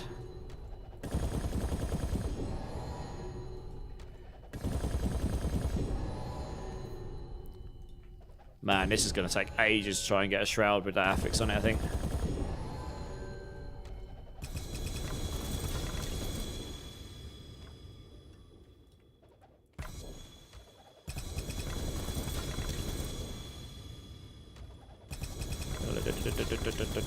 Gloves.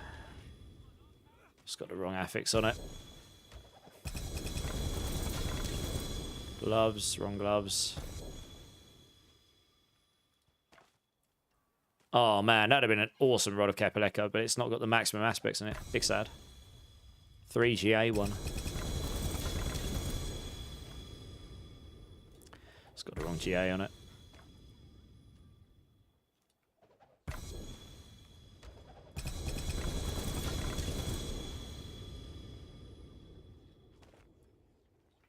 Uh.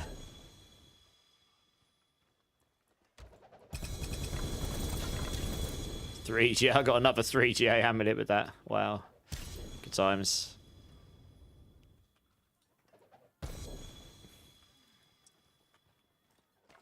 Two GA. Oh, it's got rubbish aspects. Yeah, it's tedious trying to get these, isn't it? Yeah. Man, I'm looking out for the helm as well. The helm doesn't even have to be Giga, honestly.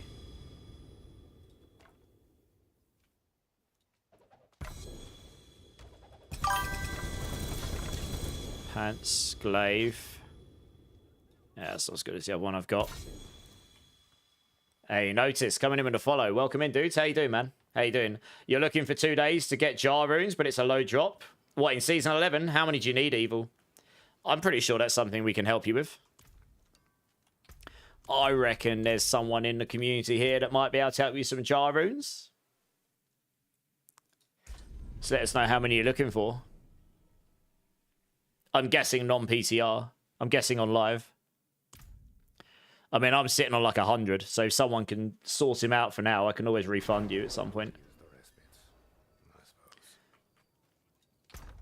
Okay, it doesn't look like that actually increased my odds of doing it at all, which is big sad. That was me trying to be smart, and it didn't work. Unsurprisingly. Immortalized smart doesn't happen often.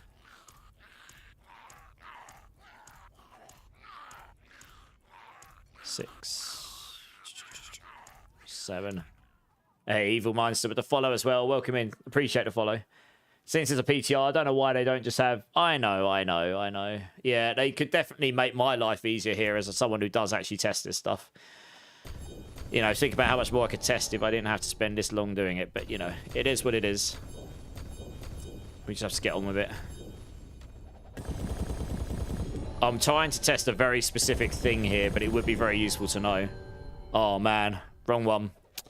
Bummer. I'm looking for that item with a bloodied affix with the resource cost reduction on it. I don't care if it's G8, but I do care if it has to be the resource cost reduction one, so I can test out my theory. Reset! Got it. Nice. Okay. Sweet. Nailed it. Cool. Okay. That's 1. That can go in there. That's absolutely better than what I'm using here. It should be anyway. Where's my jeweler? I do have the gloves as well. I don't have to open mythics anymore. This will do fine. I mean, getting a GA one of these would be better, obviously, but I'm honestly not going to pain myself over that at all.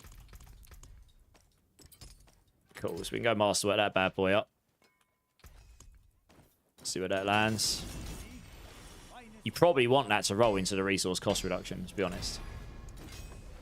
Or the all stats, at least. Oh, it's gone into resource gen again. Max life again.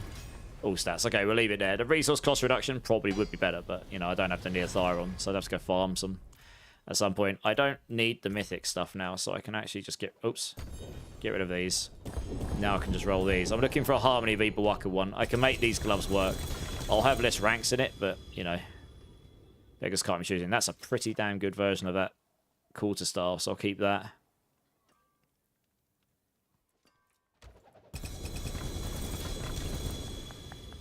Yeah, I mean, the bloodied affixes on the weapons aren't actually that important. I mean, the Berserking one would be nice, but that's cooldown reduction. It's got a good aspect, but it's not got a resource cost reduction on it. Yeah, I'd lose some ranks to gorilla skills here, but could probably make it work.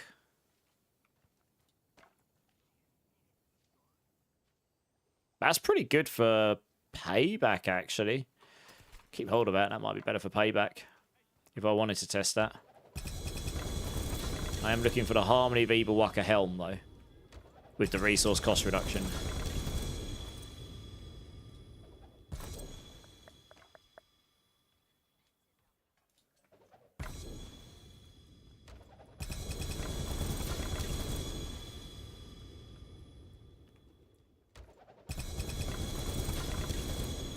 It's Lord's Mantle. Oh, it rolled the Lord's Mantle with the right one. Thanks, game. That's not the one I want. Oh, dear. It's the other helm I want. Life on hit. Okay, we're going to need to roll some more of these. I want all 5 items because I want to see... I need as much as possible to see 2 things. One, I want to see, is it better to just have no other sources of resource cost reduction because it'll cause diminishing returns on the bloodied affix. So it actually makes you get a lot less. And that's important because if the damage... I want to see if the damage actually scales above 100%. Which means you might... Yeah, it would affect how I'd build the build. So I'm quite intrigued to see how that's going to work out. A Ravager payback build is fun for sure. Payback is just fun, yeah. I use Ravager on my build until now. There was a change that means you can push without it. On my version, yeah. You wish text could catch the sarcasm. Gotta remember it's all RNG, yeah. I really like my emojis. I'm really happy with most of them are really good. The guy that's made them, he's made me some cool ones. The headbang one's really good as well. I guess I need to request a milkshake one now. Everyone keeps asking for it. Oh, hello. I've overstacked them, have I? Okay, good. Let's get rid of these.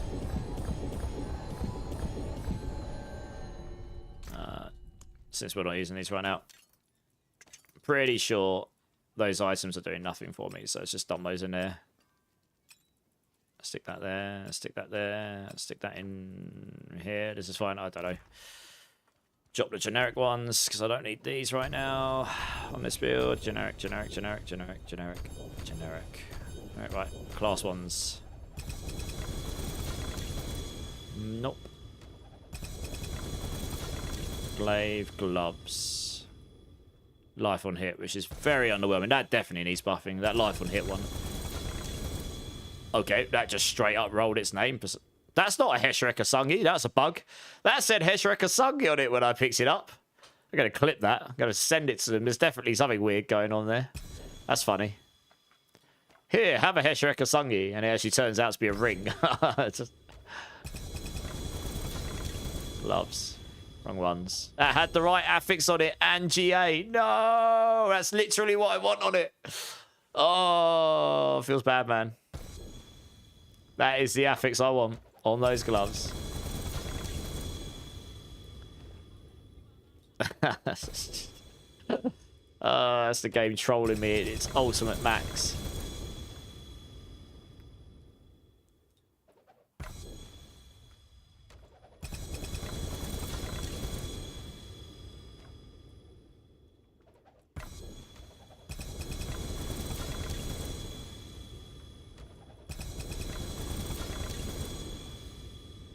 Oh, man, yeah. Why did the aspect roll so low on that?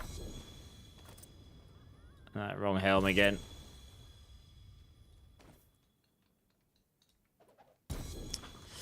Up. We go and get some more. Can I even click on this guy? I'll make it really hard to click on him now.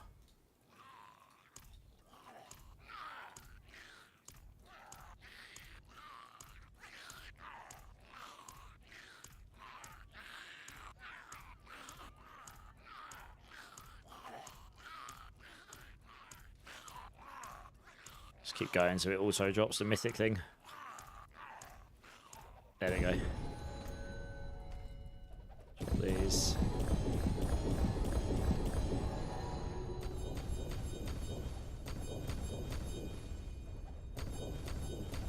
I guess we'll go down here and do these.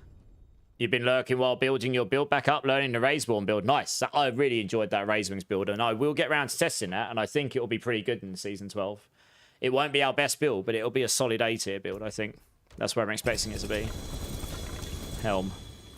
Wrong helm again. Helm.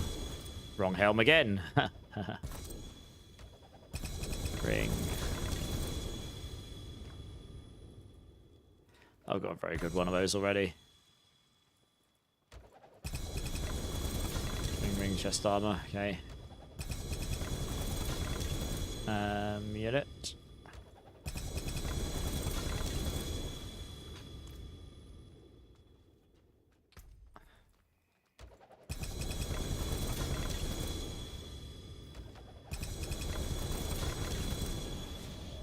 I think I'm actually out in the combat zone now, but I guess it doesn't matter too much.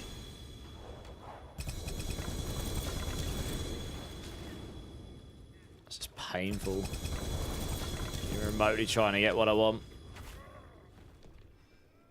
Dear, oh dear. Right, reset the instance. Oh, it's actually going to make me do that because I was in combat. Let's reset my instance. There's too many items in town. Things will start to disappear.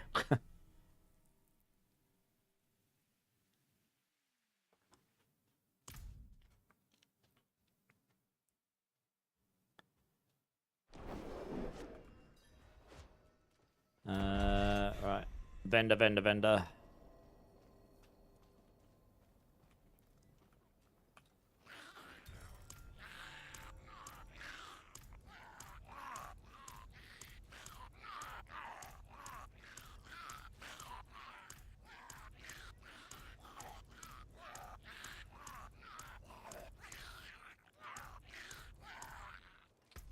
I'll do. Stump these over here this time. It'll be easy to click on the vendor the second time.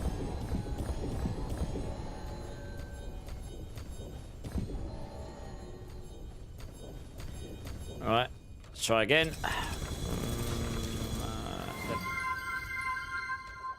Yeah, scream art. That is literally how this feels right now. It's like, yeah, it's like go round and round in circles trying to get the items I want. Oh man, so close yet so far away. Hey, Scream Heart, thanks for the bits, dudes. Appreciate it, man. That's awesome. None from that one. Wrong gloves.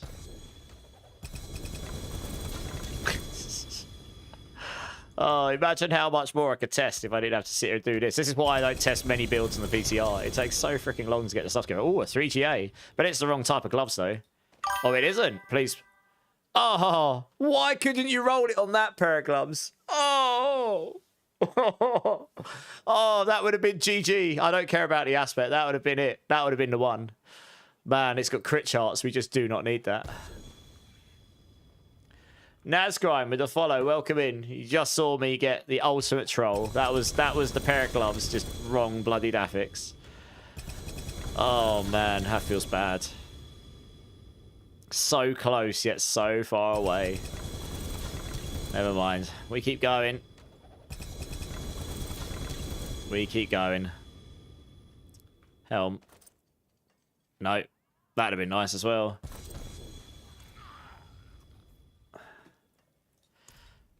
Oh, dear. That feels bad.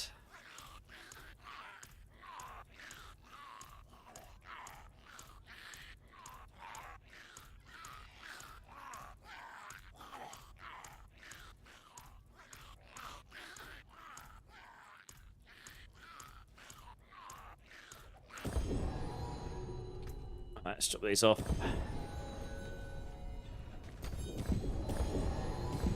Oh, damn, I wanted that one. I dropped one on the floor I wanted.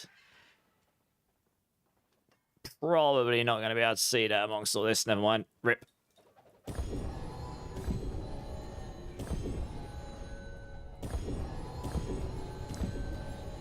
Let's go down this way. Ring. Amulets.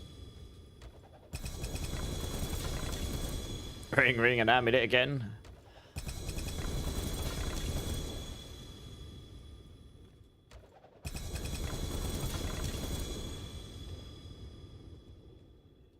Where's the gloves? Here we are. No, the gloves.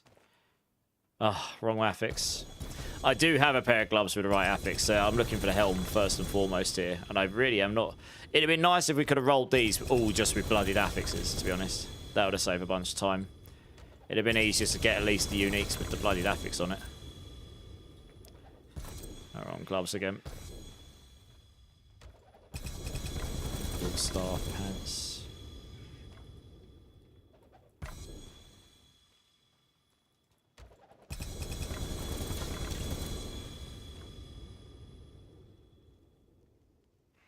Not bad. I'm pretty sure I've got better one of those already.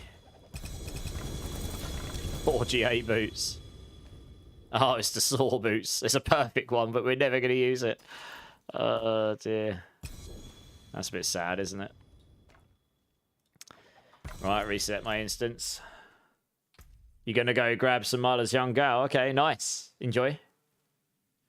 I'm going to sit here and keep rolling these until I get a Harmony Beeper Waka with the right blooded affix on it. Which could take me a minute.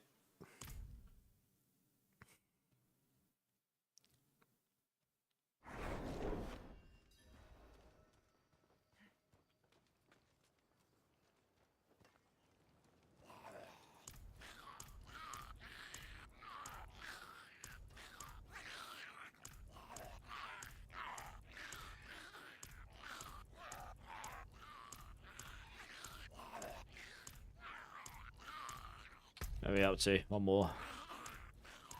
Oh. There we go. Generic. Mythic. Generic.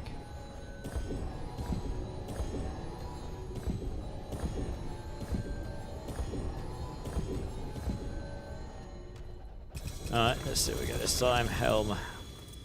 Yes, finally. Okay, I didn't get the GA in any of the stats, but... Oh, man, the aspects is so low. 24, are you having a joke? Oh. You are kidding me. Like, 30 plus and I wouldn't have been that bothered, but 24, that's such a damage reduction. That's such a damage loss, for Christ's sake.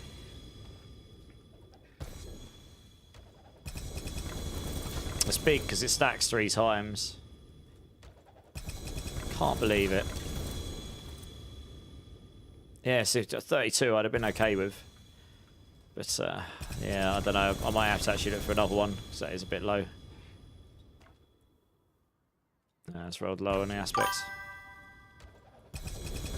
Hey, Cuthbert, coming in with a follow. How you doing, man? Appreciate it. Welcome in, welcome in. Man, that would have been a sick pair of gloves to get bloodied affix on, to be honest.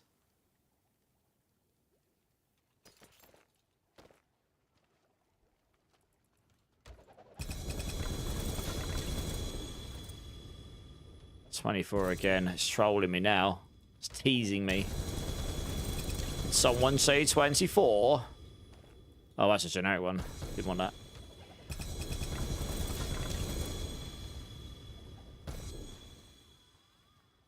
Oh, man. I can't believe it. It's just a bit low. It's going to be hard to test with that against the other gloves I've got.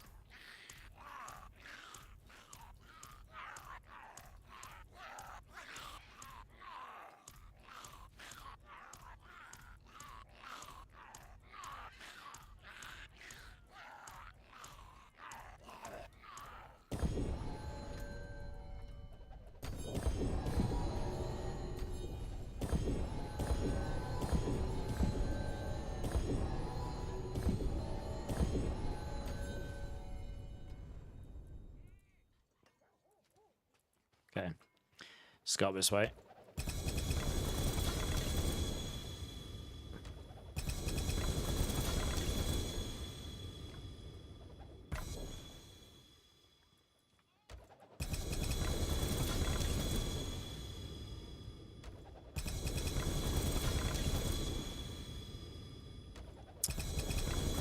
Helm, 4GA ring.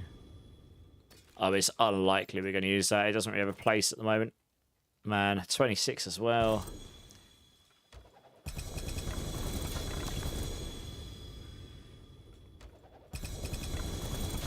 Which really does take a long time to do, doesn't it? Unless you're giga lucky, of course.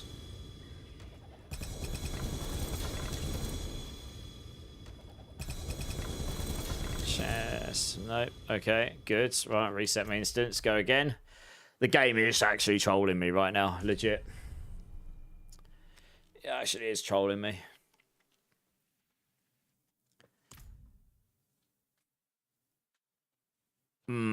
I'm half tempted just to try with these items I've got. I mean, I can test one thing with it. I don't know how good the damage will be. Let's try. Because I'm a little bit fed up of rolling those for the second. So like this will give me less gorilla ranks. But we get 7, so I'm losing 2 gorilla ranks, but I'm going to gain 7% resource cost reduction. Bit less attack speed, but this is okay. And then the helm, I mean, I'm losing 16% damage times 3, so it's a huge damage loss there. But, and the movement speed is trash here as well. So that's also not ideal, because I'm probably going to be under on my movement speed. But again, it's got 11% resource. I kind of want to just, yeah, what's movement speed at? It's going to be under 200, isn't it? 180.6, so yeah. It's okay. I mean, I could re-roll my crits and stuff in places. But it does mean I've now got 7 by 7.5, so it'd be 21, 28.5, 29, 36. I've got 47% resource cost reduction per kill streak here, apparently. I'm kind of just going to go to the PvP zone. I want to see how this now stacks up.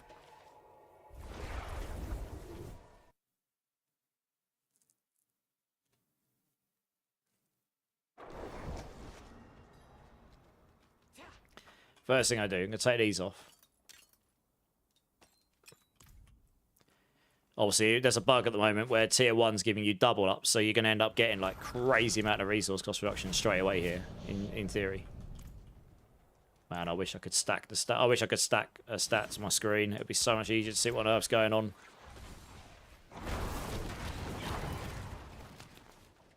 Yeah, I actually need to see what I'm doing. I need to kill stuff to get the kill streak up right. What's my kill streak at? Yeah, look at that. 93% straight away. Wow. Tier 1. Insanity. What happens if I use a pot with that? Do I have one on me? I do, yeah. What's it go down to? Oh yeah, that's actually put me up to 94.4. It's literally put me up 1.4% because I've got that potion on. But I think if I go to tier 2, it will actually hurt me, maybe. I don't know.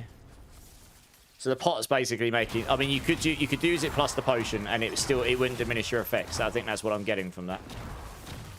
Let's get to 100 here. Okay, there we go. 131.6, baby. Oh, yeah. Well, if I go to this pot... Oh, for Christ's sake. 100, yeah, oh, for God's sake, it's so annoying. I wish I could tag my stat to the screen. Every time I heal, it closes the screen. I really wish I could pin a stat to my corner so I don't have to keep opening that panel to see what's going on. It's so frustrating. I think having that resource potion on was actually harming me on tier 2. I'm going to try again here. It's frustrating because I'm only dying because I can't really attack and do stuff at the same time. Yeah, it's something I've always wanted, to be able to pin a stat to the screen somewhere so I can see what my attack speed and stuff is without having to open that panel.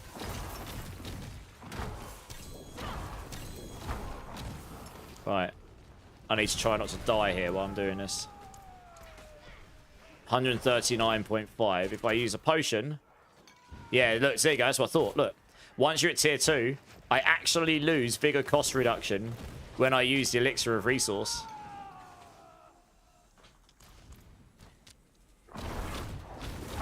And I reckon at tier 3 it'll be even worse.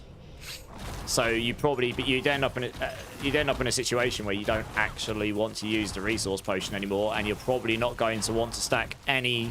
The reason for that is because of the diminishing returns.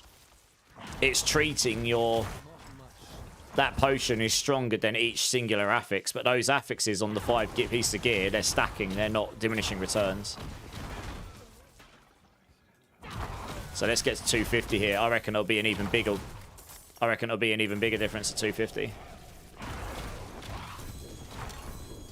which means the final build will not want to use any resource potion, won't want to use resource cost reduction on any gear for maximum effect. You'll just have to keep your kill streak up in a pushing run for maximum power.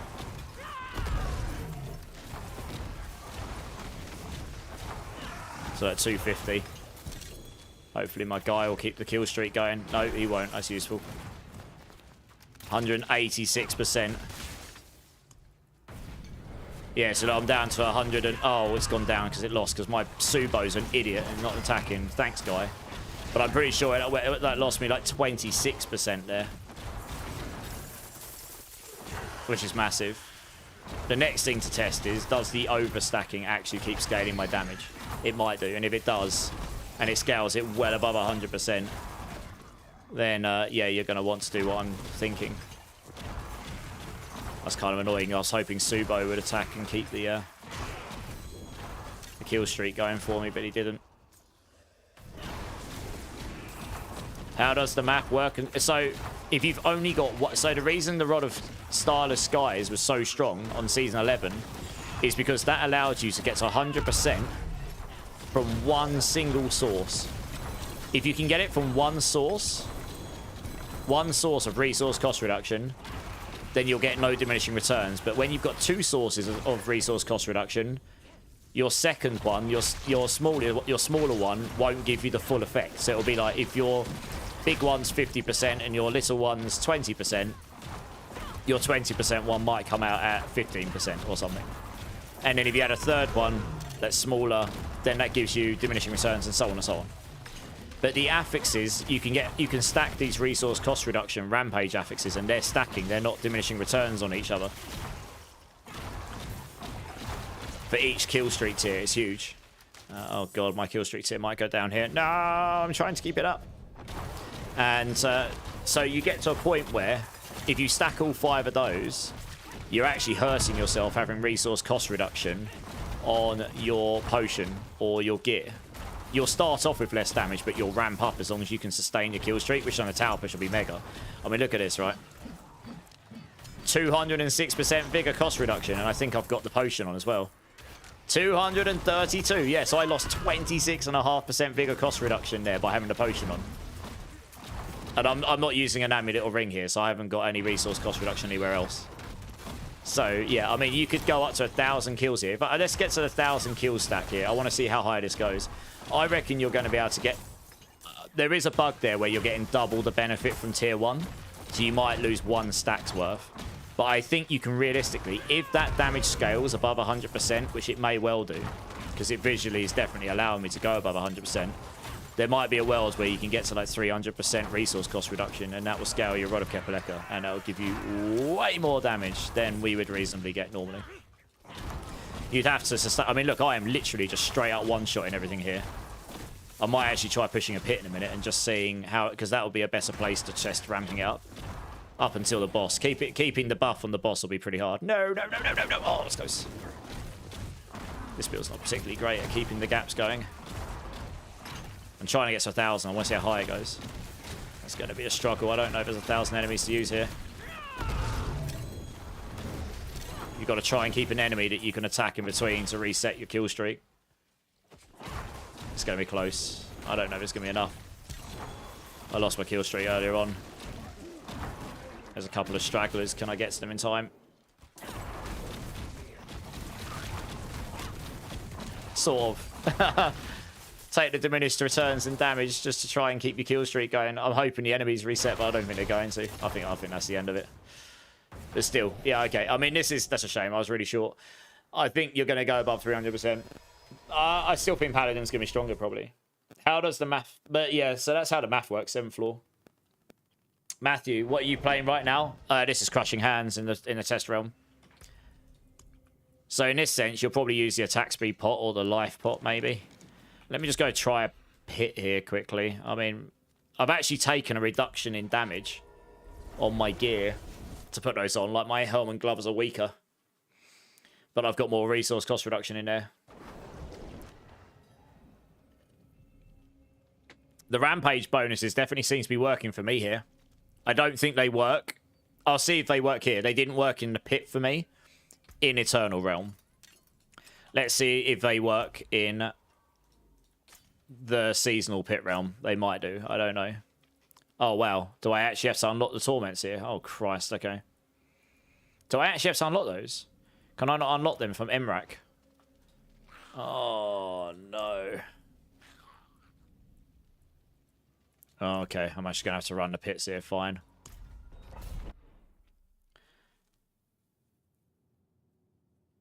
I haven't got round to testing payback thorns yet in the seasonal realm, but I've done pure payback. Pure payback I did a pit 110 on, and that will definitely do a pit 115. We can't test the tower in seasonal realm, it's closed. But if you can do a 110 pit, you'll do a 110 tower. Towers are easier than pits. Yeah, so I'm actually just gonna have to run a bunch of pits here because I haven't got the higher ones unlocked. Even my eagle damage is just straight up killing. My eagle primary's killing stuff here. I don't even need to hit with crushing hand. That's hilarious.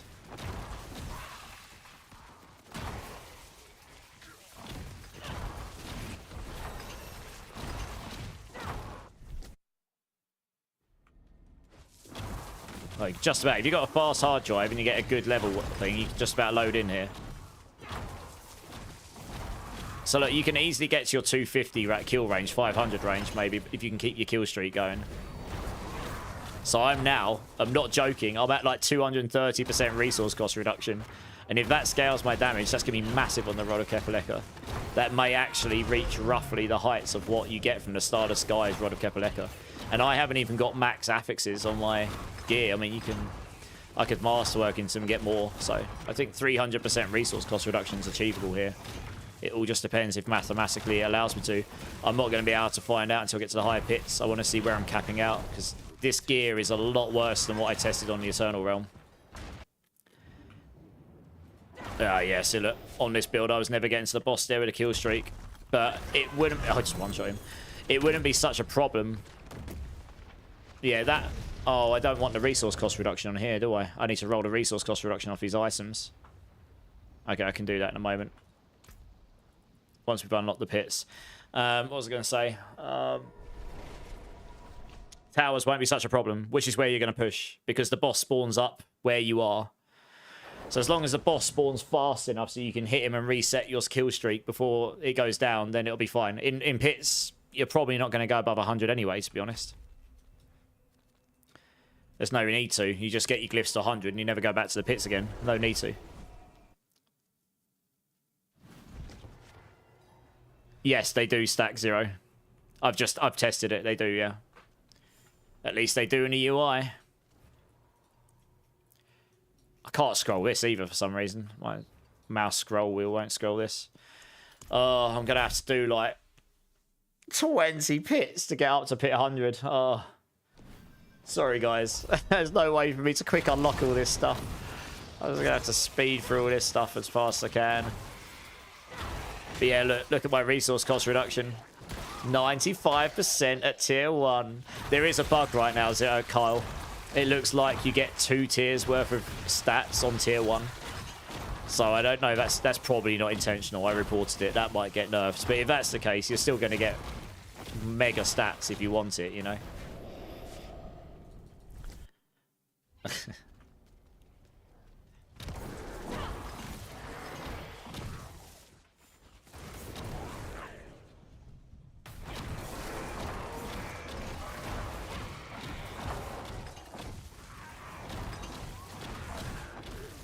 Yeah, I kind of wish I could just go to the vendor and go, please unlock pit 100 for me.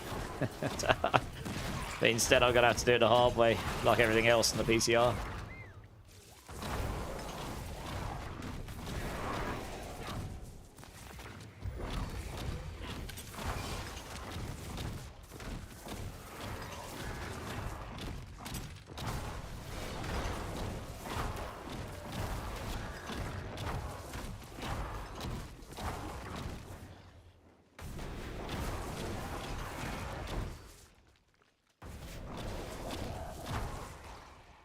Oh, man. Well, that sucks with a kill streak, doesn't it? If you get a map like this that would suck. Doesn't really matter at this point, to be honest, though. I mean, I'm still blasting these things either way. There we are. Let's go one-shot the boss. Main concern is multiplayer on pits. Yeah, so the multiplayer You don't stack kill streak from other people. I tested that already. So yeah, if you rely on those stats for your build to function, you're gonna have a bad time when you play multiplayer.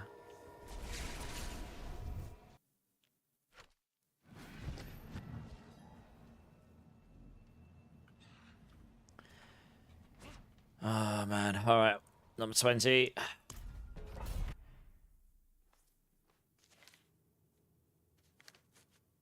I can't actually test this in Eternal either, because you could just, for some reason you're dropping bloodied affixes in Eternal, but the pit doesn't stack your kill streak. The kill streak doesn't work in Eternal. I bugged it with them, but it turns out that was probably a useless bug to give them, because you're not reasonably meant to get this stuff in Eternal anyway. Yeah, it does actually seem to work in Eternal. But yeah, funny enough, the bloodied affixes did actually work in Eternal outside of pits. They just don't work in pits. Because your kill streaks don't work in pits, so you're not stacking up your kill streaks in pits. But they did work outside in the PvP zone and such.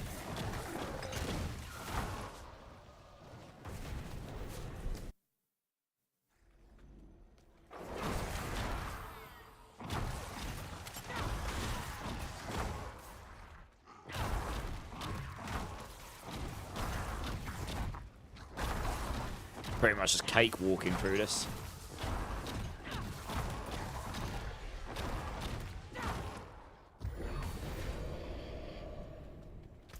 Oh man, backtracking again.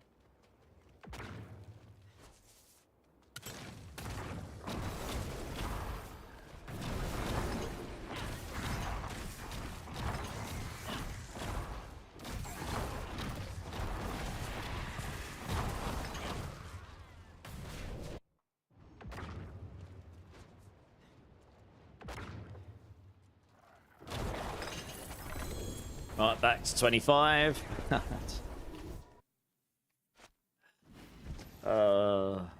Good times. Choosing right path to keep streak going is, well, it won't be such an issue, I don't think, because you're not going to push on pits anyway. Honestly, you'll get to pit 100 and you'll be golden. They might, to be honest. There has been some feedback on how short the timer is for these things. They may well increase the timer. We'll have to see. If they make the timer a bit longer, it wouldn't be such a problem, right? I mean, this is what we got a PTR for. We test out the stuff, don't we?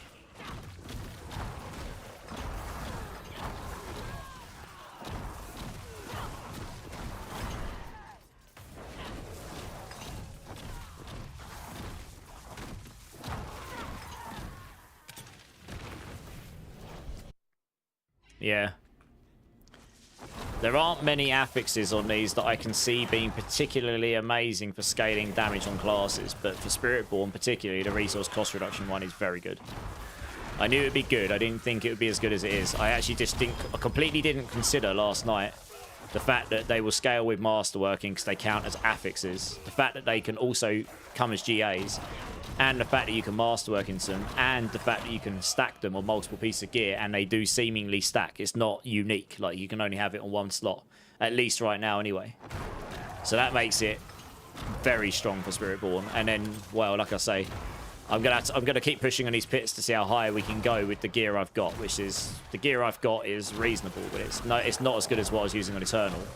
And I did a 110 on Eternal. I can't really test half this stuff until I get there. I want to see how it works.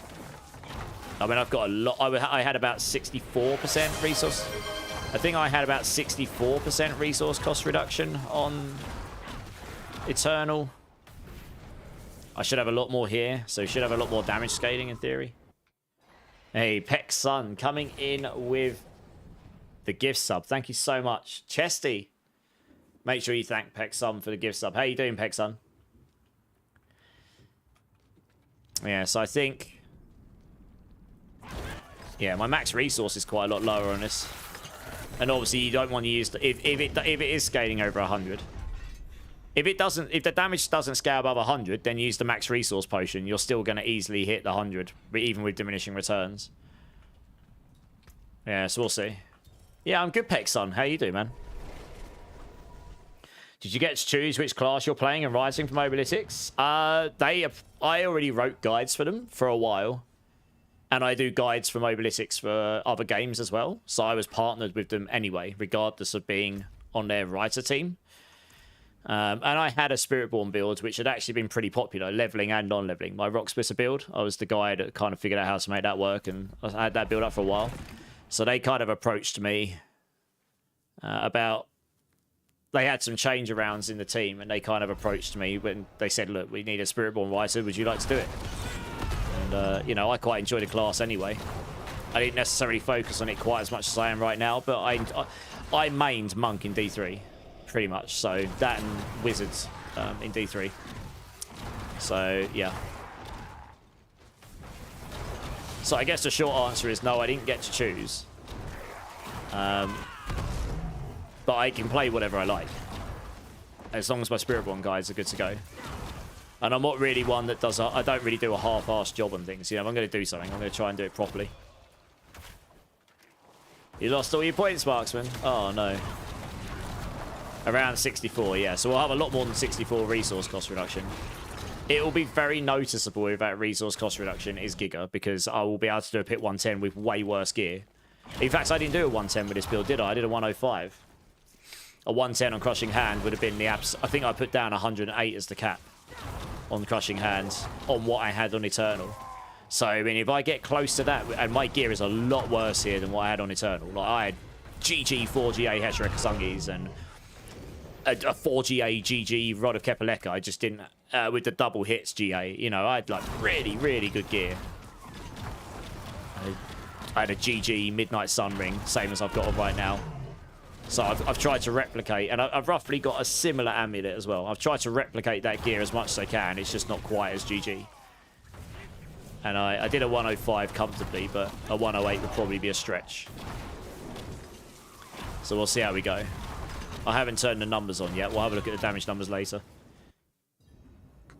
I've just got to plow through a bunch of pits to actually unlock the pit tiers.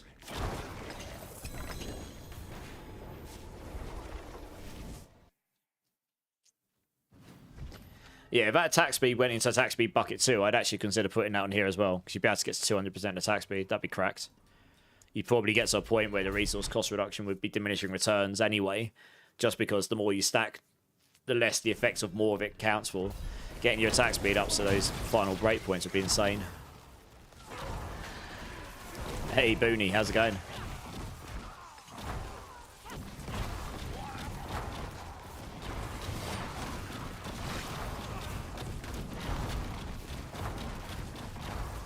Yeah, I'm going to be doing some guides for some other classes a bit as well. That's Season 12, I think. So you can look out for those too. I'll be getting into those a bit later this week. I'm going to try and wrap up a lot of the Spiritborn testing over the next couple of days. And then the weekend we might be divulging onto some other stuff.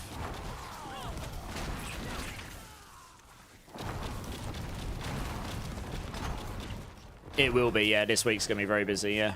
Very busy. It's not as bad this season, actually, because the changes are not as big. Like, we had a full itemization change last time, so that was really significant, and we didn't know what the sanctifications were going to be. This time, it's mainly just these bloodied affixes, so the builds will still build mostly the same. Spiritborn have one change, which means I have actually built this slightly differently. It enables me to be able to consider doing that on this build, and I think it is slightly stronger. So there's some minor changes. But the other thing is, I didn't have all the builds written in any form. I had to write a lot of them from scratch. Writing a guide from scratch takes a lot longer than taking one you've already got and then updating it, you know, unless it's a full rework. Because the build just doesn't work anymore or something. So, yeah. You can't remember if you used your Amazon Prime or on you or someone else? I don't know, Booney. If you go to someone else's stream and see if you can use your Amazon Prime, then I guess it wouldn't be me. No idea, dude. I mean, either way, you got a sub, so either you did it yourself or you got hit by a gift sub.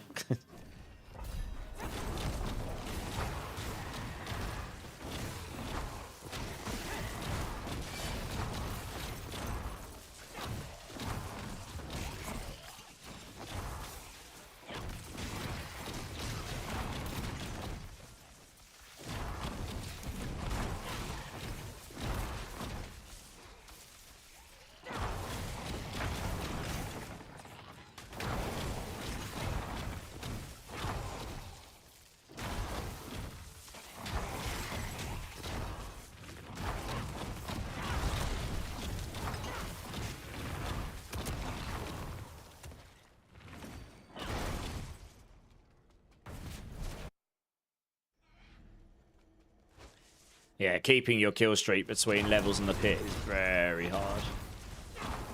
Actually, I've got a fast SSD. There was no way I was keeping that up there, no matter what build I was using. It was basically gone by the time I came out of the portal. You'll never keep it up on the boss either. So they would need to make that timer longer to make that doable.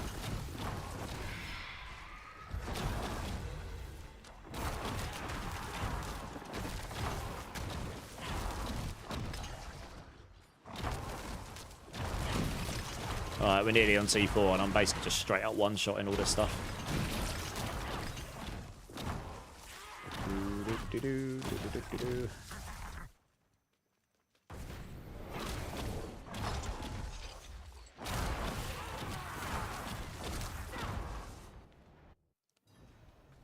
Yeah, so that... Oh, I actually got to the boss.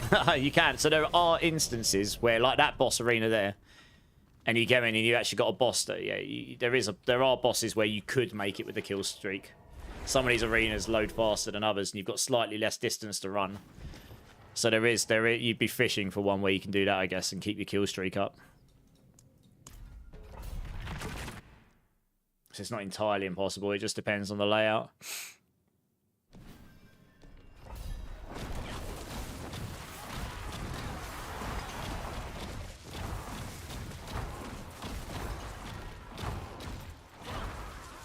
I mean, I'm definitely scaling my damage enormously as I get to tier 1 kill streak.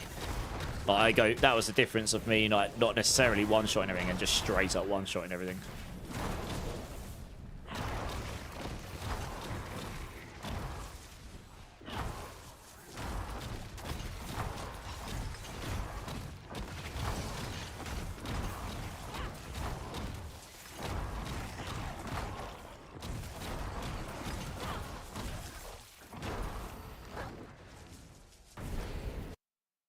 Yeah, so I mean, I've got fast SSD, and there was no way I was keeping that up. You had that small bit of run to the portal with nothing to hit. And then by the time I came out the portal, it was like literally right at the end, so there was no way I was going to have a chance to hit anything. They'd need to extend that timer by like 2 or 3 seconds to give you a bit more leeway, I'd say. They might do that. Their mother would probably be the worst. Yes, it would. Yeah, their mother would just be an instant rip and high pits. It is anyway, right? It's a crappy boss. But you're not gonna push in pits. It doesn't matter. You don't get that kind of boss in the tower. You're only gonna push in towers. That's what they want you to do. The leaderboard is on the towers, so that's where you're gonna push. So you're not gonna get dead mother anyway. I don't think there is that boss there, right? Do get the sharpshooter that goes invisible. That one could suck.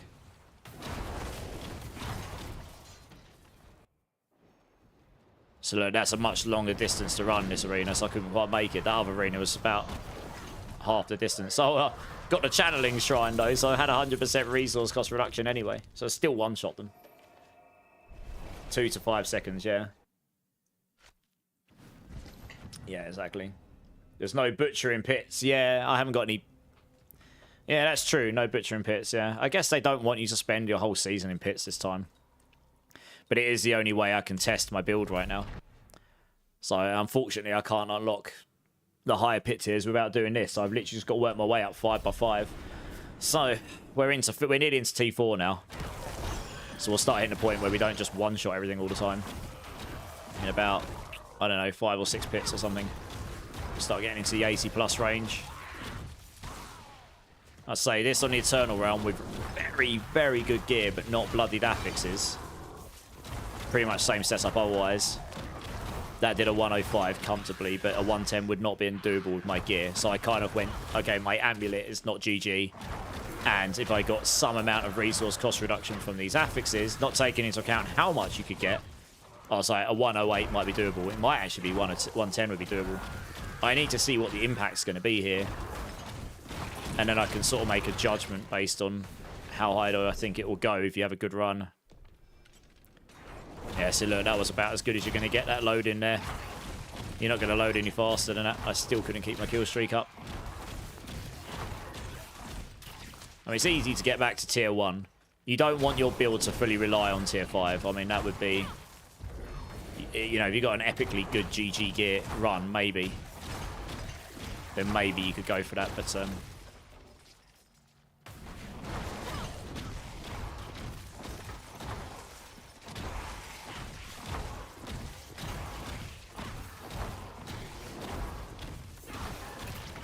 getting to the 500 kill range should definitely be doable in a lot of these if you get a good layout and you've got a fast enough build that can hit stuff. It's useful having the Eagle Primary on, because the Eagle Primary means that if that hits stuff in the distance and it auto targets things, it just it resets your kill streak for you. So you don't actually have to, even though I'm on a melee build, I can actually hit stuff at a range with this, which is really, really handy, to be honest. Might have to change my Rock Splitter guide to use that earlier on. Make life easier.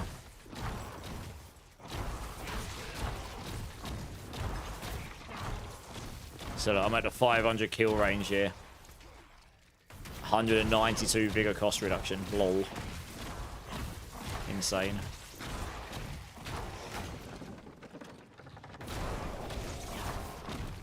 And that's with diminished returns, because I've got resource cost reduction on my jewelry and stuff, which I can roll off.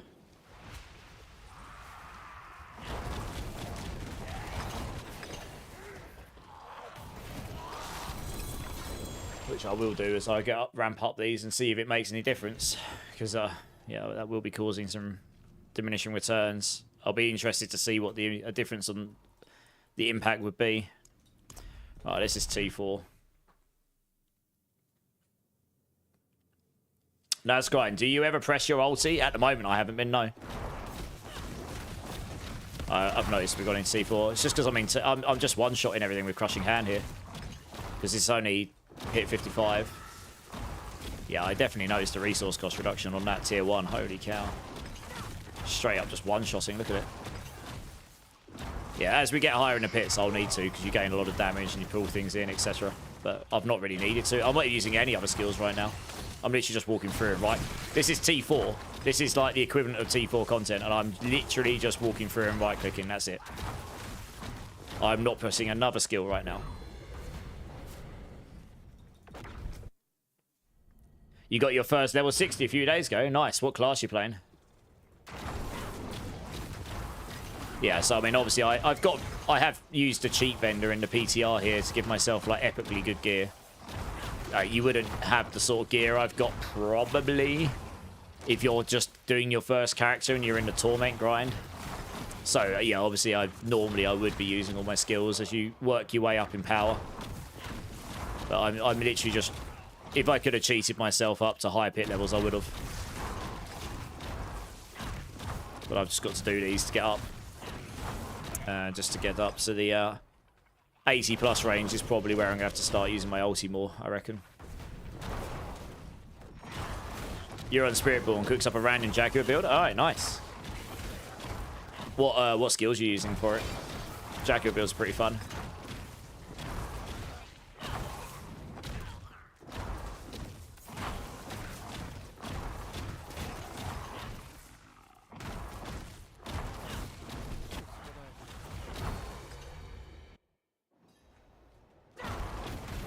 That's a shame there's no boss to target until we get in the room. Still annihilated him though. That was T4. I used no skills except Crushing Hand. I didn't use a single ulti, not a single other support skill. Just literally right-clicked for the win through that dungeon. Right, up to 60. Hey, Razzlegoal, how's it going?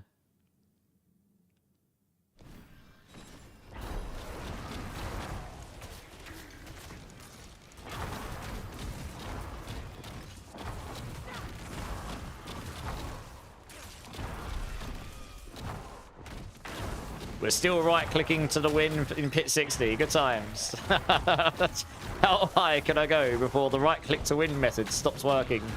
Let's find out.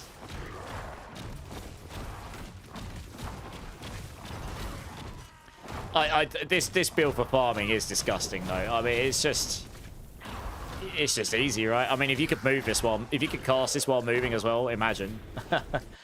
Mostly Russian Claw. Okay, nice. Crits for the win, yes. I am the guy that did the pure Rushing Claw build this season. I think I'm the only one of the build creators that put it together. And I got it in Season 11 so without any Mythic Sanctifications to be able to do... And this was pre-patch, so it got buffed in the patch as well. I was able to do Pit 100 in around 3 to 4 minutes on it. It is a little clunky to play.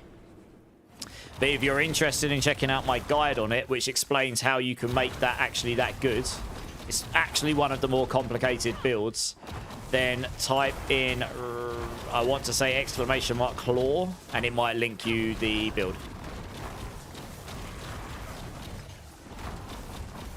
Yeah, there you go. Nice. Yeah, check that out. Like I say, with the buffs that came in, it probably gained you 1 or 2 pit levels with the buffs. Yeah, about some of that. It's a bit clunky to play in the very high end. You have to time your distance. You have to like get your distance on your attacks and stuff. But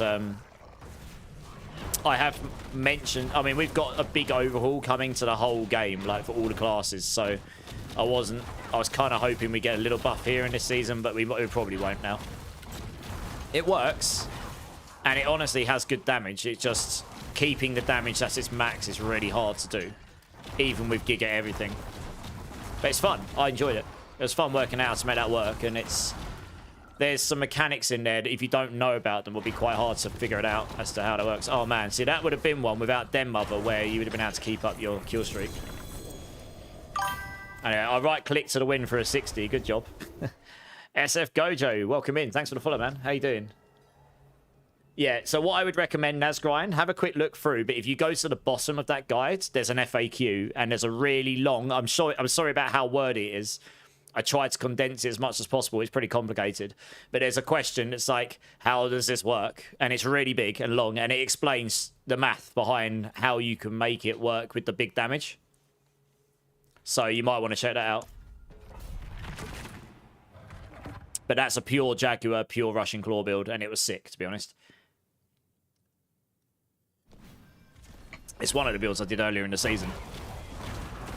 But like I say, and it's mechanically, it's got some... It is viable now. It wasn't viable before. But mechanically, it still has some challenges to it, yeah.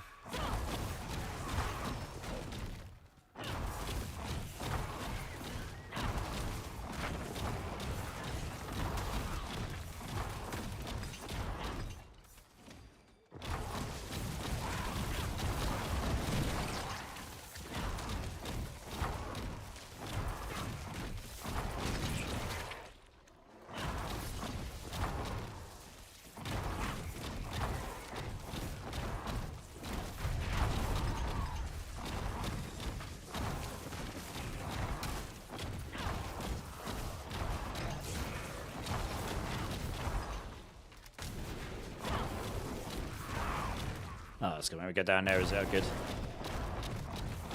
Yeah, you can ask any questions you like, Nazgrind. I'm all about... I like helping people. There's a lot of people in there the same. So, you know, I write the guides mainly because if I can help or inspire or...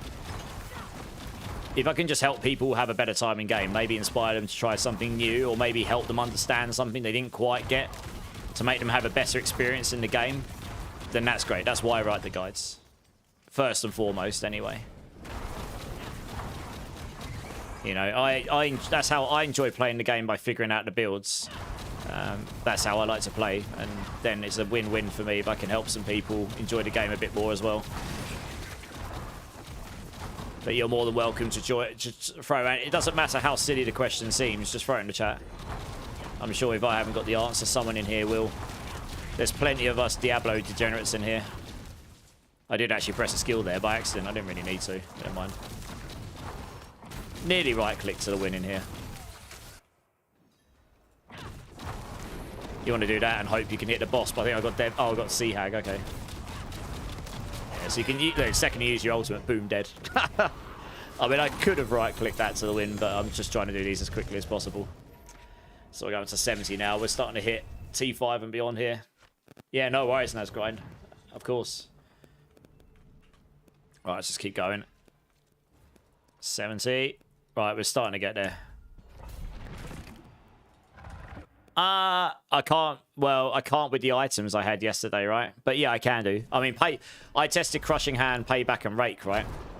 Crushing Hand and Rake, and Payback use very similar setups, although Crushing Hand actually does have a different setup in Season 12, which will work quite well, I think.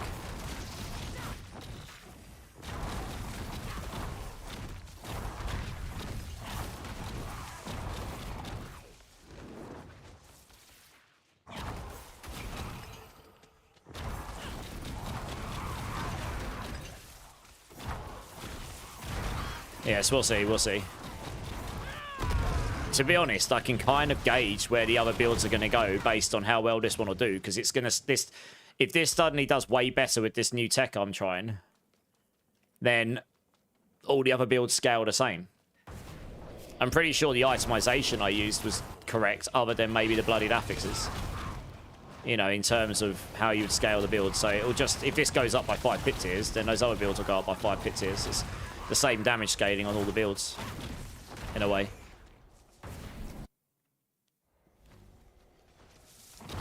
Don't really need to overcomplicate it too much. Yeah, exactly right. Sort of, yeah.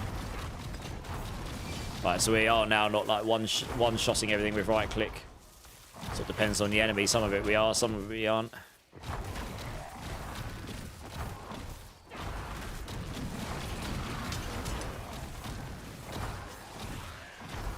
I say my items are way worse. My Harmony Bead Walker's got the right bloodied affix, but it's only a 24%. That's a pretty large amount of damage I'm missing on the helm. The gloves, I haven't got as many gorilla ranks on. I had a lot of gorilla ranks on the Eternal Realm. I had 11. I think I've got 7 on these. That's 4 ranks missing there. I'm missing 2 ranks as well off of my pants, I think. Yeah, etc. So certainly some gear differences. I've got some scrolls of restoration, so I can redo some of my tempering if needed as well. Oh, right, look, there you go. That's a boss you'd want. There you go. Yeah, you can see the difference of having the resource cost reduction there. Look. How much did I have? 160% resource cost reduction. I just right-clicked that boss. I didn't even use any skills. I literally just right-click killed him in a pit 70. Lol. Does he? No, it doesn't matter which gear you put your runes in. I normally just do weapon and one of the armors, the pants or something, but some builds do opt to put the damage stuff in the weapon and then not put in the dexterity. But I think the dexterity generally outweighs the damage in your weapon once you get to the very high end. Because dexterity on Spiritborn is your main damage core stat. And as you can see here, by scaling over it, it goes in. The more dexterity you got, the more skill damage you get. So yeah, you want as much dexterity as possible, really.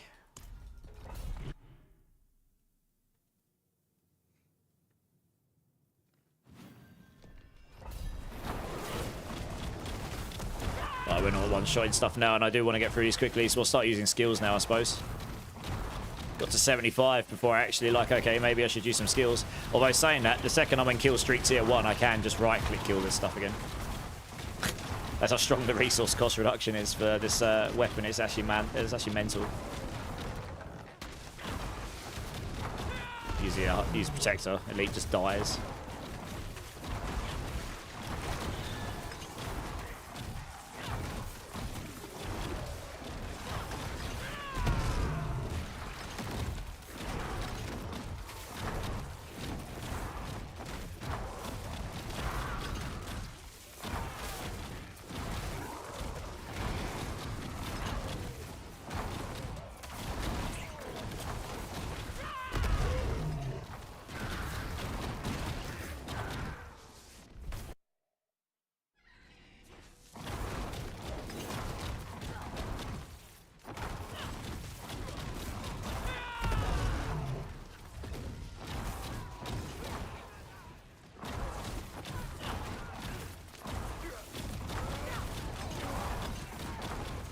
You know, in this version, you're going to have very, very fast reactions when that portal unlocks. Very fast reactions if you want to keep your kill streak up.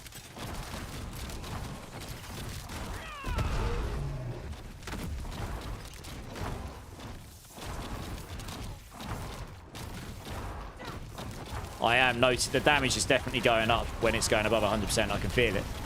So I'm just right-clicking now because I'm in the legendary state. Like, I'm just right-clicking. I'm definitely doing more damage. I'm pretty sure this is scaling above 100% like I think it was going to. I'm pretty sure it is. That is very strong. Yeah, I'm pretty sure it is. I don't know if I'm going to be able to get to the boss with it, though. It kind of depends on the layout. I mean, look, I'm just straight up right-clicking him. I didn't even use any other skills there. Just kind of troll, to be honest.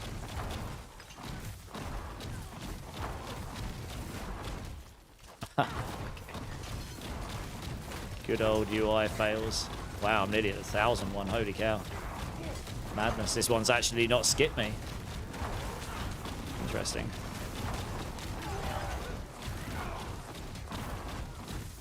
Probably won't get to... Yeah, okay. Oh, I probably screwed it. I was a bit slow. I don't think I can get there. No. Oh, I wanted to try the boss. Yeah, that was a long run, that one. Never mind.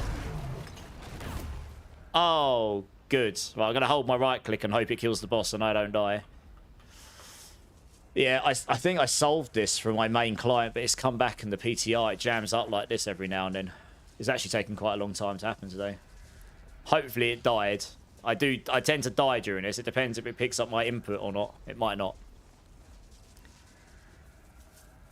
Strongest Spiritborn build in Season 12 will likely still be Payback SF Gojo. I might die here. Yeah, look at that. I died.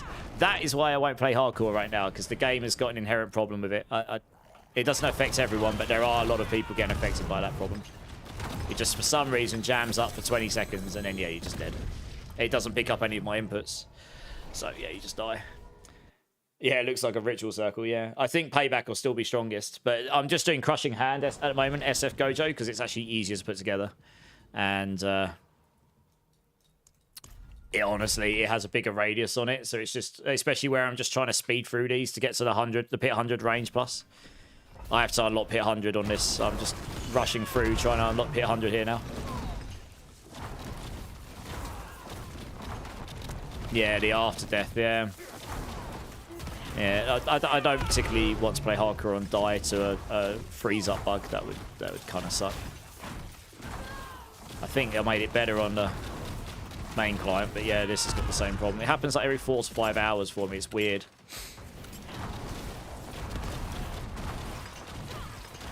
I'm going to be interested to see where this lands because my gear is a lot worse than Eternal. Yeah, Spiritborn is pretty squish. Apart from Razor Wings. Razor Wings is actually giga tanky, but I think with a 20-second hold-up, you're dead. In high pits, you're going to die no matter what class and build you're on, probably. There's very... Maybe Paladin, giga tank, Oridin or something. Support will be tanky enough to survive. But most other stuff would just die during a 20-second... a 20-second pause like that. In the high-level stuff. Everything just does too much damage compared to your HP.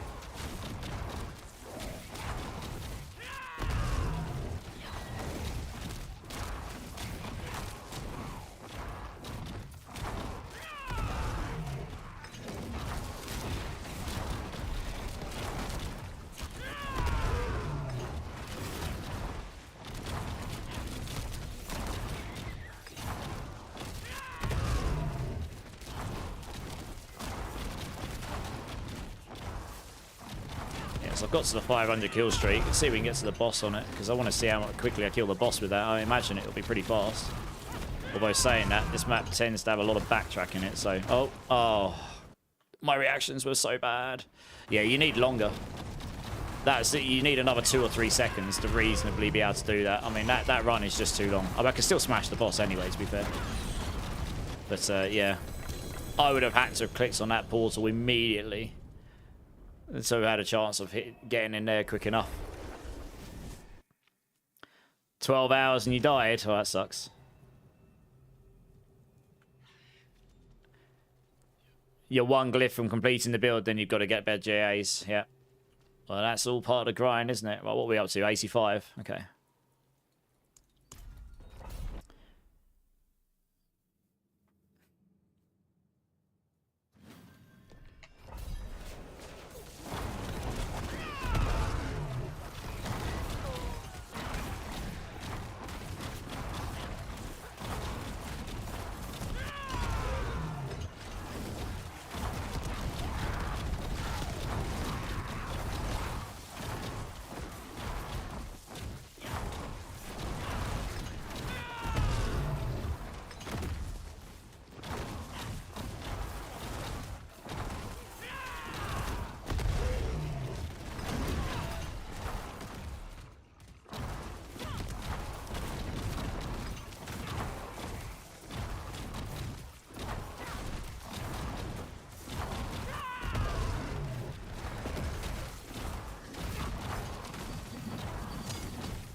gonna lose my kill streak here, aren't I?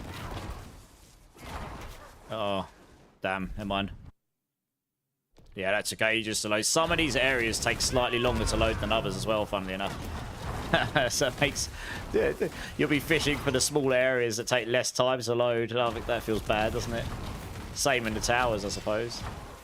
Yeah, I think it's already been reported that the time is pretty low. I think they might extend it by 2 or 3 seconds, maybe. That would make this feel a bit better. It feels just a little too low right now. If your intention is to make it so you can skillfully use that to gain power and the bosses and stuff, you know, or even going between areas.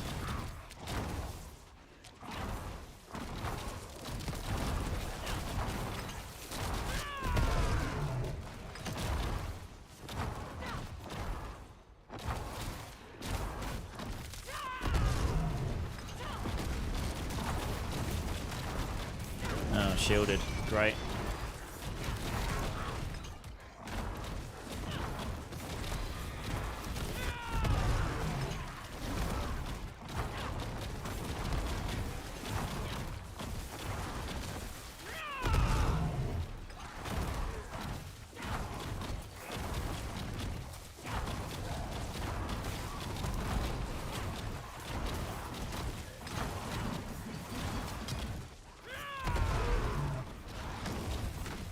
Probably won't get the 500 kill streak here.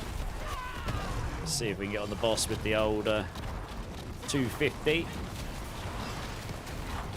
Oh, that's a bit of a run. I don't run fast enough. I'm not at maximum movement speed, so I can't quite run fast enough. This helm rolled the minimum amount of movement speed possible, which is kind of annoying. No, we still killed him. Yeah, if I'd rolled higher movement speed here, or suppose I could go roll the GA there, that might help a little bit. Oh no, I don't have the Neothyron, so I can't. Rip.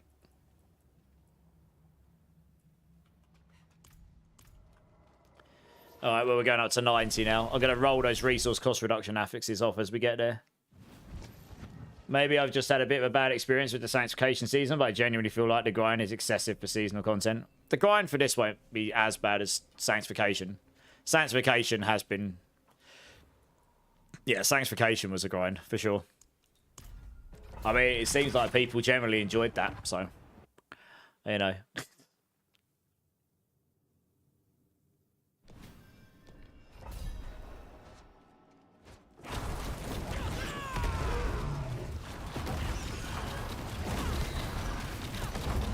Yeah, it's starting to feel the slowdown now. I would be very surprised if I could clear a 105 on this gear. Like, I can't understate enough how worse this gear generally is in terms of the relative power.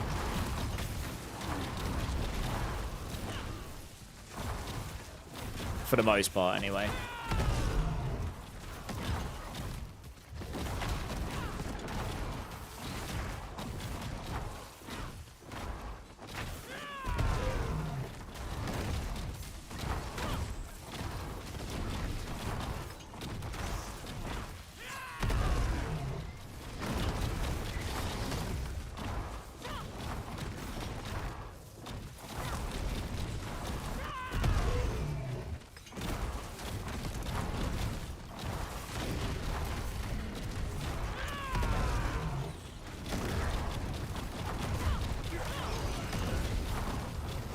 Oh, it's going to make me backtrack. Wonderful. Time to lose the kill streak, probably. If you could do that... look how long that took to load. There we go, that's not too bad. You can lure an enemy straight to that portal and just have something like Eagle Primary, which, because those projectiles reset your kill streak. And you just hit it just as you click on the portal. And then you're lucky enough to land a new area like this one, where the enemies are in an open field, so you can attack, and your Eagle Primary will go and seek them out. Then you'll be golden. That's kind of what you're going to want, I suppose. You want a second area that loads into an open field area like this, so you can easily tap and just insta reset your kill streak.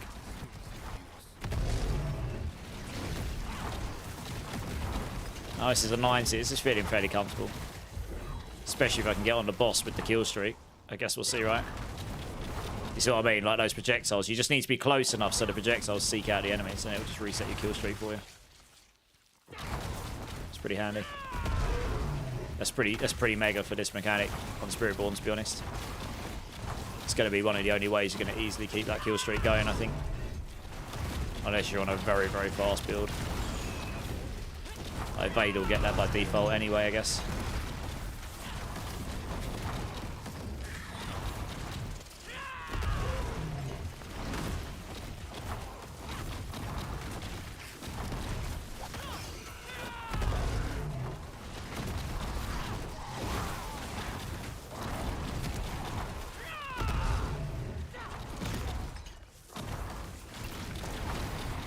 Keeping an eye out just in case it decides to do a cheeky skip for me.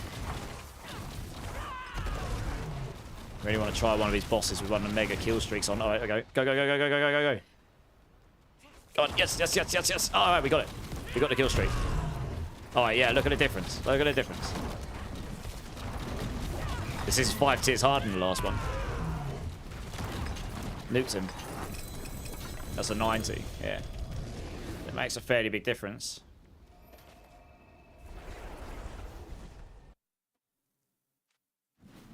Hey, Antonio. Yeah, this is the PTR for Season 12, so I'm actually just working my way up to try and get Spirit 100 plus here. I'm nearly there now, so we're up to 95. Testing out some of the new seasonal stuff, see how it lands, yeah.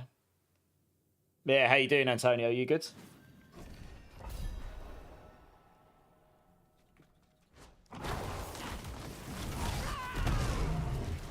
Oh, well, we should be able to sweat out 100 with this gear. We'll see where we land. He's got unstoppable and we're still doing okay damage to him. Okay, nice.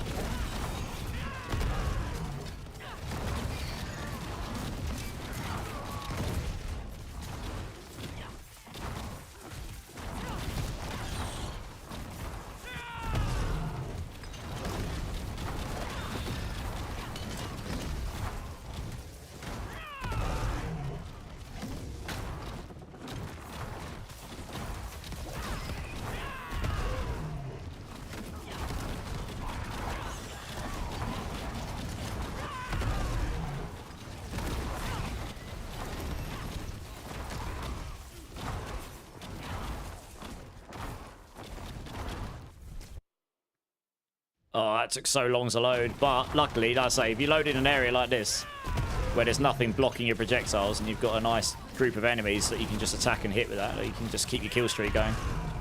That's kind of what you're going to want. But this is... Oh, okay. I was going to say, this map can have horrid backtracking in it, but luckily, that was a really small hallway, so it's not going to make me backtrack a million miles.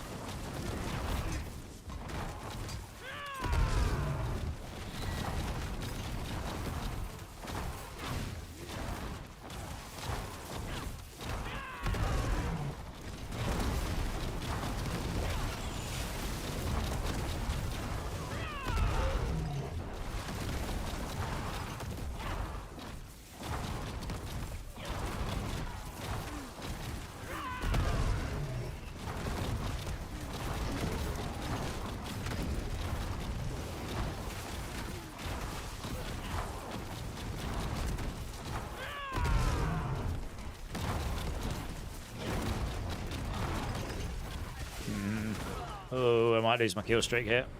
It's going to be close. Go, go, go, go, go. Oh, no. Just about kept it up. Saying that, we have the same up here as well, probably.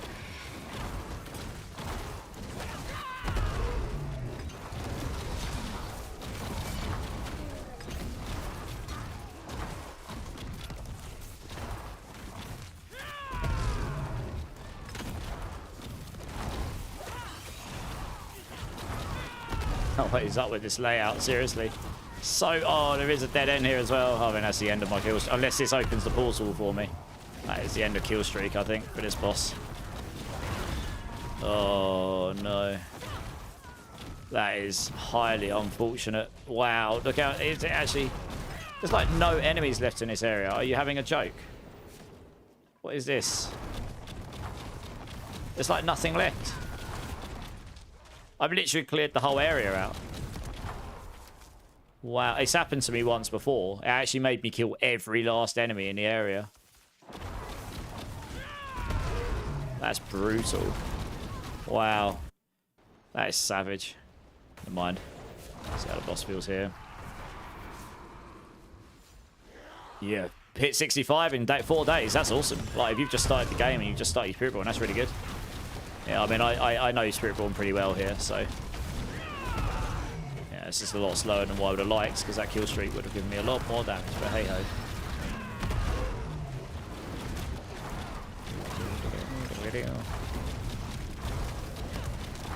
You do get adds on this boss, but not enough, quick enough. So if you can get to tier 1, though, the amount of damage I gain just for being on tier 1 kill streak is pretty massive. This is a boss where you do get adds. It just depends if you'll get them enough. We probably won't get enough of them before I kill her, to be honest. But in a higher pit, it would have been okay. There's certain bosses that have adds. But, I mean, she's died quick enough anyway. I mean, less than 5 minutes for a pit 95 with achievable gear. Okay, I've got a single GA Heshira Kasungi with a non-max aspect. I've got a non-GA Harmony Bibawaka. I've got a GA in a Rampage with a really bad aspect. 0 GA Shroud with the right Rampage. No GA Pants with the GA Rampage affix. Single GA Boots. Single GA Rod of Kep with not max aspects. Amulets, 2 passives. I rolled 1 passive, rolled another. Obviously max aspects, but you can get these. I probably want to roll the resource cost reduction off here, honestly.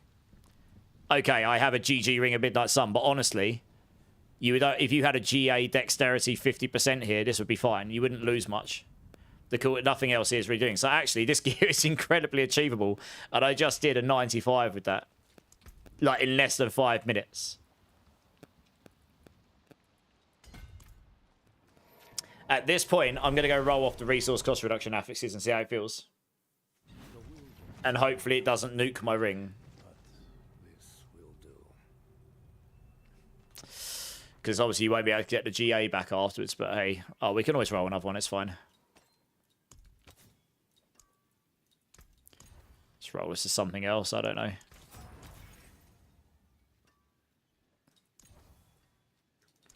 Don't know what else you'd want to put here, really. I mean, you could go cooldown reduction. Or damage, I guess.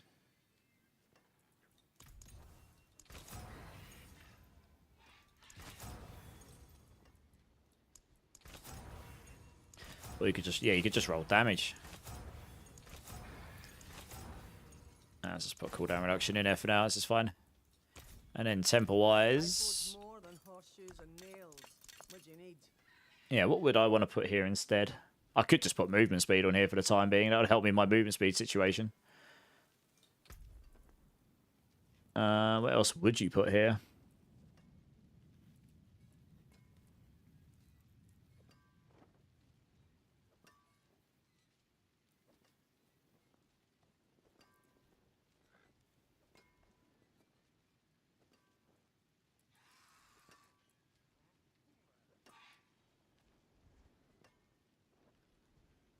I wonder if you can get to a situation on this build where you could actually take the Ring of Midnight Sun off. Maybe. Maybe.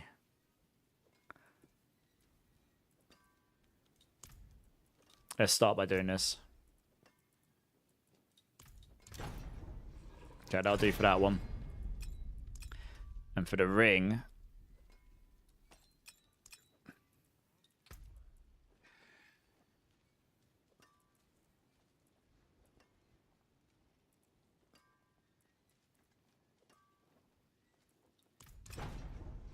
Just literally just slap that in for now, that's fine. I just don't want the resource cost reduction on there. Because it has diminishing returns. I want to see if this feels better. I'm going to do a pit 100 now. I mean, it will feel weaker before you get a kill streak going. But I should get more now on tier 1 kill streak. Because I won't have the diminishing returns going on. And we'll soon find out. I needed to get to higher stuff to actually give this a test. So it will feel slower before I get a kill streak going. But it should be pretty quick to get the kill streak going. Let's see. Does it feel better or worse is the question. Obviously, I've got up 5 tiers here as well.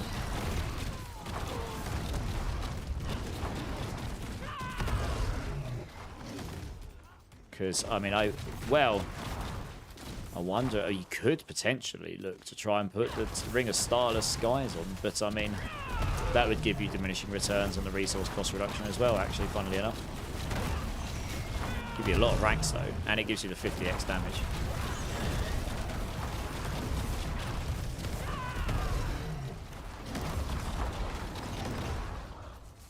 I can't remember how fast I did a 105 on the Eternal with my gear. I was very good gear, though. Like, giga gear. And now, look at this. Now the kill tier's gone up. Look how fast I'm killing stuff. The kill streak tier. So you would want a run where you don't lose your kill streak. Look at it. I'm just starting to melt stuff now because I'm in tier 2.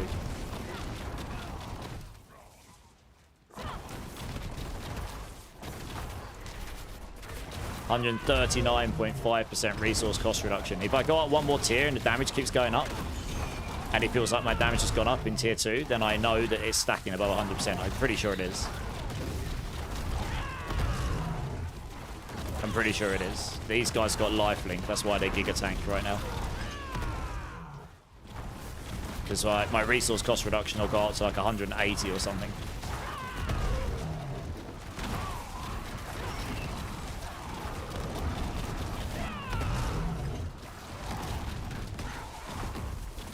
Definitely don't want to be in that fire explosion. That would be very bad for me. Yeah, so I'll be interested to see if the damage looks like it stays stagnant, or whether it actually makes a difference here. Whether I've got to go afterwards. Oh man, I'm going to have to try and lure these with me. So I don't want to lose the kill streak.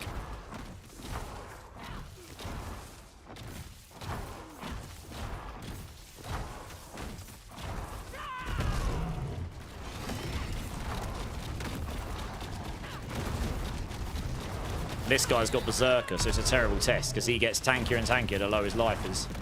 Can I keep the kill streak? Probably not. Oh, I can. Just. Nice. I think it has. That does feel... I need to get on the elites, and preferably one that hasn't got some stupid damage reduction mod on him. I mean, this I might be able to get to the 500 and test there. Yeah, I think it is. I think it is scaling above 100%, which is pretty mega, to be honest.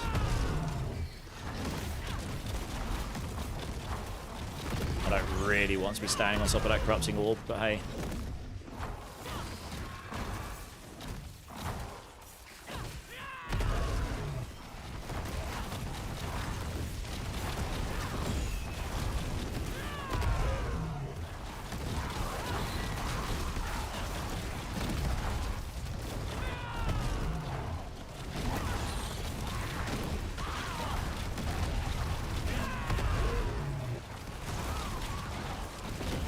Another berserking group. So again, you can't really tell. I've just got to the 500 group because he's got berserking. You can't really tell. I probably should have turned the damage numbers on. I would have been able to see better. I'll turn it on for the next run. You'd be able to see if the numbers go up higher. That'd be the way to tell, wouldn't it?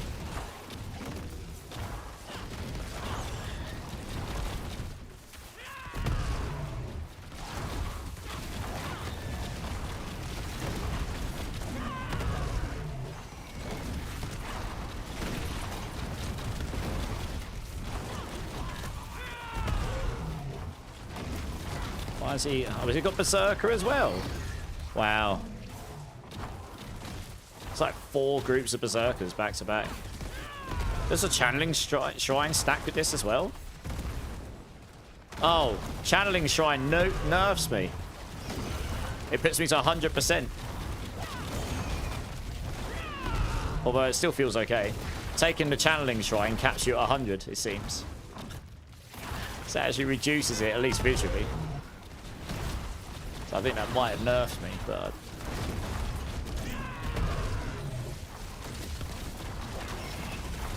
Does that now just cap me at 100? No, 232.5 apparently. So don't take Channeling Shrines, assuming that that's correct. Yeah. Right, can I keep it on the boss? Go, go, go, go, go, go, go, go, go, go, go, go. Be a good boss. Yes, yes, yes, yes, yes. Oh, okay, cool. Right, let's see how this feels on the boss. Oh, yeah, look at the damage. This is 5 tiers higher than the last one, and I'm doing him faster. because I had no kill streak on him. That was close, but I got there. I haven't got the 1,000 kill streak, but I've got the 500 one. So I'm running 232.5 resource cost reduction. Lol. It's going to be a 6-minute pit 100. With way worse gear. So I mean, a 105 is probably going to be achievable as long as you get a good run with it.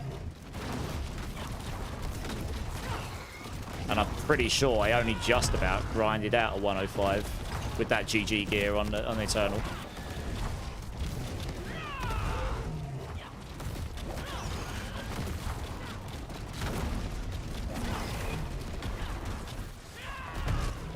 Yeah, alright, well, it's less than 6 minutes for 100. Nice.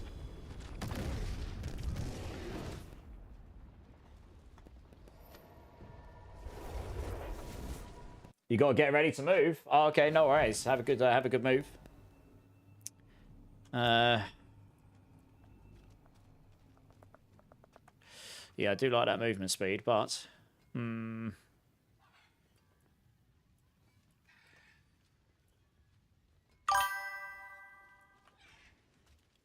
do have to try something here.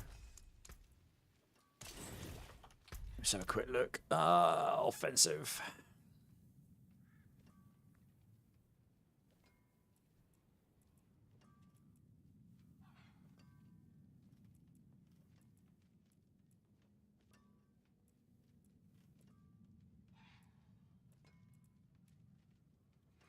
Hey, Lord Zora, how's it going, dude?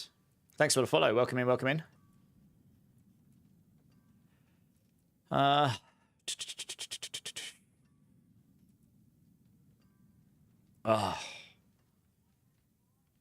Could do redirected force. Is big damage.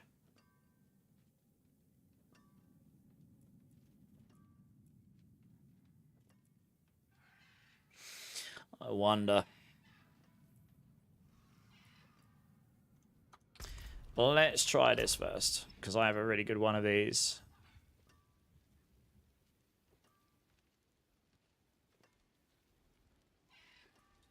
Because that's multiplicative. This will probably make this build worse, but we'll try it. And I will need to temper this, so I'll have less movement speed, but I will need this here. Higher than that as well.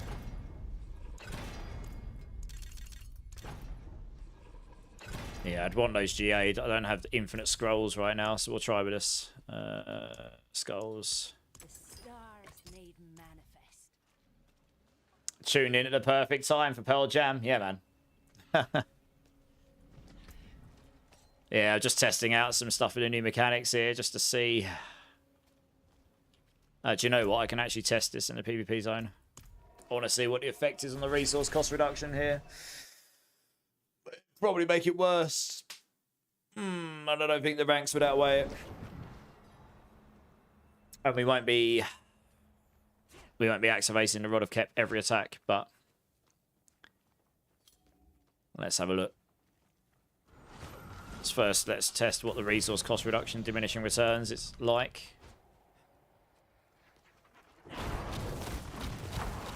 So let's get to tier 1. 96 point. Okay. I think it's going to be worse once I get to tier 2 though. Let's have a look. Hey, Crazy Panda, how's it going? I think I found us a Spiritborn tech. You'll be pleased. 119, yeah, it's definitely worse.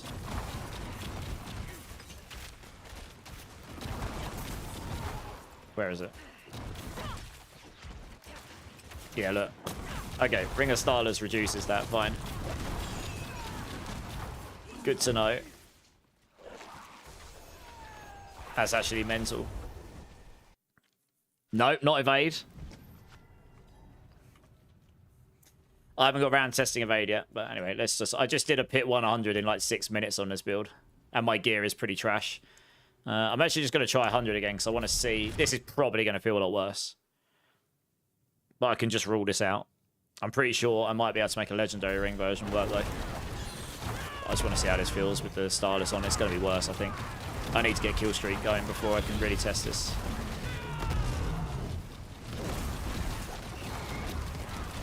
Yeah, so we're not generating quite enough resource for this to work. I mean, it's just fine. We're still going to be able to clear this, to be honest. But I think maybe a legendary one will work better.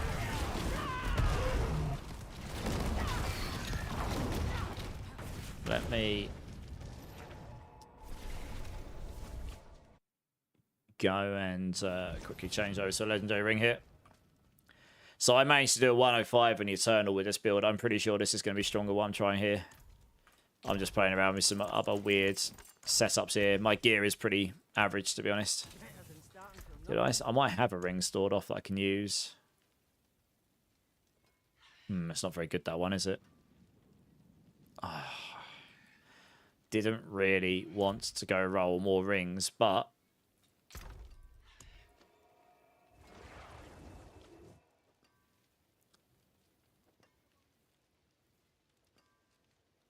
do you know what? I probably can make that work. Just for testing purposes, it doesn't have to be perfect. Needs to be higher than that though, really. Nope. This'll do. Masterwork this. I'll do. Redirected.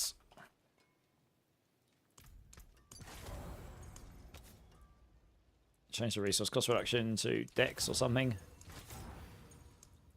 I'll do. Socket that bad boy. Skull. Boom. Well done. Okay. Yeah, I mean, the stats on this are trash, but it doesn't matter. It may well be the Midnight's still better. I'm just trying to test a couple of things here. How much have we got? 14. It's 15. Okay. 29.50. Yeah, good gaming, yeah. Still on mobile, laying in bed. You feel rubbish today. I'm sorry to hear that. I hope you feel better soon. Yeah, I might have managed to push Spiritborn up 5 tiers from what I knew last night.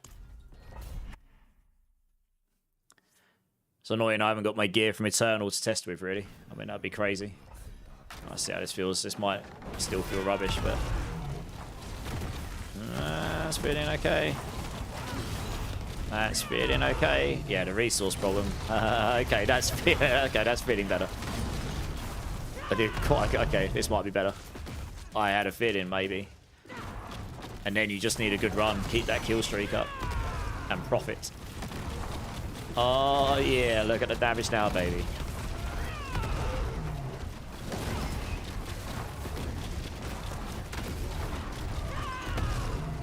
There we go. It's the worst... One of the worst layouts of Spiritborn, in my opinion. It's just so many hallways and doorways, you know. Nothing that we want when we're navigating.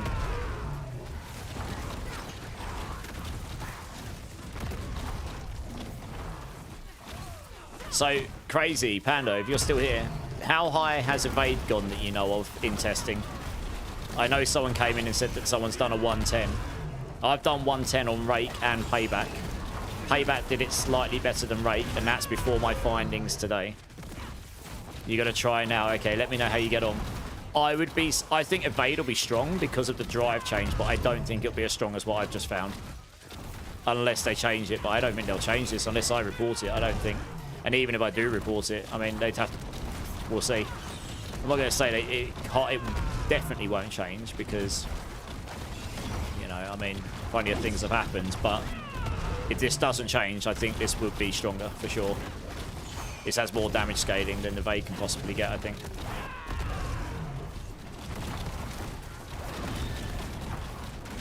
Oh man, I really don't want to be inside that blast. This guy, for some reason, is just really tanky. I don't really know why he was specifically taking ages to die there.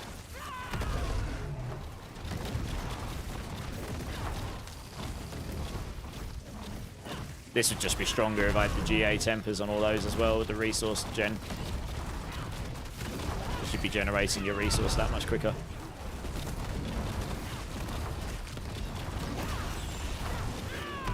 probably another like 25%. Oh, I'm going to lose my kill streak because of the rubbish map layout. See, this is what I mean. This map layout sucks balls, seriously. Yeah, it's just one of my least favourite map layouts of all of them in the pits. Hey, Pancho, how's it going? That's a different build to what I'm playing right now, Pancho. I'm testing stuff on the PTR. So there is no build planner for what I'm trying right now. Not yet, anyway. There will be, but there isn't right now. I mean, I have the season 11 version. Yeah, I mean, this is gonna be easier. Although I did get to the boss with a kill streak last time. So it'll be interesting to see how the boss feels.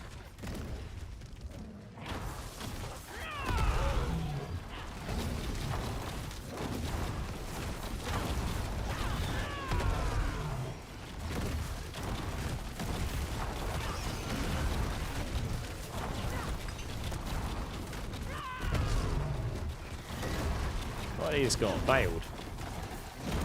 He specifically wasn't taking much damage from me there. I don't really understand why, but never mind.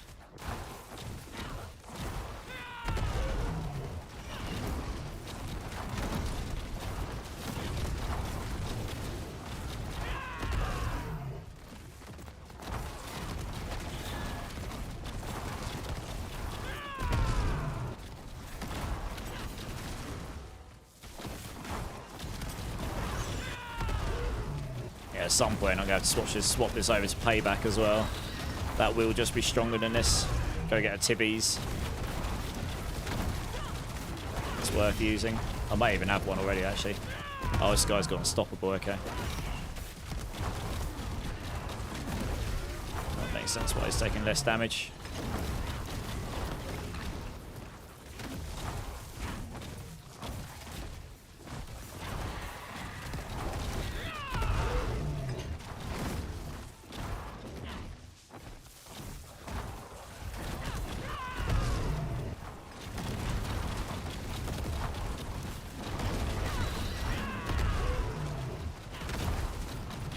I feel like I got screwed because the kill streak got messed up. Like, losing your kill streak is going to be pretty detrimental to any build in the high end if you're gaining power from it. So I'm not going to do this in 6 minutes now, I don't think. But I'm interested to see how much faster the boss feels. Or doesn't feel. Although it's going to be pretty hard to test given I had a 500 kill streak on the last one.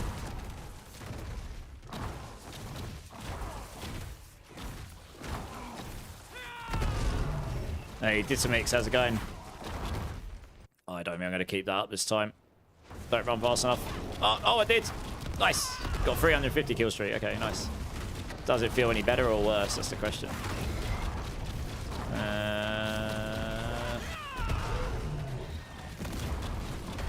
It's not like killing him any faster. Maybe the Midnight Sun was still better. I lost some damage from not having max movement speed, so...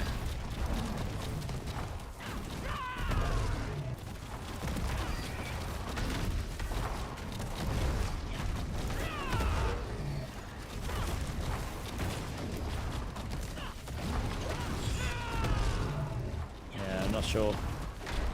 I did have the higher kill streak. That probably was making a difference, but...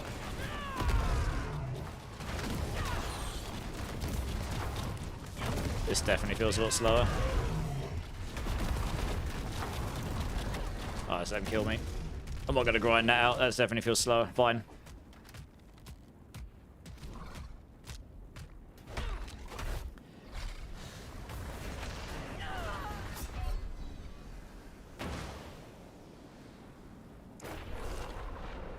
Okay. Maybe with a little bit more vigor gen it would be better. But I mean, that did actually feel better, that I think. And then I had the movement speed up here, didn't I?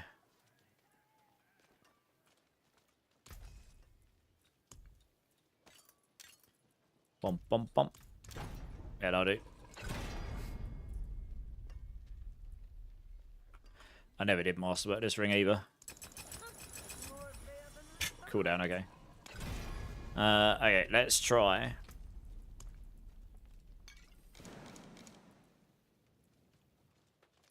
a 105 and see how that goes. This is pretty much where I capped out with GG gear, just minus the not having the bloodied affixes. So there is a fair amount of power to gain in the affixes, in the gear. And I was a Paragon 300 as well, so that would have made some of the difference.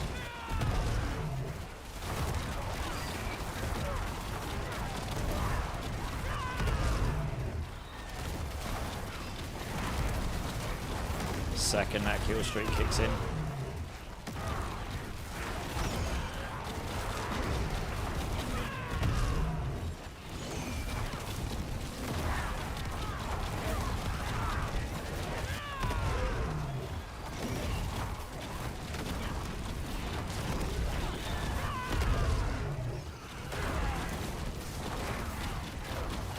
Need to try and see if I can get it. I mean, when I was doing this before, it was actually better to ignore the elites and just kill the trash. I should probably just follow the same format as what I did before, right? Kill the trash and not the elites.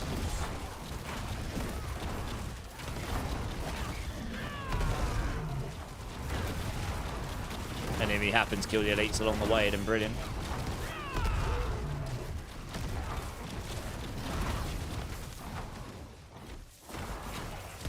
Can't remember how much time I had left on Crushing Hand when I did this. It wasn't a lot, I don't think.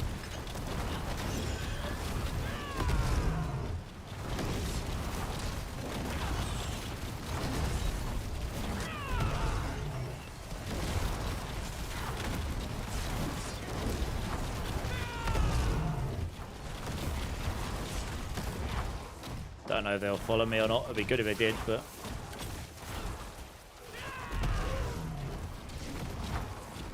Are you going to follow me?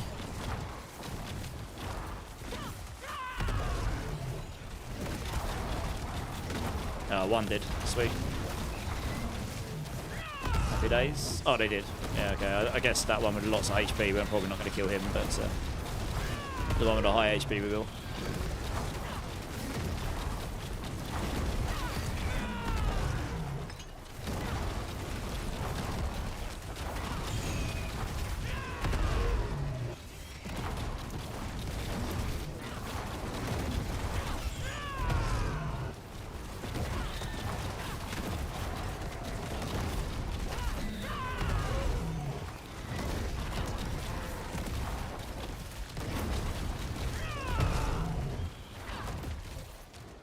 Try and get that kill streak going. Yep. Bump, bump, bump, bump, bump, bump. Let's grab all this stuff together.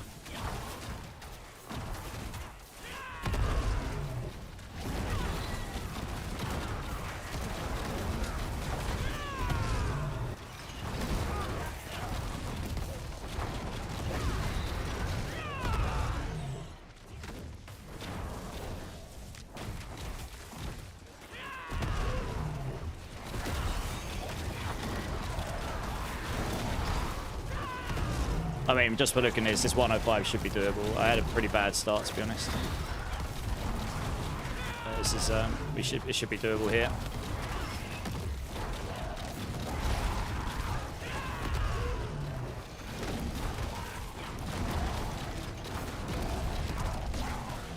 Ooh, I might lose my kill streak. That'd be bad. Oh, damn it. Rip damage.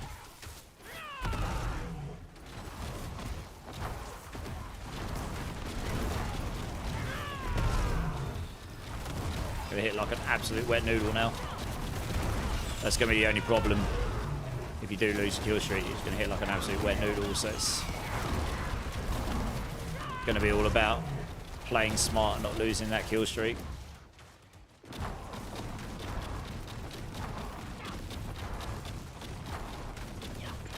I'm doing this to try and keep my kill streak up so I can maybe, just maybe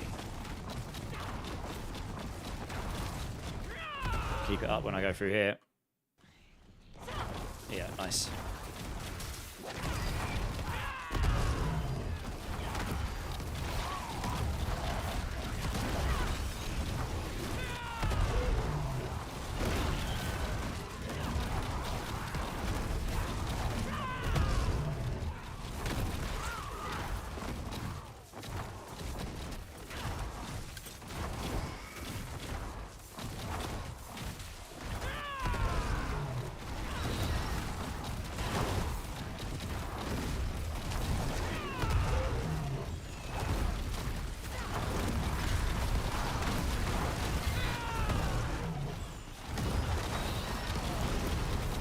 try and drag these with me into another group of enemies.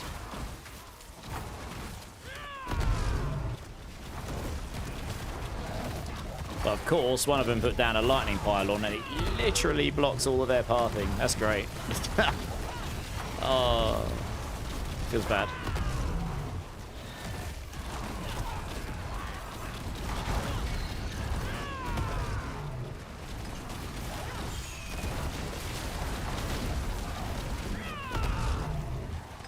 Yeah, it's not worth grinding these out. You're better off looking for big groups of enemies in the pits.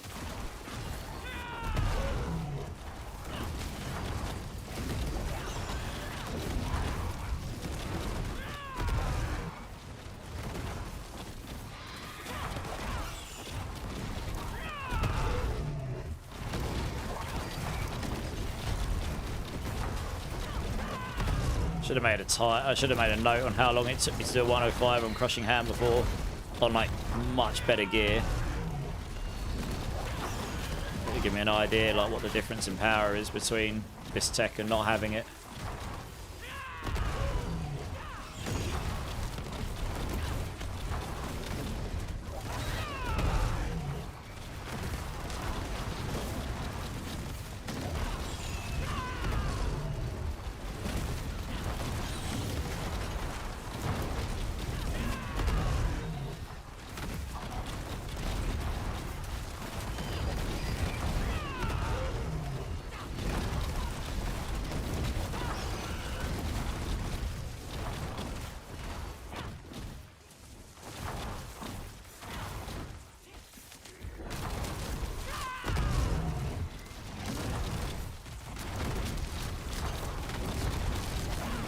I feel like I've lost time, lost progress somewhere along the lines.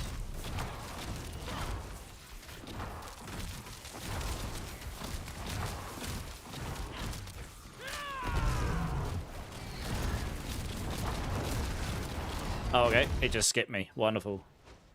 Come on, come on, come on, come on, come on. Oh, it gave me damn mother. Of course it flipping lost my kill streak because of it. Of course, it gave me the one boss that I absolutely wouldn't. I actually got in there fast enough as well. Well, that sucks. Yeah, I mean, Den Mother is by and far going to be the worst boss in here. I mean, to be honest, I can probably still kill her.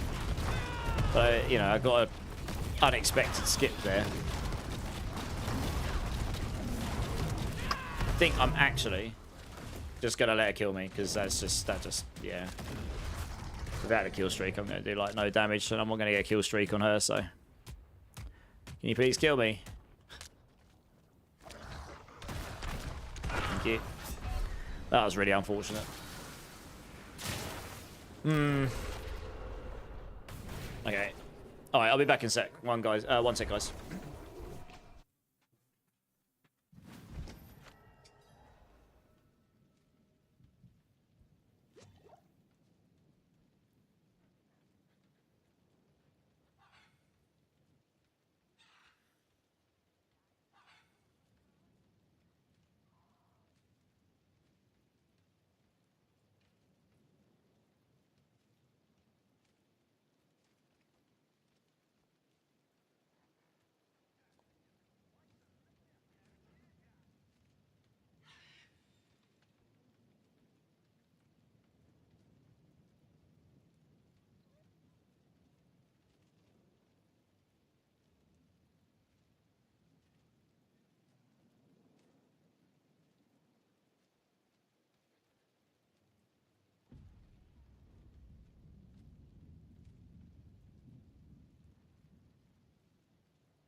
I'm back. Sorry about that, guys. All right, I'm actually going to try try another thing here. I'm going to put the resource cost reduction back on here, even though visually it shows you got less.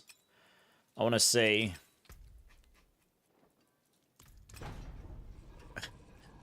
Like, if it just suddenly feels better. Resource cost reduction. It might do. Who knows? I know I won't have the GA here now, but...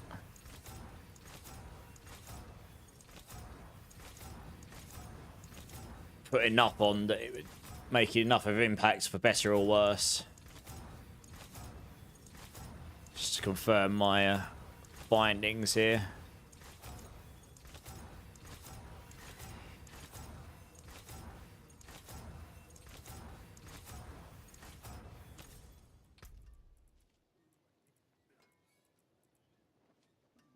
Hang on a minute.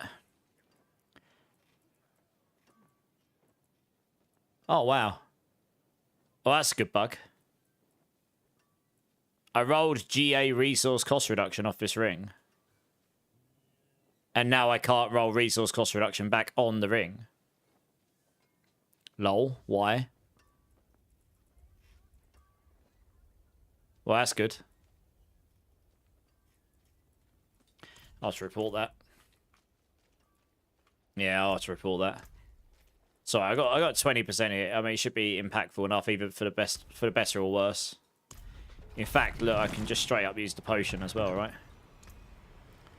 36%. I mean, this will either make it a lot worse or a lot better, depending on the kill streak tier. It'll make me initially better before kill streak tier 1, but it might make me worse afterwards. That's what I need to find out. It'll be the same right now. Oh, no, it should be a little bit better right now because of the resource cost reduction will make my damage be better here. The question is, will it feel worse after the kill streak tier is coming? I guess we'll find out. Hey, oh, Woodsy, how's it going? Welcome in, welcome in. Thanks for the follow, appreciate it. He's got unstoppable, screw that.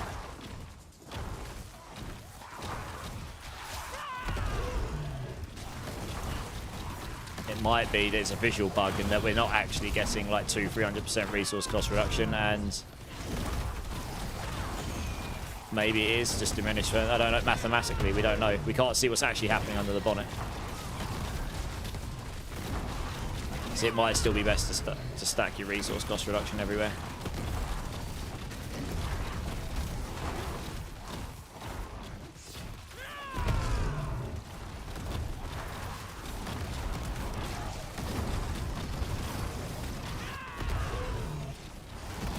I mean, they've all got unstoppable. That is a terrible test on those elites. We need to find something that hasn't got like some crazy damage reduction thing on it.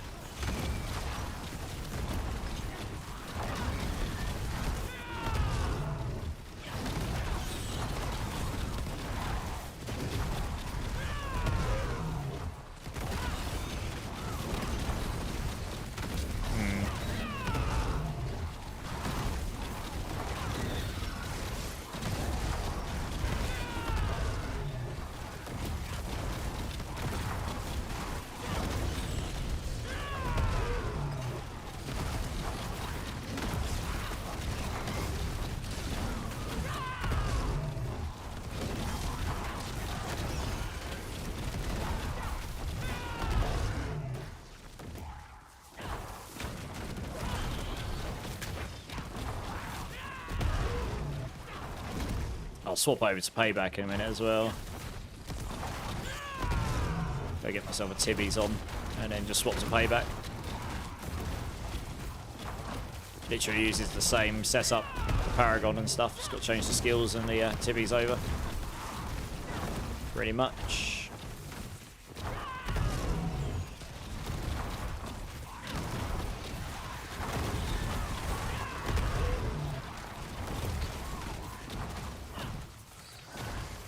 Pretty bad that the meta in pushing pits is just going to be ignoring elites though. I don't give it anywhere near enough reward to make it worth staying and grinding them out.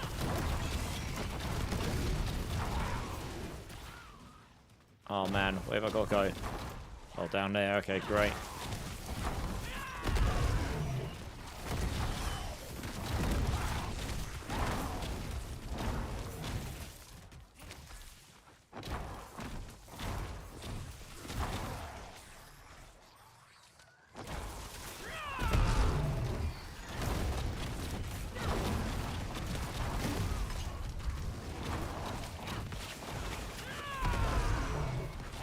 came back to Diablo after a while. You're level 32. What should I be focusing on? Okay, did you skip the campaign, Woodsy?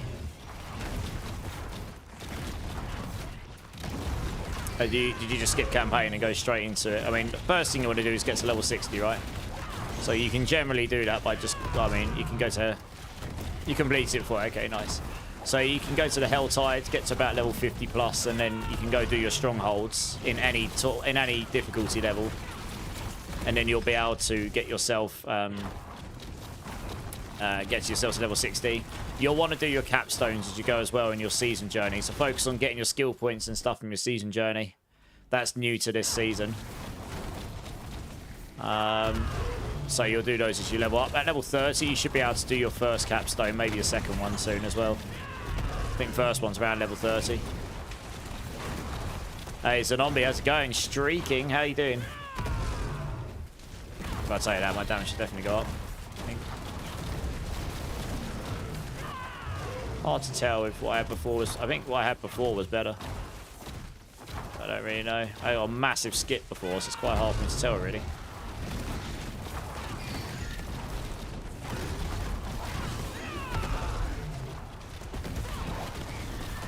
Yeah, taking the channeling shrine, capture you 100%, I think that actually makes me worse. Because my tier, I get over 100% when that shrine's dead.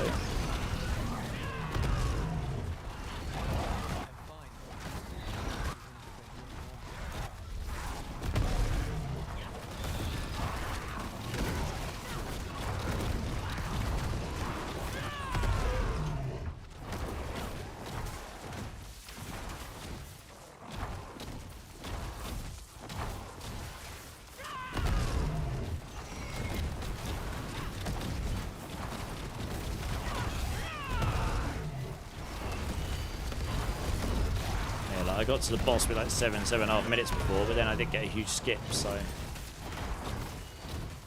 I think it was stronger without the extra resource cost reduction stuff on there.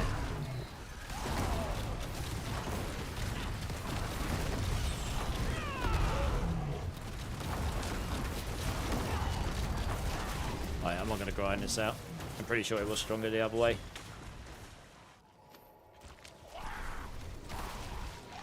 Oh, come on, let me leave the dungeon, please.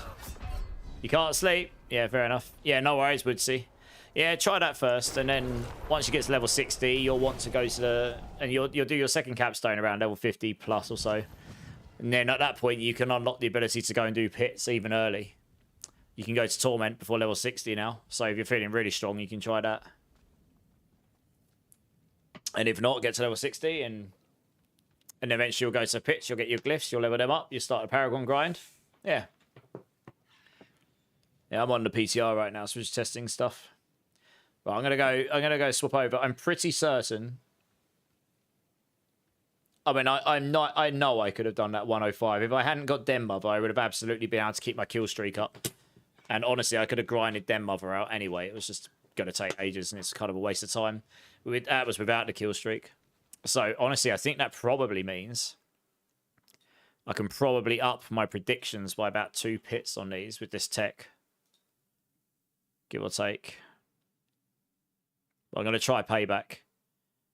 No, that's the wrong one. I need to get my dock up. Where is it?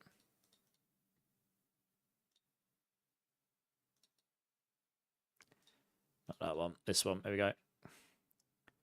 So I had Crushing Hand down at 108. Maybe that's about right, you know. Let's try payback. My gear is a lot worse. Like, getting that extra 48x damage from the helm would be pretty nice. There were 4 ranks in there. I did store off a Tibbies. Did I have a... What was it? Oh, yeah, it's not. I'm going to have to go roll one. Oh, I'm going to have to go through that monotonous thing of grinding out a Tibbies. Fine.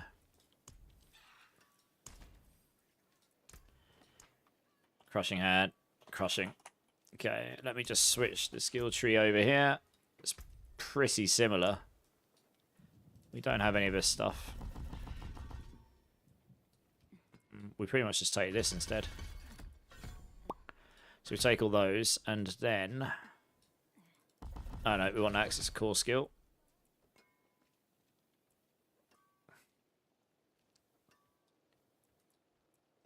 Might be able to get... Oh, I've only got one in there, okay.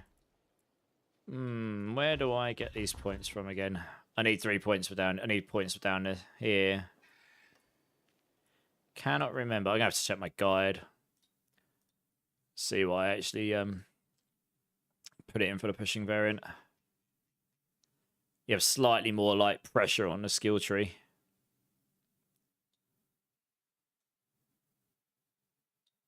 Okay, I didn't max that out, fair enough.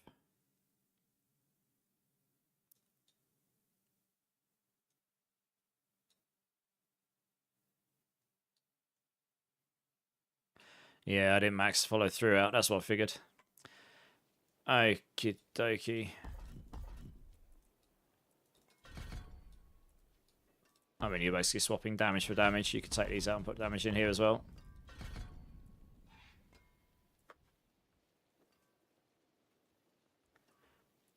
It's close enough, I suppose.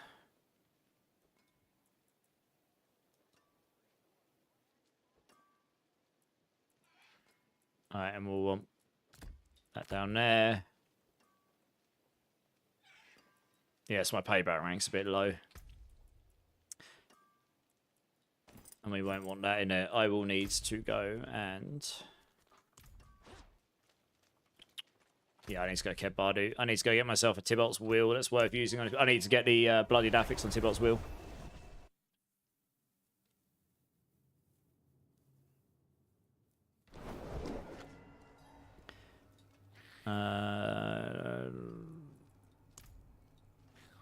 Oh, where's all the runes again? Grant all runes, there we go. I need another couple of those runes. And grant all uniques. This may take a minute. It took me quite a long time to get those other ones with the right Bloodied Affix on it.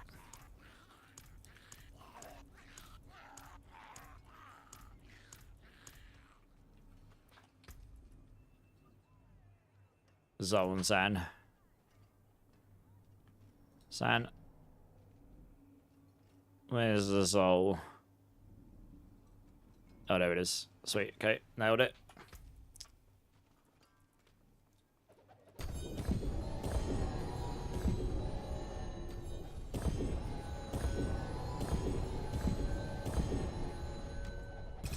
Oh, do you know what I've done? I've actually dropped the wrong ones. We want a generic one, don't we? We don't want the class one. Give me those ones back. They'll be in there, won't they?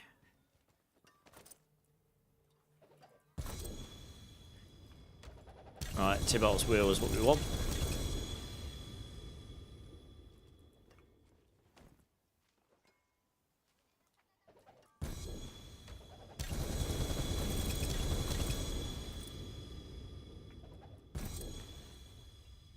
I dread to think how long this is going to take me to get what I want. Hey, Blade Mail, Game Dork, how's it going, guys?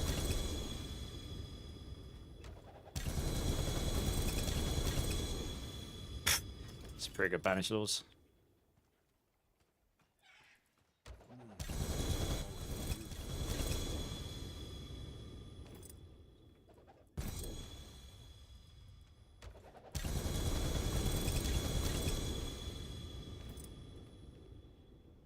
Oh, it rolled cooldown reduction on it. Instead, a 4GA ring. Wendigo. It's pretty good. I might as well keep that, I suppose. I actually got one with the Rampage, but it didn't roll the right Rampage. Big sad.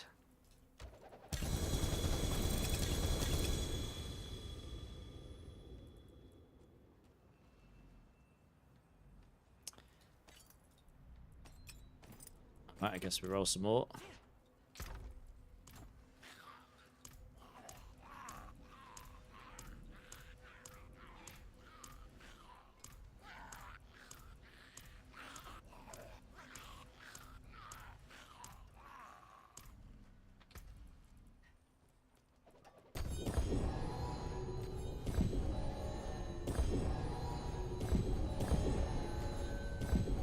Yay. Let's go down here.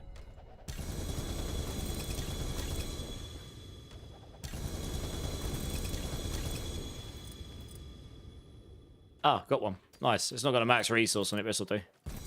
Sweet. Guess we'll roll these just in case we happen to roll a better one. That took a lot less time than I thought it would. I mean, I'd have loved to GA max resource one, but beggars can't be choosers here.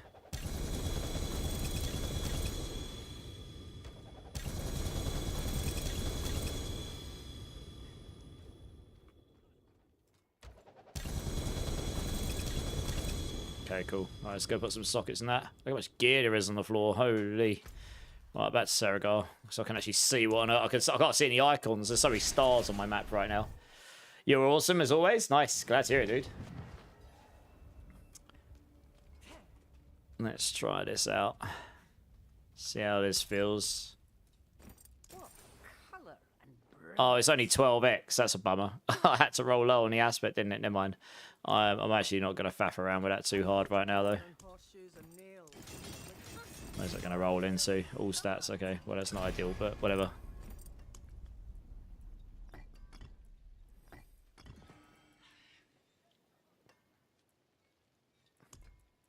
Yeah, so I've actually got less for it here, but 777. Okay, we've got basically basic ones across the board. Slightly more max resource. Not it. Right, let's just try a 105 on payback here. I mean, I did a 110 on payback with GG gear.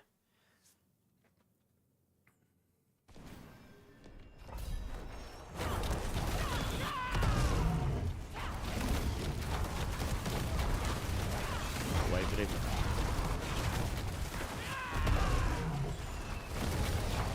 I think I set the build up properly. I'd expected a lot more damage out of this. Oh, that's better. Oh yeah, kill streak comes in and suddenly boom, damage. Yeah, that makes a lot of sense. Because I don't have the resource cost reduction by base, so you have to get that first kill streak going. Otherwise, it's just going to hit like a wet noodle. Wet noodle.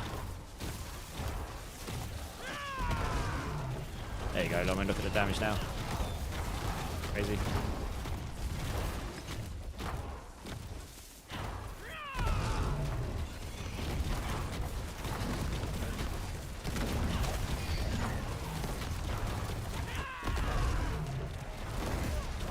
Don't know if using a max resource potion would be best on this, still it might be.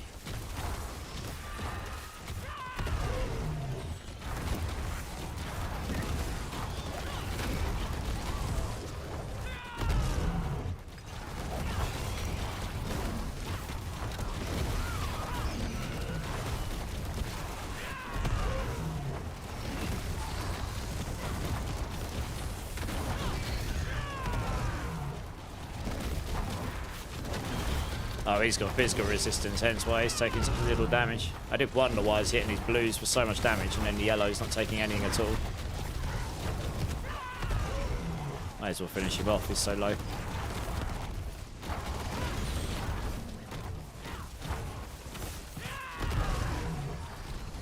Squishy on this build right now. Not a lie. And he's got Berserker. Good.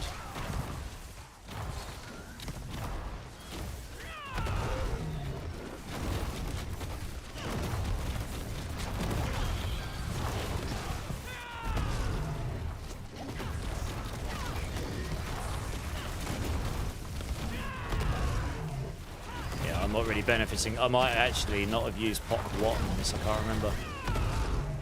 I think I might need to use Pop Q on this version of the, on this build. I can't remember. I'm not keeping Visca's shield up very well here. Yeah, I'm going to change to Pop Q. I can't remember if I used Pop Q or Pop Watt on this setup off the top of my head. I think it was the other ones I used Pop Watt because you had all the extra barrier gen.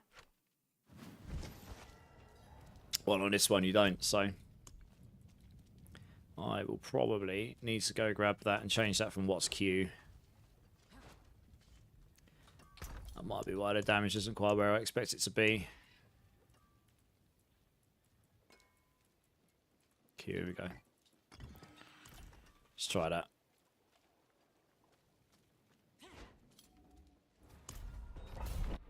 Hey Magneto, how's it going, dude? I think my initial findings are probably pretty close. I think this extra resource cost reduction is just going to let you go up like a few pit tiers.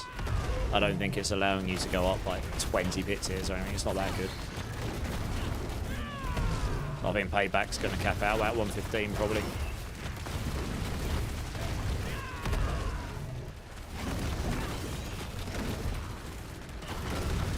What's this guy gone? I see. Need that. Yeah, you need the kill tier. Here we go.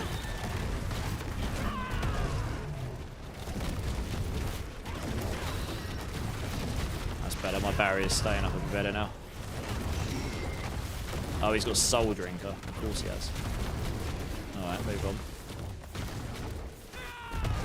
He happens to follow me, then great.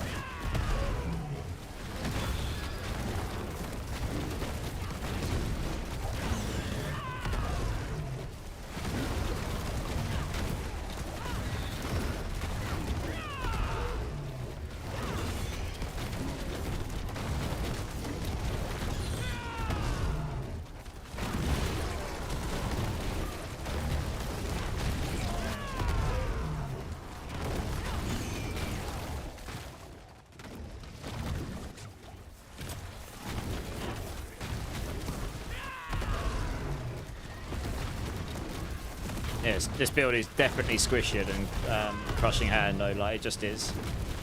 Probably, well, you don't have all that extra barrier gen in it, I suppose. Another like 2,000 less life or something. Having that legendary on with the life makes you a lot tankier on Crushing Hands, yeah, so it's much nicer for general farming for sure.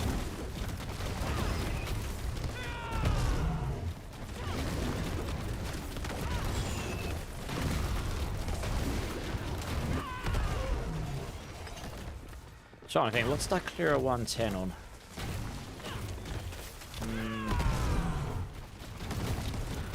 Can't remember. I think I want to say it was like 7 or 8 minutes, but I forget actually, to be honest. Really should have made a note of this.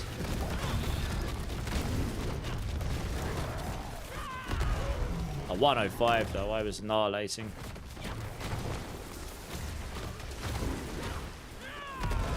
A 105 on Payback was not an issue with my other gear.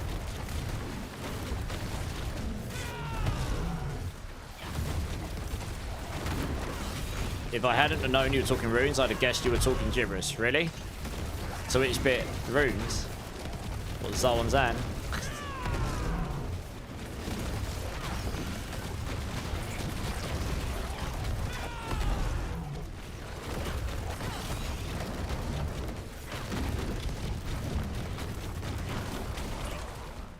To be fair, I'm pretty sure... Oh, I'm going to lose my kill streak. Wonderful. Oh, Potquat, yeah. Pretty sure I did just skip all elites though when I was doing this. You just kill the trash.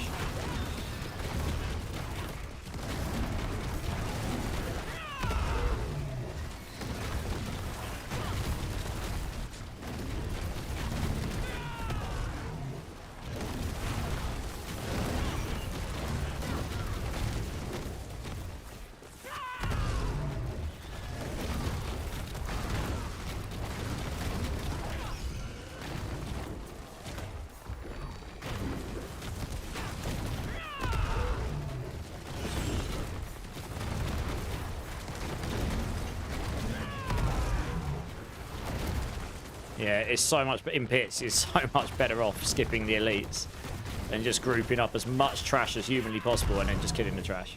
You get so much more progress doing this. In the high end. I found this yesterday.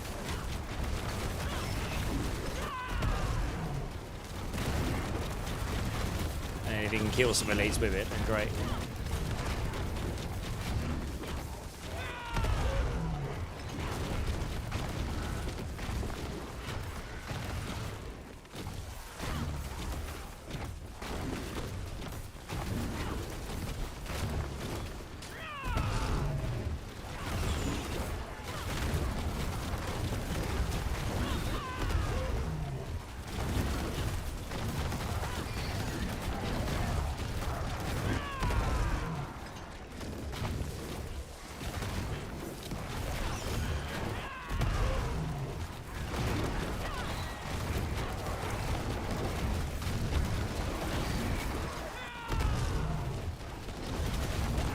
wonder if using that max resource potion would make a difference. You lose that resource cost reduction scaling, but max resource really does scale the build a lot on payback.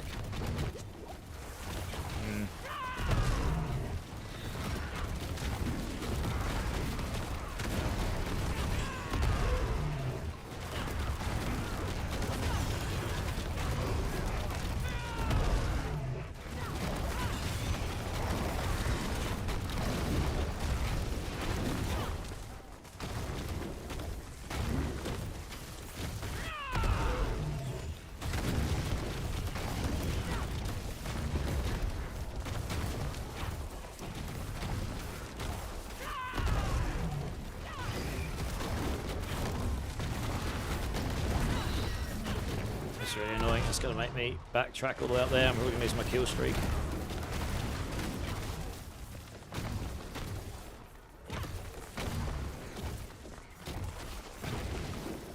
One sec, guys. I'll check chat in a minute. I actually need to pay attention for a second.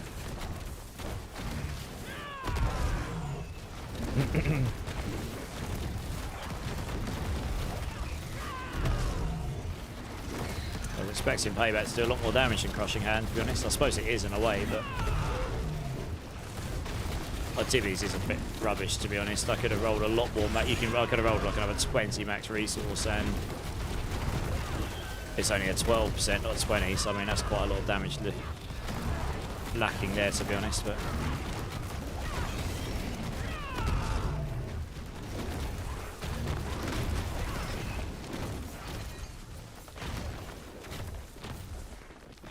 actually, I might want to say I might have done the.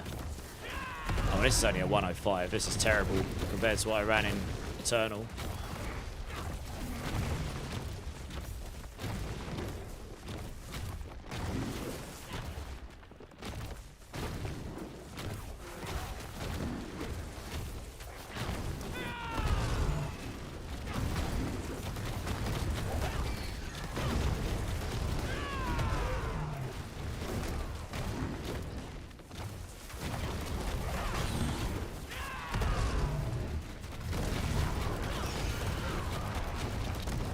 Oh god, I'm gonna lose my kill streak. Wonderful. Go, go, go, go, go, go, go, go. Oh, rip. Yeah, they need to change that. Big rip on the kill streak. Oh, wait, this is definitely faster than I was doing before. Bad the kill streak, I'm in a bit quicker. Took me longer to get there though. I'm just gonna let him kill me. I'm not gonna grind him out. Anyone here using a gaming laptop trying to decide if they would be worth it over console? I mean, you can get gaming laptops that run this game fine. Yeah, I'm not right now, but I think some people do. I was expecting that to be stronger, but then my gear really is poop, to be honest. Let me try this.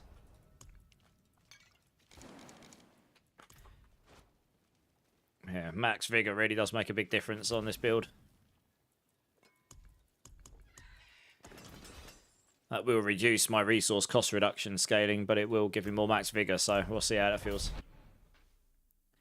Anything is better than console, even a potato? I don't know. PS5 Pro is pretty fast. For most, it'll be a lot more cost efficient for people than a PC. RAM is crazy expensive now.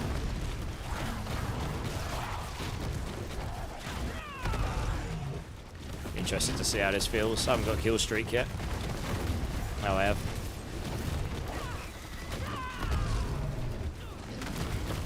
Oh man, I'm not going to sit on those corrupting orbs. It's probably not going to end well for me.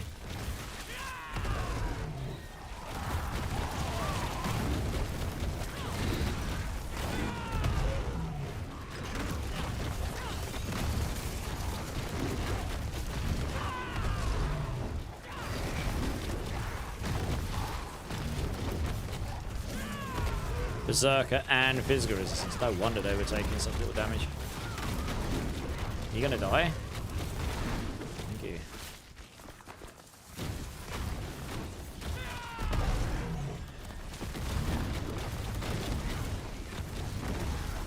Physical resistance again. Savage.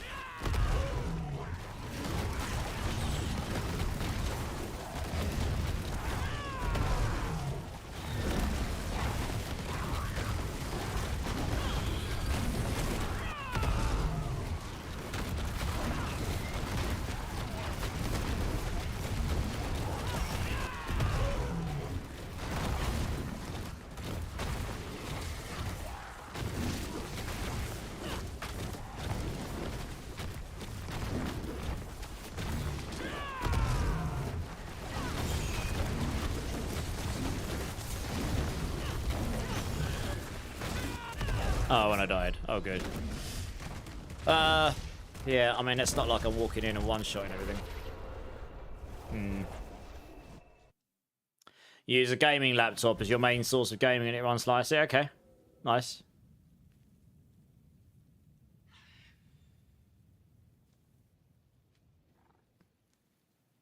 Yeah, most of the consoles and stuff will run, and laptops will run, as long as you've got a half-decent gaming laptop, it'll run D4 just fine, yeah.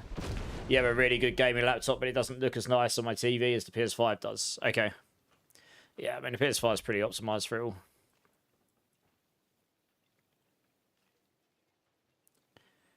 Intriguing. Just checking to make sure I actually swapped everything over properly. I think I did. I do only have 12 ranks in Payback. That is a problem. And that's because this is so low.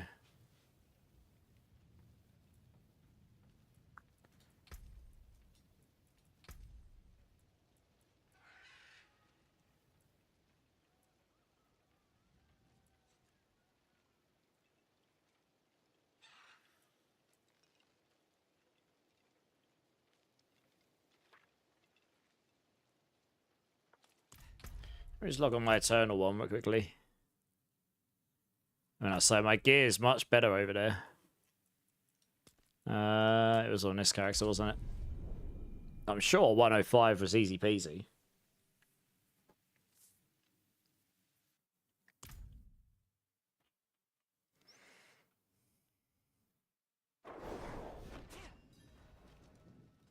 No, he's talking about how the game looks on the TV.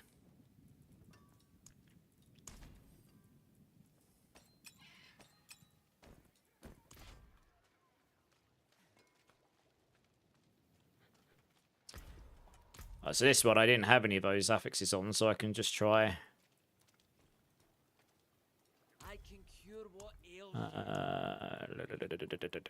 This one, you will use this elixir. 1, 2, 3, 4. I'm pretty sure. Yeah, I did. No, this one's got revealing. Interesting. And I still use Ravager.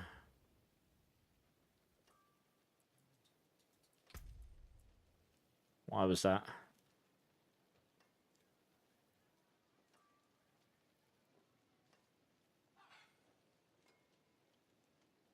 Huh.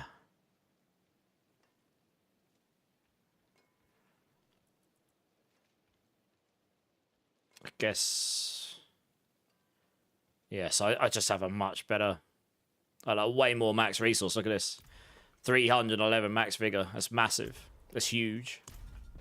Even more than what I just had, like 50. That's 50 more even with the potion on.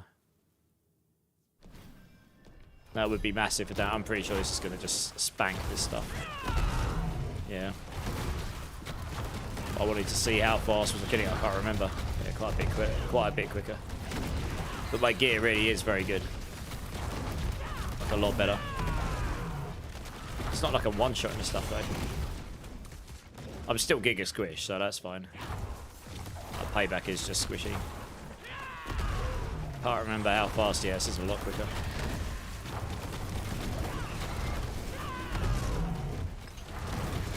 Okay, interesting. Let me try.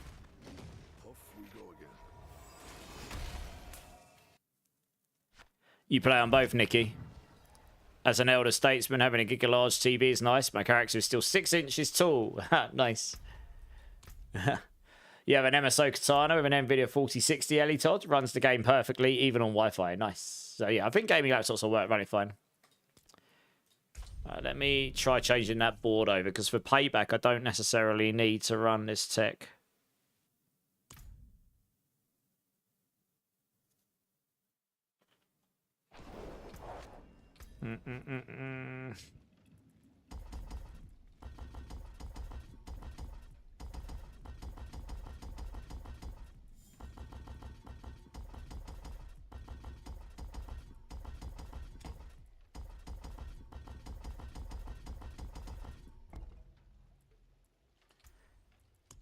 Revealing.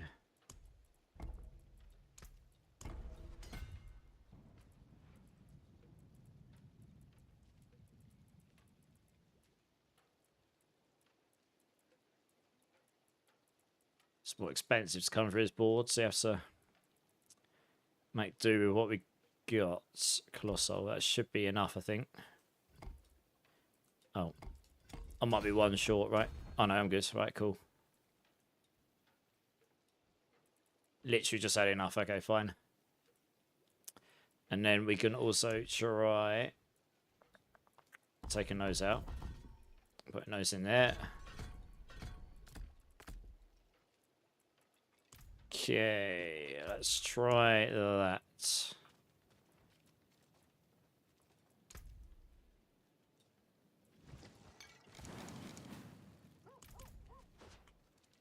Yeah, so my max resource is like 73 less here. I haven't got the potion on because the elixir in theory reduces my kill streak stuff, so it'll be slower, but once you get a kill streak we should be better off in the resource cost reduction build anyway. I'm wondering if the reason I left revealing on that build on Eternal was probably because of the synergy with Payback was better. Yeah, this is really better. I found the synergy, it's because you're using the Q room rather than what. So you don't need the stomp anymore. You can use revealing instead. Yeah, this is really better. Look. Okay. Wow, that still almost one-shot me, Jesus. My life is about 3. I can get a lot more life if I get a better setup. But yeah, you can see I'm just chunking this stuff down better.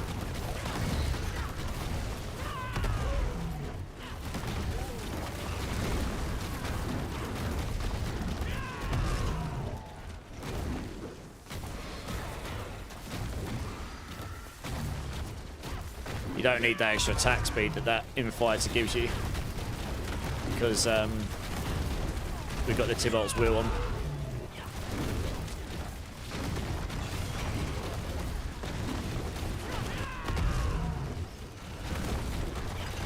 But I think, yeah, the resource cost reduction tech is better, but it's not going to gain us 10 pit tiers. It'll gain you like 3 or 4 maybe. So it's about what I thought. I did a 110 with like almost GG gear, near enough. I think with a perfect amulet and perfect. I think 115 is probably a good bet. I think my original findings were pretty much on the money, I think.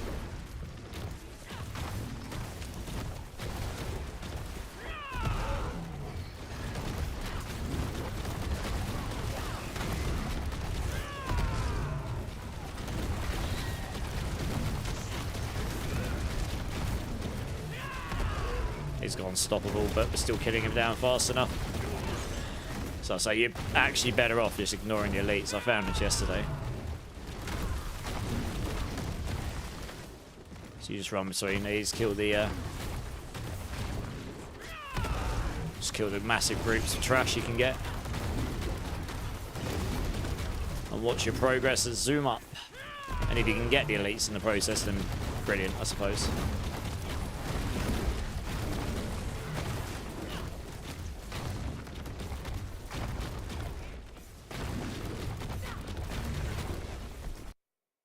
Nightmare, yeah? Yeah, it's a good song.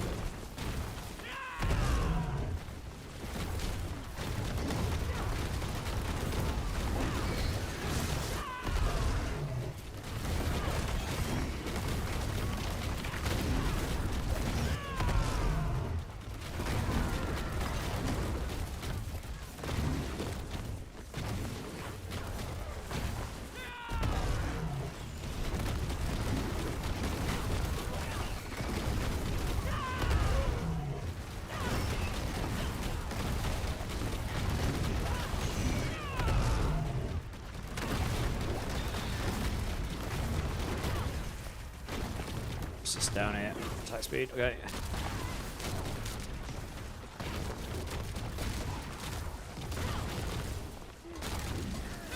How many enemies there are here? Wow.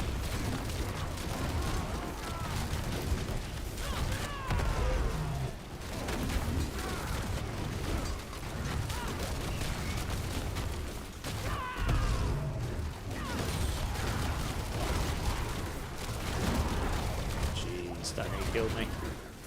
That's obviously the last thing you're going to want in a run. You're not going to want to die because you'll lose your kill streak.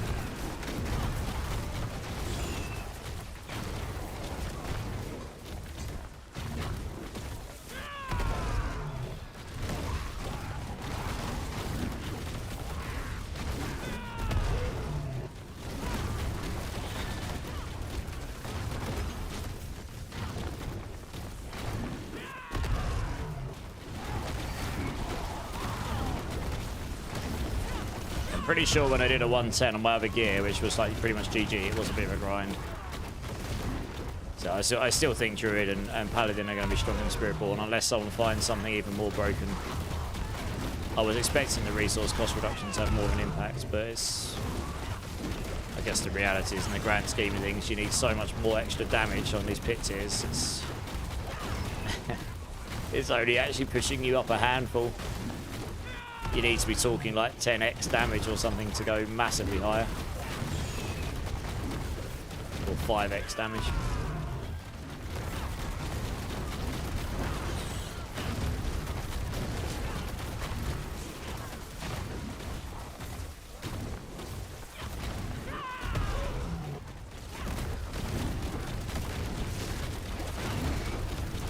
I'm gonna let these kill me. I'm gonna try something on this build. Get out of it. Well, I'm doing 5 close, but very hard. What, on the evades? Okay. And what's the level of your gear on that build?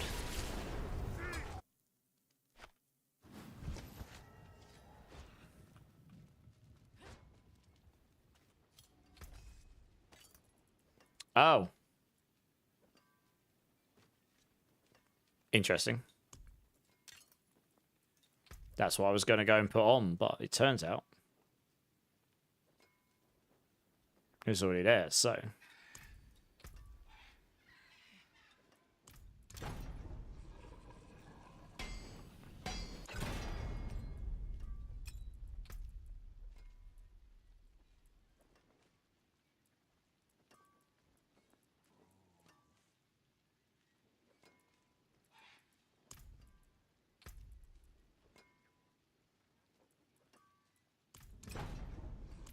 Dude, that doesn't matter too much. I just want the resource. I was going to put the resource cost reduction stuff on. But now I've taken it off. We won't be getting in diminishing returns anymore.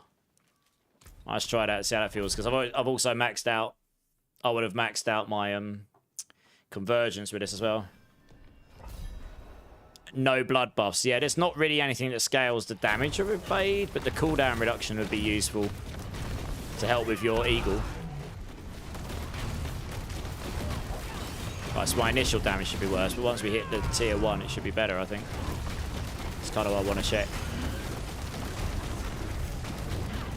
So I've got no resource cost reduction, but the second I hit tier 1, I should have more, because of the no diminishing returns.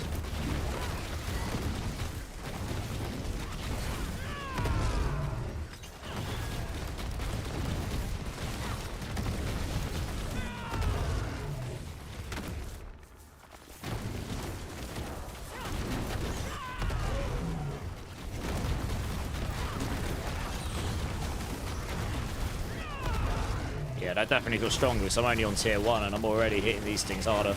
I know it's hard to tell when you get a streak of them as unstoppable, because then you're just like, okay, cool. You're like immune to half my damage.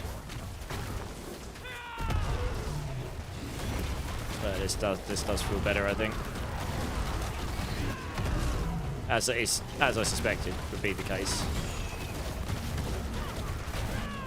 And then honestly, yeah, that extra 50 max figure will make or whatever will make a huge difference on your damage on this build.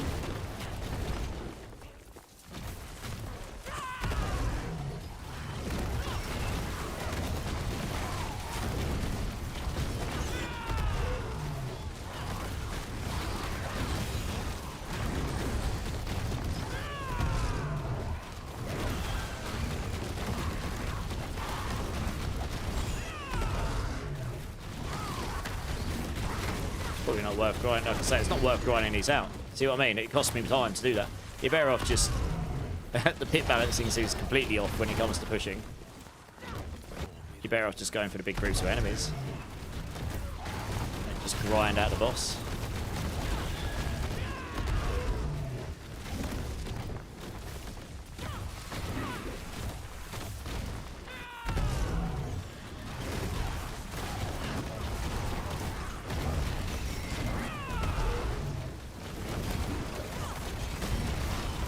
I want to say I didn't use the Q ring. I'm sure I'd used the what. I can't remember though. I forget. The execute is really nice for pushing dungeons. It was certainly better for crushing hand than that when I tried it.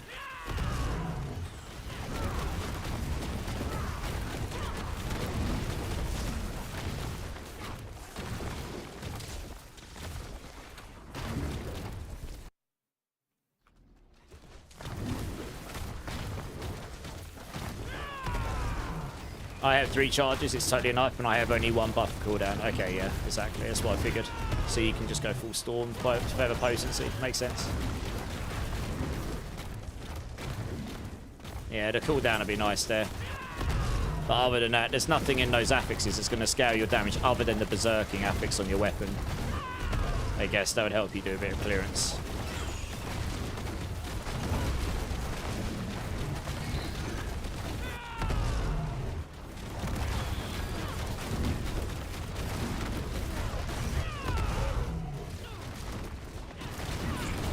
Lacking a fair number of ranks in my payback.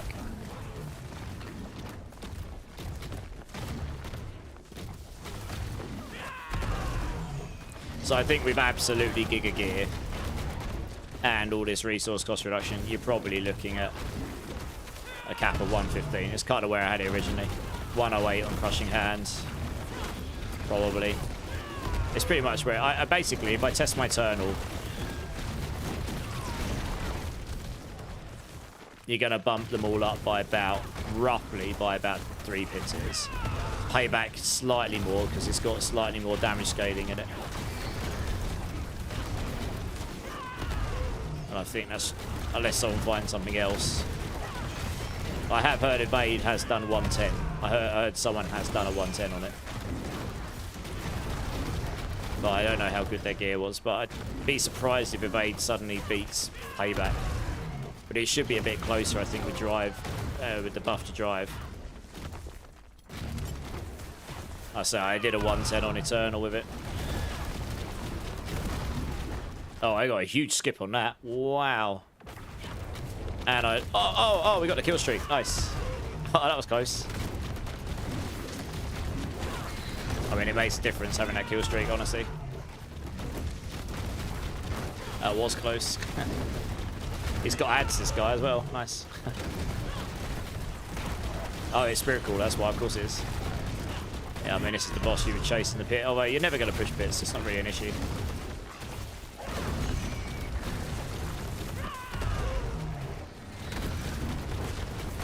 Yeah, so I think even with this current setup, I probably could grind out a 110 if I get a good run. Honestly, and you keep your kill streak all the way through the end. I mean, it'd be a grind. But I know I just got a huge skip, but... that was less than 6 minutes, including the skip, of course. So, yeah. I think my gear really is... I mean, I could get such a better harmony of Evil Walker here, and... get all the GA resource cost reduction per kill streak tiers everywhere, and... GA and all stats, get a better aspects here, and GA guerrilla skills... GA max resource here. GA max resource here. Better amulet. Etc. I mean, there's quite a bit of damage to gain there. Oh, I'm actually missing... I'm missing I'm missing 2 emeralds as well. Oh, good. That's a bit of damage I've just straight up not been using there. What a noob. I forgot to socket my helm. I mean, that's not going to change things drastically, but there's quite a bit of dexterity I was missing there.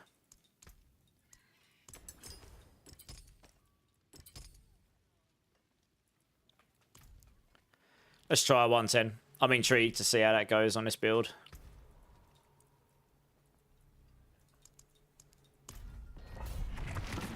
I wonder if the lucky hit scales like the resource reduction tech. That could be interesting to test.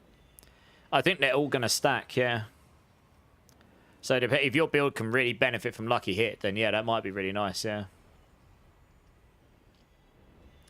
What does resource cost reduction do for this build, Assault? Okay, so for any build that uses the Rod of Kepaleka, don't ask why, but in the calculation, it scales the damage by resource cost reduction. As well as maximum resource. So up to, yeah, I mean, it looks like we can stack above 100% resource cost reduction here, although it's not quite as impactful as I thought.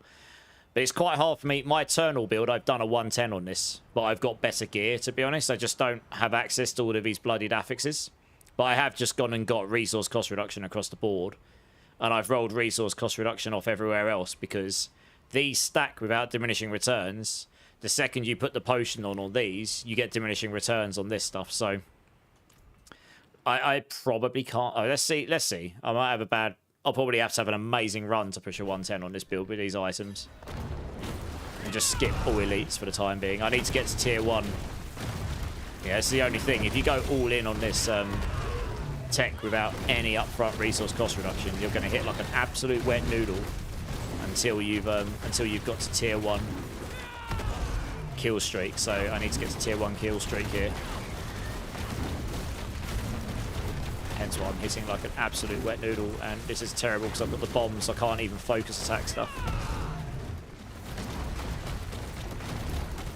Yeah, okay, this is very slow. Man, I don't like that because I can't really attack them. I'm not expecting to be able to push the whole thing, but like, Jesus, look how slow this is. If I put resource cost reduction on my other items, it will make me hit harder before tier 1, but it'll make me hit less afterwards, I think. That's the problem. Once I get to tier 1, my damage should go up quite a lot. You just then have to sustain it. So that's kind of going to be the grind. You're going to have to grind at the start. Kill enough trash mobs so you can get tier 1 kill streak, which is 15. Let's see how it feels once it gets to 15. Like you'll be, no, there we go, look. There you go. You can see I can start to chunk stuff now. So it's a bit tedious doing that, but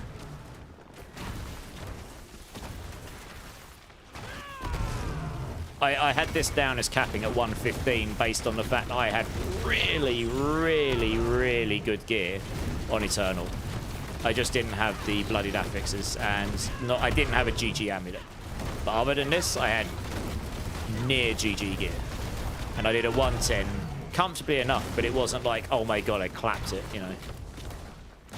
So I had it down as capping at 115 with excellent, excellent gear. It'll go somewhere between 110 and 115 for definite. I think 115 would be like a proper sweaty run. You get everything. You get the right run, the right enemies, the right place. You've got GG gear. This is a terrible layout right now. The density is horrible. So to be honest, I could have had a better start here, but we'll see where we go. You know, it's probably best to try under worse conditions, because then you can at least go, okay, well, you got absolutely no chance, or if you complete it with terrible conditions, you're like, cool, all right, well, you could have had a better run.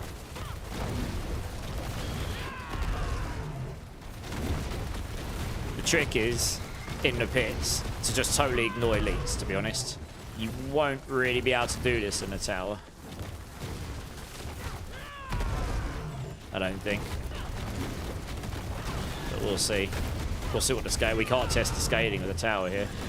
You can see, look, my progress is catching up because I'm just focusing on the trash mobs, and if you happen to kill an elite to go with it, then fantastic. But, and if you can keep the kill streak going, then you should keep getting stronger as the run goes on. That's the theory, anyway.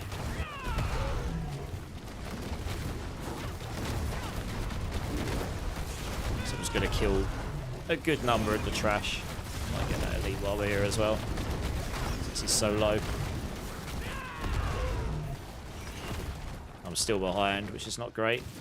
Man, that really was an absolutely disgustingly bad layout. I hope I can keep my kill streak up. Wow, that had a long load time on it, but luckily we had enemies right there. Well, this is already better. Look at it. It's a terrible layout, but look at the density of mobs. This is what you want. You're going to want a dungeon that's got way more density on it. So you can grab a lot. You want the open map ones, really, with the density. So you can just grab everything together. Spiders is pretty good, actually. You get loads of them.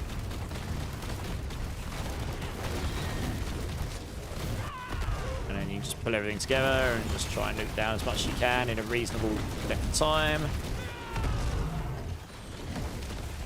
I and you'll almost certainly need to have a run where you get the boss with your kill streak up at the start as well, otherwise you're screwed.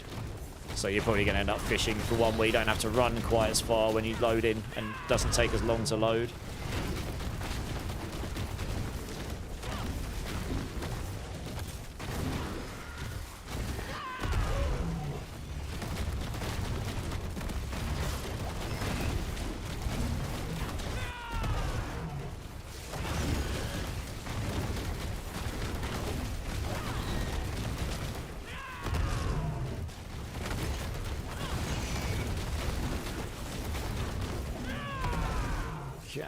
Through here. I'm probably going to end up having to restart because the problem with this layout is you end up hitting dead ends. So if I don't get lucky and skip or something, I'm probably going to end up hitting a dead end at some point and losing my kill streak, and that's pretty... If I lose my kill streak, that's the end of this run, pretty much. I have a sneaky suspicion that's what's going to happen to me here. Or I'm going to die at some point, in which case that's also end of run. There's an awful lot of explosive stuff going on right now, and I really can't see what's going on.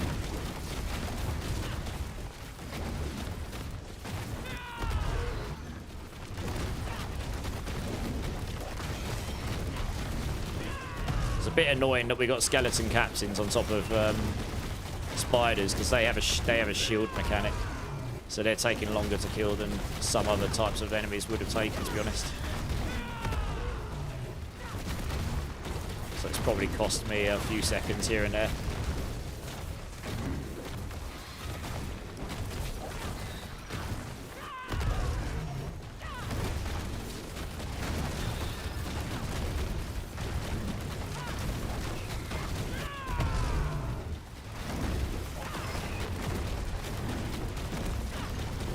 Yeah, I'm not going to have enough time on the boss here, I don't think.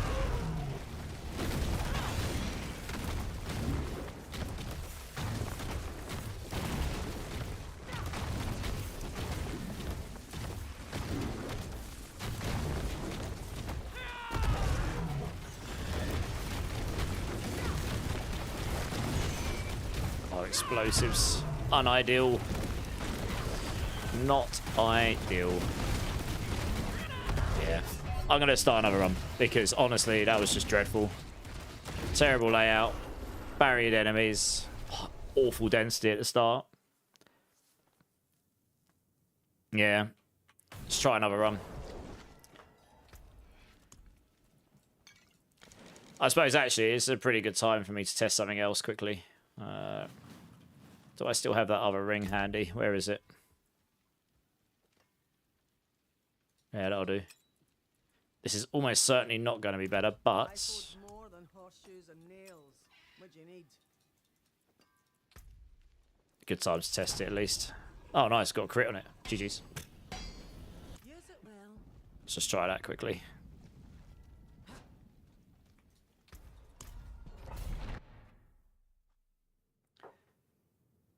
I've been missing out on DPS. Has this always been a thing? Yes, it's been a thing since Spiritborn first release. Yeah, sorry, it's a bit hard for me to check chat when I'm doing this kind of stuff because I'm actually having to pay a bit more attention.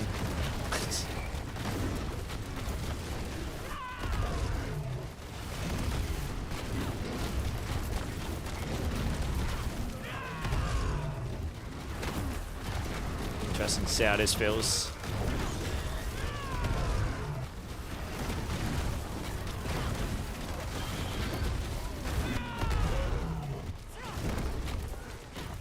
Slightly better map, and enemy type isn't quite as bad as this is okay. It did feel like this was more damage before. It probably just didn't work as well in Crushing Hand.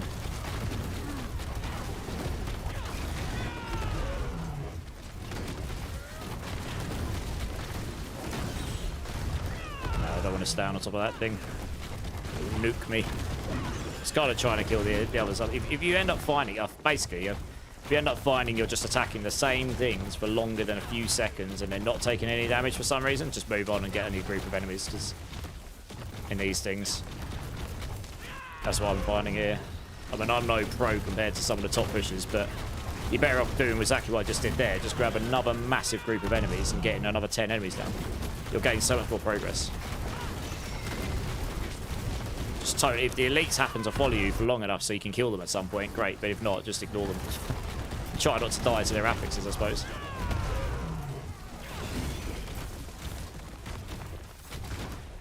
Yeah, I did figure this might be the way forward. Get to the point where you don't need the Ring of Midnight Sun anymore. Look at my resource, guys, on payback. Giggity, giggity. Look at my resource fill up. Tasty, tasty, tasty.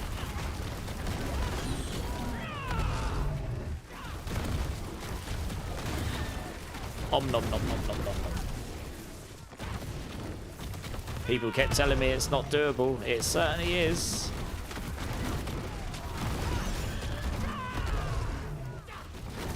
I like to prove people wrong with fact.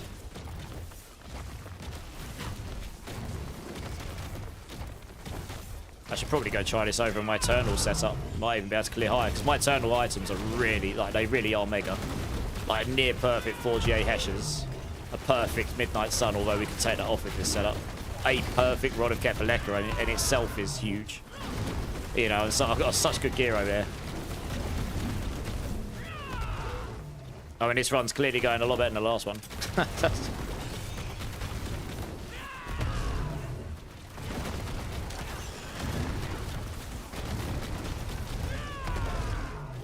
Okay, what I'm gonna do. I'm dragging them with me so I can hit them, get my kill streak at max, go through the portal, and hope to God I don't lose it on the other side. Yeah, there we go. That's what I want. Awful layout. Enemy type, not too bad. So we'll take it. You just can't yeah, it's quite hard to get groups of enemies in here because all the pylons and doorways and stuff, but the enemy type is better at least, so we'll take it.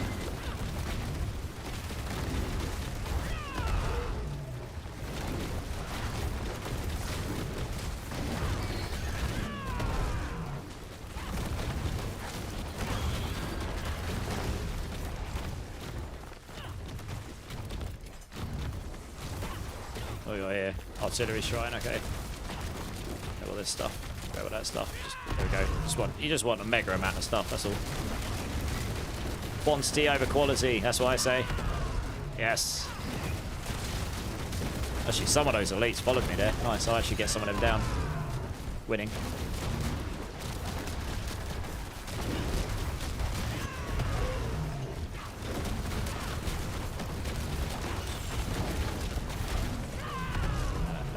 We get that one down. Would it be quick? No, that was a waste of time. He might follow me.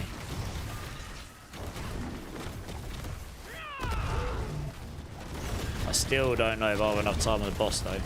To be honest, the boss will be just one whopping great big damage sponge once we get to him. Oh, this has got a good song to try and blast this pit too.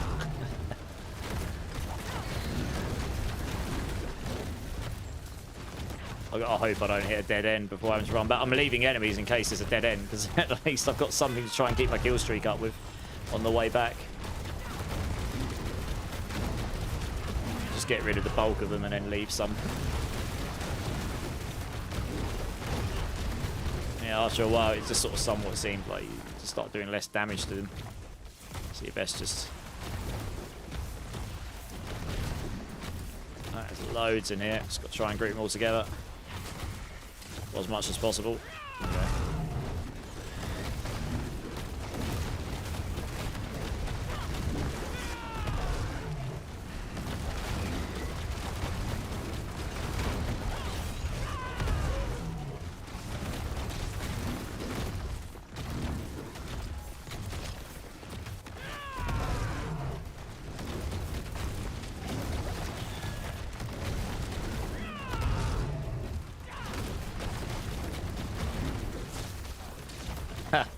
And as I suspected, hit a dead end. Oh yeah, great. And it's going to take forever to take this thing out. Look, it's like no damage because they've all got bad affixes in them. So we left enemies so we can run down here.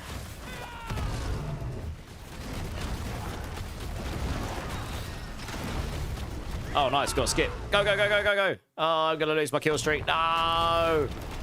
Oh, savage. Right, the boss is going to take for... Oh, I'm dead as well. Fantastic. Oh, what a terrible run up to the boss. Oh, well.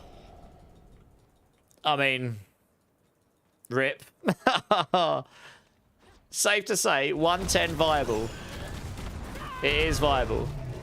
I probably won't be able to kill this guy now, though. It will take too long without the kill streak stuff, because I've got, like, no damage without it.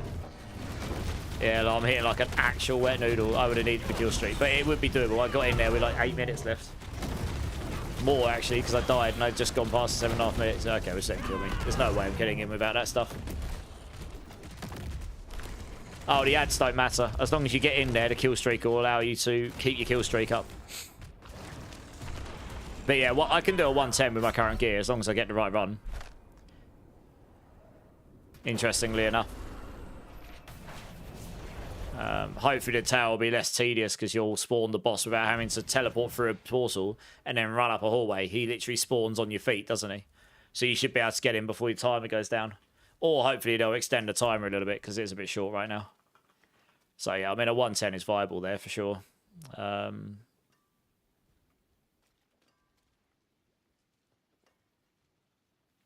Yeah.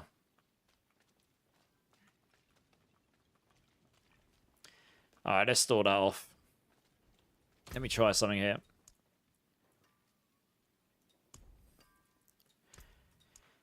Payback.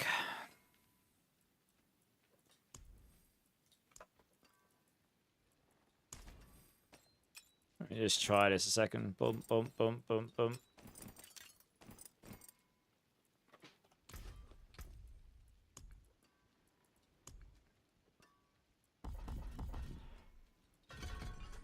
I am just going to try the standard setup for Crushing Hand as well, because at least I know these two builds are in there. We'll try it without this board, and we'll try it with Revealing as well.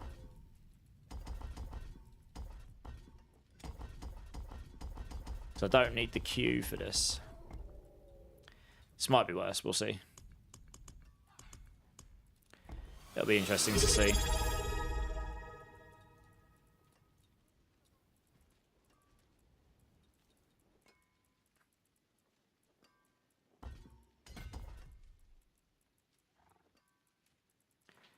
Colossal.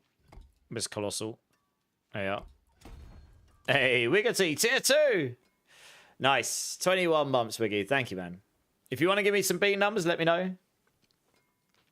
How you doing, Wiggy? How you doing, dude? Alright, let's make sure I've set that up. Yeah, let's make sure I've set that up correctly. I think so. Should be fine. Physical. Yeah, I just... Oh yeah, lucky hit resource, lucky hit resource. Seems fine. Zolzan, pot Q. Probably don't need the pot Q. You probably could use pot Quat here. Alright, let's just give that a quick crack. Let's try 105. I don't think 110 for Crushing Hand is gonna be the way forward here. But let's see how 105 feels here. Being 3 and doing okay, nice. I'm probably gonna be super dirty ones actually, but I'll get those out in a second. But yeah, I'm good. I'm going to be going off shortly. Just going to test this out, and then I think that's probably it for tonight. See how this feels. Obviously, it's the same problem, right? I'll still need to get to tier 1 kill streak before I feel the damage ramping. Hey, Wiki coming in with the 5 gifted as well. Thank you, Wiggity. I appreciate it. I will look at that in a moment. Give me a second, I really can't look away at the screen on these because you end up just getting touched in places you don't want to. Yeah, my Spiritborn will not live very long. I do love the simplicity of the radius on Crushing Hand. It's a shame it doesn't scale the damage quite as much. I think this is stronger though than the setup I had, genuinely. At least on this stuff anyway. Especially now that you get multiple staggers on the bosses too. The more enemies I've got, the more I can lucky hit them, which is quite handy.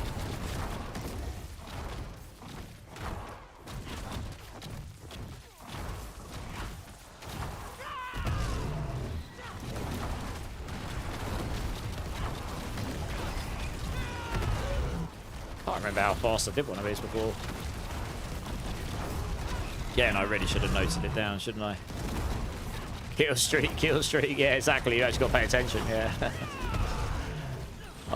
That last run, if I'd kept the kill streak up on the boss and not died on entry, I probably would have had a chance of taking it down. I say I've done a 110 comfortably on my setup on Eternal, but my gear over there is a lot better, like a lot better. So that does help a lot, to be honest. This is really pretty good.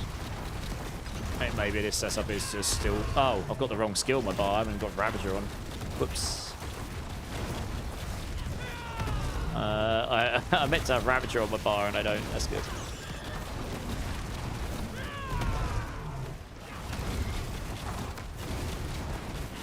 So I've actually lost some... I've lost some stuff. I've lost... I actually want the resource gen there. Okay, let's quit out of this. I'll do the beans quickly, and then I'll try. I want the resource gen because it'll make this better. You get a lot more multiplicative damage from it. Thanks for alert, Night Ride. Appreciate it. Wiggity, Vagoff87, Maximilianu, It's Matt's 1992, Wheat Streams, and Yugi TCG. If any of you here, please thank Wiggity for the kind gift sub. That is awesome. Yeah, I don't have any number 3s. I'm just gonna have to choose some other ones, like some super dirty ones. You got a puke bean. Lucky you. One of those, and try and get 3 different ones. I've got a lot of toothpaste ones in here. Come on. Got a lot of toothpaste ones. I'm trying to get... I can see there's non-toothpaste ones in here. Come on. Give me a non-toothpaste one. There we go. Dealer's choice, yeah. Drink City Streamer. I'm going to need it. Right. Let's come over here a second. Right, 3 beans. Come over here a second. I guess we'll start with the uber bad one. Actually, no, I'll tell you what. We'll start with this one. Thank you, Wiggity, for the tier 2 and for the 5 gifted. I really do appreciate your support. That's awesome. This is, I think, rotten egg or buttered popcorn. Sort of yellowy bean. Let's see what this one is.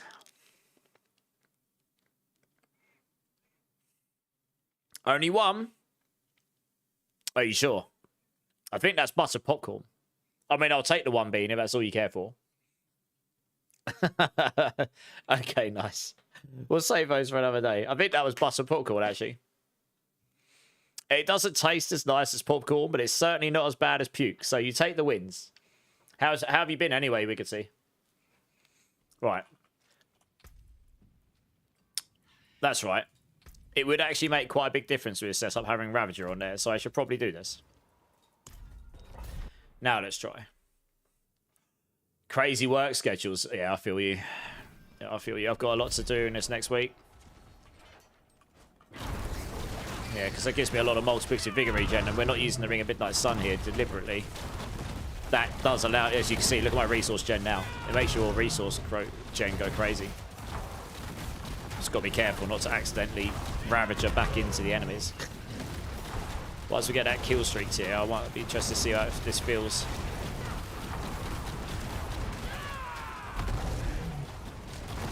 Better. Oh, it's not exactly a great map, to be honest, but hey. Yeah, the damage feels a lot better here. I'm actually doing some decent damage.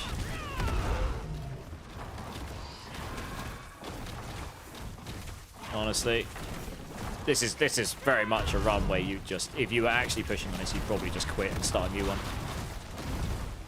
Because it's, yeah, I'm going to do that.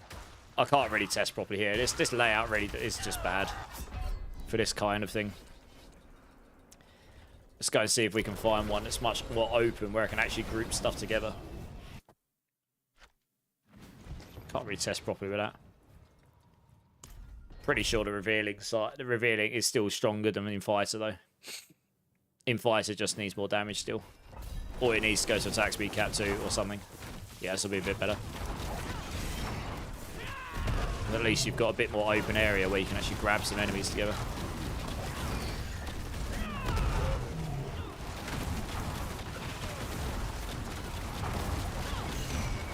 Oh. Except if I go and do that. That's the only problem of using Ravager. If you're not careful, you can end up locking onto an enemy that takes you straight into those firebombs, and then you... Oh, God, I'm dead again. Great. All right, let's start another one. Terrible run. That, I don't even know what killed me there. I guess I wasn't using any defensive skills, and I just got one shot by something. But yeah, those firebombs, they're crazy. And they have not been nerfed at all. Yeah. Greatest band of all time, Birdie Boss. Hi, Oaks, how's it going? Do we actually need to farm? Yes, we do. Yeah, in the PTR, there's no way to give it to yourself near Thyrons, yeah. I don't need to finish this pit. I just want to get a general idea, like, is this better? I think it is. I say, I'm pretty sure I could have pushed a 1 set on that payback. I'm pretty sure I can push a 105 on this, and my gear is a lot worse, so... Probably kind of tells me. I think the increase of gear would push me up about 2 or 3 tiers, maybe. It lines up with exactly where I thought these builds were going to land. I'd be quite impressed if someone manages to get Spiritborn's 120. With what I've seen so far.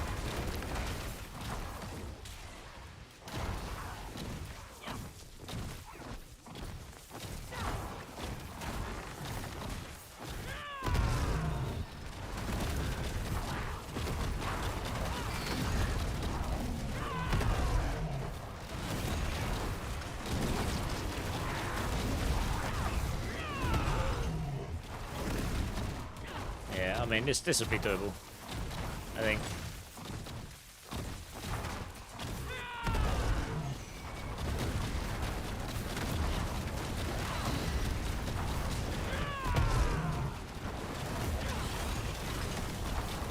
But yeah, I think I'll be interested to see what the tower scaling is going to be like, because it really isn't worth pushing elites when you go to high pits. That's pretty much unanimously what I've been finding here. Just look how quickly you can kill the trash and how much progress it gives you as a result of it.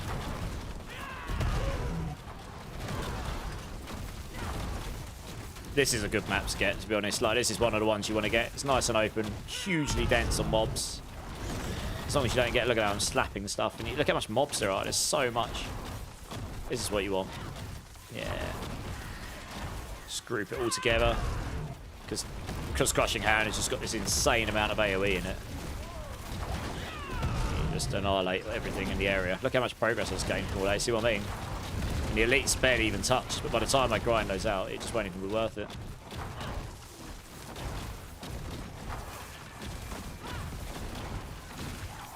And obviously with more density, you can stack up your kill streaks higher and quicker as well. So that's obviously going to play very well. So it's just going to force you into fishing these particular maps a bit more, this, I guess. It'll be the same on Tower, it'll just be the maps for Tower. Most of those maps are hallways and they're kind of meh, to be honest.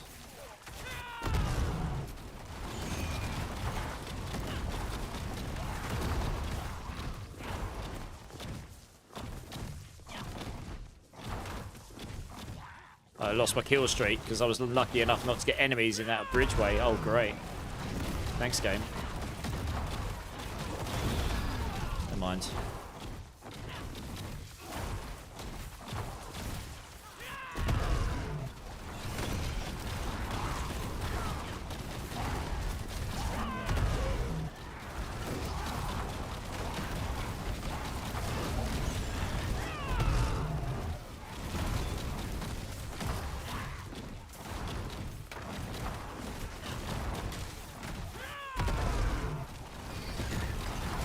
Seems pretty solid.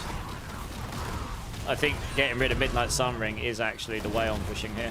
I'd probably recommend in all the guides to use the Midnight Sunring all the way up to the Mythic version, because it solves that problem for you. And then once you've got good enough stuff, you can then just go all it. Like you'll need a really good amount of resource gen. You'll need the right tempers and everything, and then you can just go into. You can just go into a non-Midnight Sunring version. I mean, it kind of works. You can. It allows you to put something like Redirected Force on.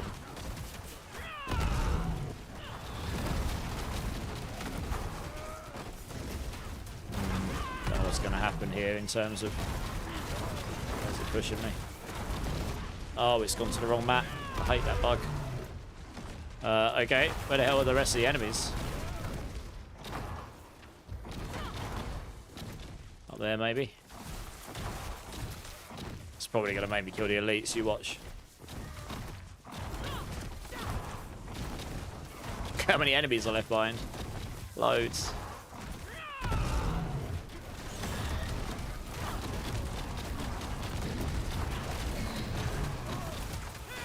Yeah, it probably is going to make me kill all that stuff. Oh, no, it didn't. Hey, go, go, go, go, go, go, go, go, go, go, go, go, go. Oh, no, no, no, no, no, no. Oh, you bellend.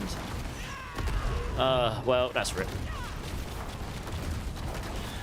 I've got just under 10 minutes, so that's definitely stronger. Like, it's just, I got to the boss on a 105 on this building like 7.5 minutes last time, and honestly, even without the kill streak, I will be able to grind this out. Don't think this guy spawns up mobs, so I am just left without a kill streak.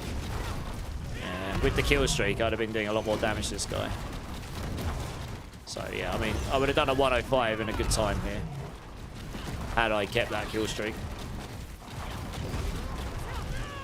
Yeah, I'm not going to grind this out. It's just effort. Yeah. But yeah, I mean, I'm pretty certain my initial thoughts are probably correct here. I think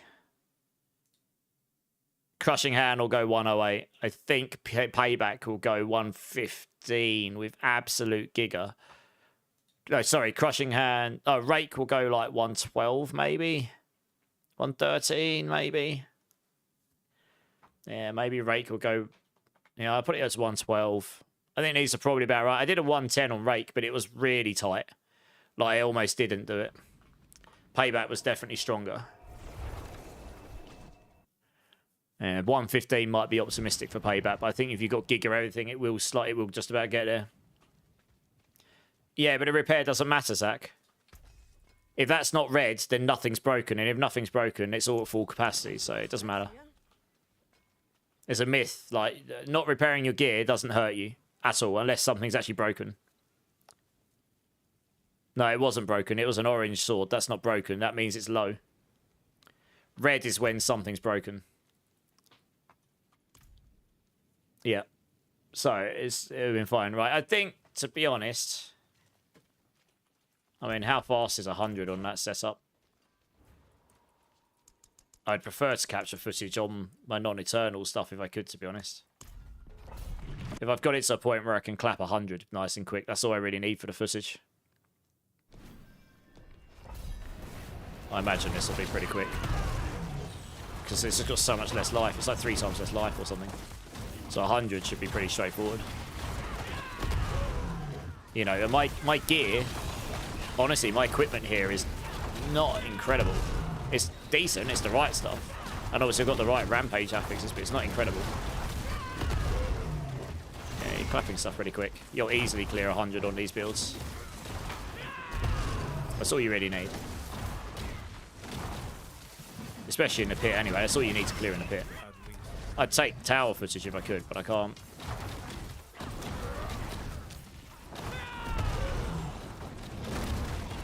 Yeah, Rake's a bit stronger than Crushing Hand, I think. And then Payback was stronger than both of them.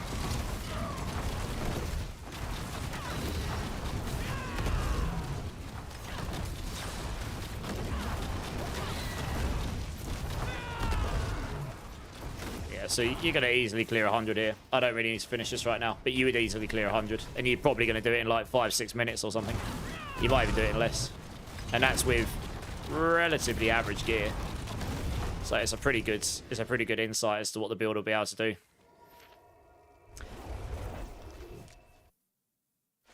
Yeah, no worries, Zach. I'm actually about to go offline anyway.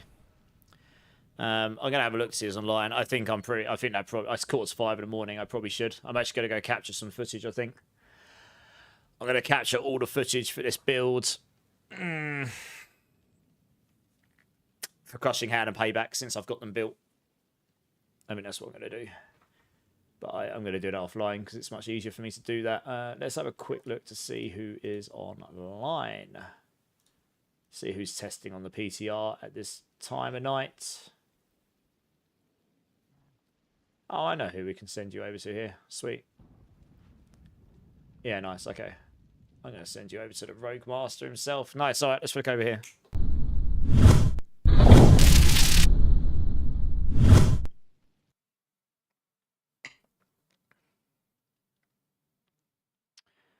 All right, guys.